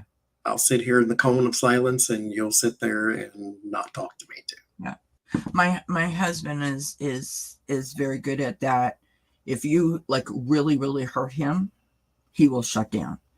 And to the outside world, it looks like he doesn't have a care in the world. Like he's totally okay with it. Right. Mm-hmm. I know that it's eating him up on the inside. But he will, like, he'll take it to the grave, kind of like he is that determined not to let whatever that is remain an issue. It's like he brings it inside and just sort of kills it. You know what I mean? I don't know. Mm-hmm. That does Absolutely. not sound positive at all, but if you get what I'm saying. I've done it 1,000 times just here on YouTube. You meet people and they turn out to be different people, and then so you take it in, smash it. I'm not different. I'm just weirder. I'm weirder But I behind still the talk to scenes. you. I'm There are not. some people I don't know anymore, because so it's you erase it like it didn't even happen, and then I've you been just so disappointed here on YouTube. I really have. We're still live, Kelly, so don't like say names. But no, I have. I've been so disappointed, you know, and but there is a silver lining in it, and I it just sort of struck me a couple of days ago. I was thinking about this, and I wasn't really sure why I was thinking about it, but I was thinking about it, and it sort of struck me that the thing that I wasn't seeing when all that was happening, because obviously I was only looking at it from like how it was making me feel, mm-hmm. and I can't help it. What do the optics look like, right? What's the word on the street? What's everyone saying about it? And it just suddenly, like, light bulb moment was, I'm okay because like everybody's still here. And I can't tell you how, I don't want to be ridiculous when I say this, but like how warm inside that made me feel, that like I don't have to say it. I don't have to prove anything. I don't have to do anything. I don't have to acknowledge it. I don't have to hide it. That the people that know me and trust me still know me and still trust me. Like their opinion hasn't changed. And I feel like it was like that moment where it's like, it's okay to show your face again. Do you know what I mean? Mm-hmm. I do know what you mean. Then that's a beautiful feeling. Truly, Mm-hmm. that's a beautiful feeling. Yeah. What I heard, like from you, just said it today, and what I heard from people over the seminar weekends is, I first started watching you when you were just showing your hands, but they felt like I was a real person. Yeah. And we go through our adolescence trying to fit in. We even go through our 20s, even 30s sometimes, trying to find Are you who we 58? are. And you put on different masks and different Yeah. wardrobes, and you can fit in with these people and fit in with those people. And then when a person comes up to you and say they like the person you actually are, then it's a whole different thing. Yeah. Because who you see on this screen, this is who I am. Like, I'm not much different. I'm not that deep, really. I'm not. So I'm this person, like, all the time. Mm-hmm. And when that person is who that other, these group of people seem to be gravitating to, it's like you were always fine just being yourself. Yeah. Instead of having to put the mask on and the mask off or fit in with this group or that person, Yeah. or whatever the case may be, because that person's still finding themselves. They're trying to fit in with group to group to group too. And it's like, okay, well, let them go do that. And then you stay here in the 100%. of your own making. And then Yeah. the people who will get you. Not every person is in your tribe, though. So be okay with letting them go. It's a lesson that we know well, right? I mean, we've been learning it our whole entire lives as we go through our stages, as you so eloquently put, and not everyone's going to like us. And I wasn't under a false illusion that everyone would like me. What I was clearly, I was under a false illusion that people pretended to like me and used me. And that part I was clearly not into, or wasn't awake to. I didn't see, or I didn't want to see. Mm-hmm. But I'm grateful for two things. One, I only let it affect me until it did not anymore. And two, that the people that like get me, understand me, love me, whatever, or all of the above, are still feeling the same way. And that makes you feel like you've got a little extra pep in your step. Do you know what I mean? It makes you feel like, okay, I got this. and I am under no false illusion. Normally, I don't care what everybody thinks. Like I care about okay, if you're my friend, if you're my family, I care about what you think. It matters to me. But I don't care if you're Bob down the street. Like if I don't know you, I'm not gonna go out of my way to like not, you know what I mean? But I don't need everyone to like me. Even though I am a people pleaser, I want people to be happy, but I'm not gonna jump through hoops. It's not gonna upset me if you don't, because it's not because of anything that I have done or not done. But yeah, this YouTube is not for the light of heart. It is not. It is nasty. It is negative. It is toxic. Sometimes. No, but I'm saying like as a content creator, I don't mean, I was going to clarify that, like not like what we're doing here. I could do this every day, all day, you know, like just leave the stream open and we'll just like shoot the shit. You know what I mean? Mm-hmm. But I want to be a star kind of like, or you know, ooh, like, can I come on your channel because you got 5 more subscribers than I do? Like, like whatever that part is.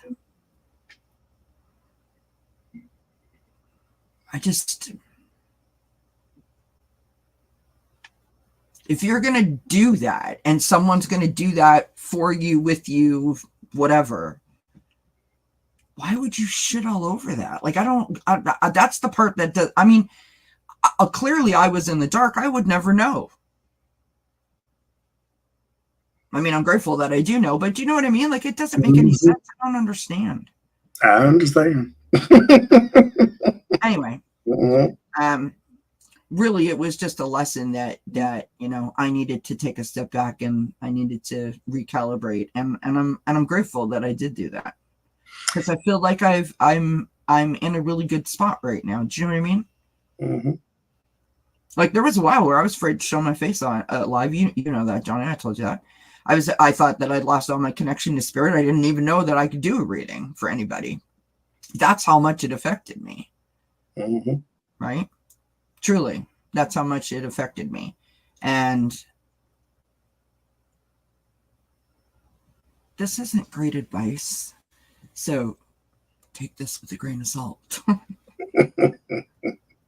Because this isn't Kelly's normal like advice, but it's like, you know, fuck him, really.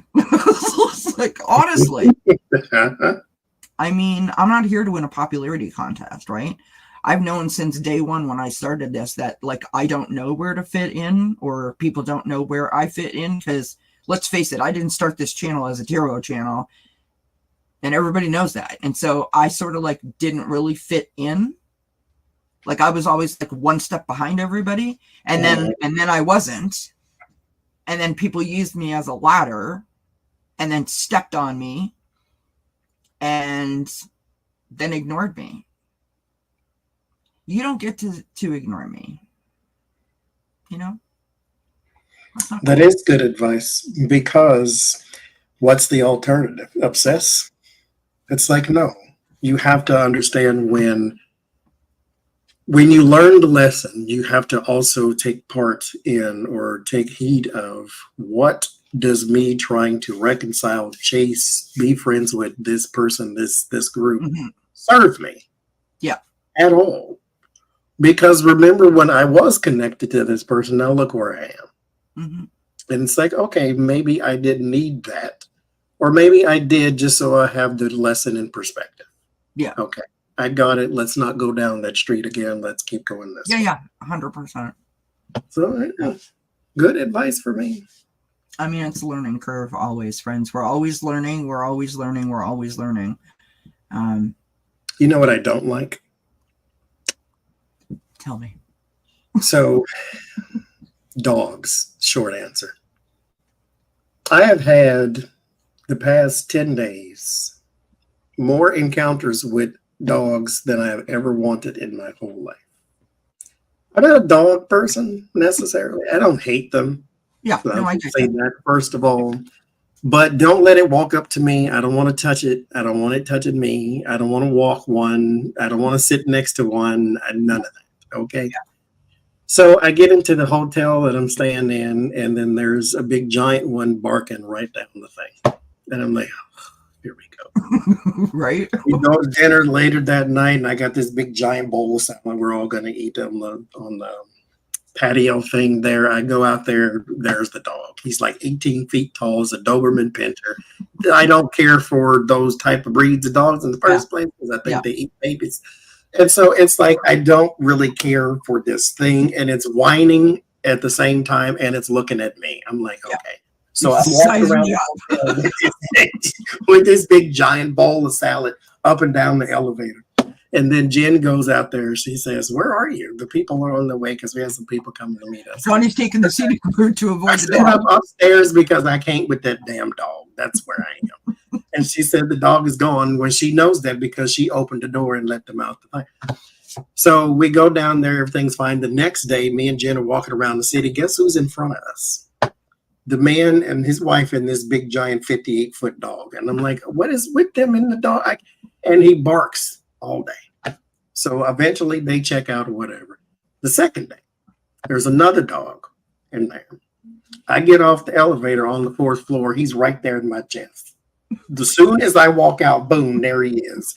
Because he's looking for his owner. And so he's running up and down the hallway. There's nobody else in sight. So he heard the elevator open. So he ran over there. And I just walked out and smashed right into this dog. I'm like, what is with the dogs? What is this hotel dog? And I didn't know it. What is with? There's and a he's message still in running there up, somewhere. running up and down. I'm like, okay. I'm going, and I called the people. I said, it's a giant dog. And he was gigantic because he was a greyhound. So he was like 52 foot tall. I said, there's a giant dog running up and down the hallway. And they said, okay, thanks for letting me know. And then the third day, it's another one barking down the hall. All I want to sing is, who let the dogs out?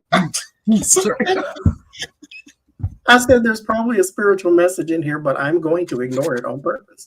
Because why am I surrounded by nothing but dogs? And there was another giant one. He was a golden doodle or something. And I don't care what breed it is. Get it out of here. How about that? Yeah. None of them were Chihuahuas or lap dogs. They were all like 12 feet tall. 58, 18, 12. Yep, got it. It's like the fishing story. I am so sick of dogs. I swear they were all friendly, mind you. For the moral of the story. I mean, if you're interested, when you start telling the story, something about compassion. Probably because I have a fear of large dogs, but it has to be from a past life because I've never had a negative interaction with a dog in this life. But like if somebody's walking a pit bull and I'm walking at you, I'm going to cross the street. Right. I have a huge fear of them and pit bulls and German shepherds and Doberman Pinschers and Rottweilers and big giant dogs like that. I have a fear of those, but I don't know why. I mean, it's a past life, but I don't have that experience in this life for it to make sense. You know, you can't make it up. I got changed in growth. See, yeah, I ignore it though, because you leave me alone with the dog thing. Teach me something else. So now I think you need to have a word with Spirit and just say, like, could you bring it to me in another form, please? I don't want to know dogs. I don't need to change my underwear every day. Thank you. I did have a very, what I call spiritual experience with the dog twice. And I don't know if anybody's ever experienced it too, but my neighbor had a great day. But when a dog or any animal runs up to you and then looks at you with a look of follow me, I don't know, it feels different to be able to look at nature and know what it wants without it being able to speak to you in a language you understand. Because it'll look you right in the eyes and you know this dog wants you to follow it. And I've had that twice. And it always leading you somewhere because they need help with something else. Mm-hmm. So that's a real different kind of experience. Oh, yeah, that's totally different. And you know that. You know when it's like when a kid needs help. Like you can sense it, right? Do you think that maybe the dogs specifically around this time were in some way connected to the healing work that you were doing or learning with Jen? Yes, because okay, I'll give you the story too. Oh, see, like that was nice. Leave a whole part out. Just leave a second. I don't want the lesson. Take it away. Yeah, no, I I get don't you. want but Jen teaches No. automatic writing. And so I was doing some automatic writing. I went to sit by myself and was doing automatic writing, and it gave me the sentence Jefferson Starship. And I don't know what that. Well, I knew it was a band, but I know nothing else about them. Right. And so I had to look it up, and I found the song that Spirit wanted me to know, and all this type of stuff. And so it was basically teaching me or telling me to get out of that Eight of Swords mentality, get out of the comfort zone, open yourself up to, because in my chart, I had my chart read however long ago. She said on one of your shows that you had it read that there are some people coming in my life that you need to be open to. And so this is kind of like the prerequisite. Like, we need to teach you now how to be open to things that you're normally closed off to. Gotcha. Because whoever this person is coming into my life that needs help from me or is going to help me, I would probably naturally be closed to that. Yes, person. I got you. And so I'm like, okay, compassion, yeah. I need to. That met you at the elevator. I need to be open to it. And I'm like,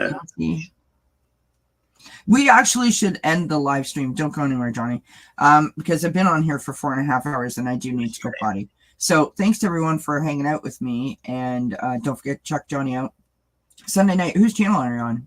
Your channel? Yes. Be on Johnny's channel at 8 p.m. Eastern on Sunday nights, and I will be back on Sunday at 7 Eastern. I think Becca's live now. So we will say goodnight, and thanks to everyone for hanging out with us and for all of the conflabs. Have yourselves a great weekend, and wish you many blessings till we see each other again. Bye.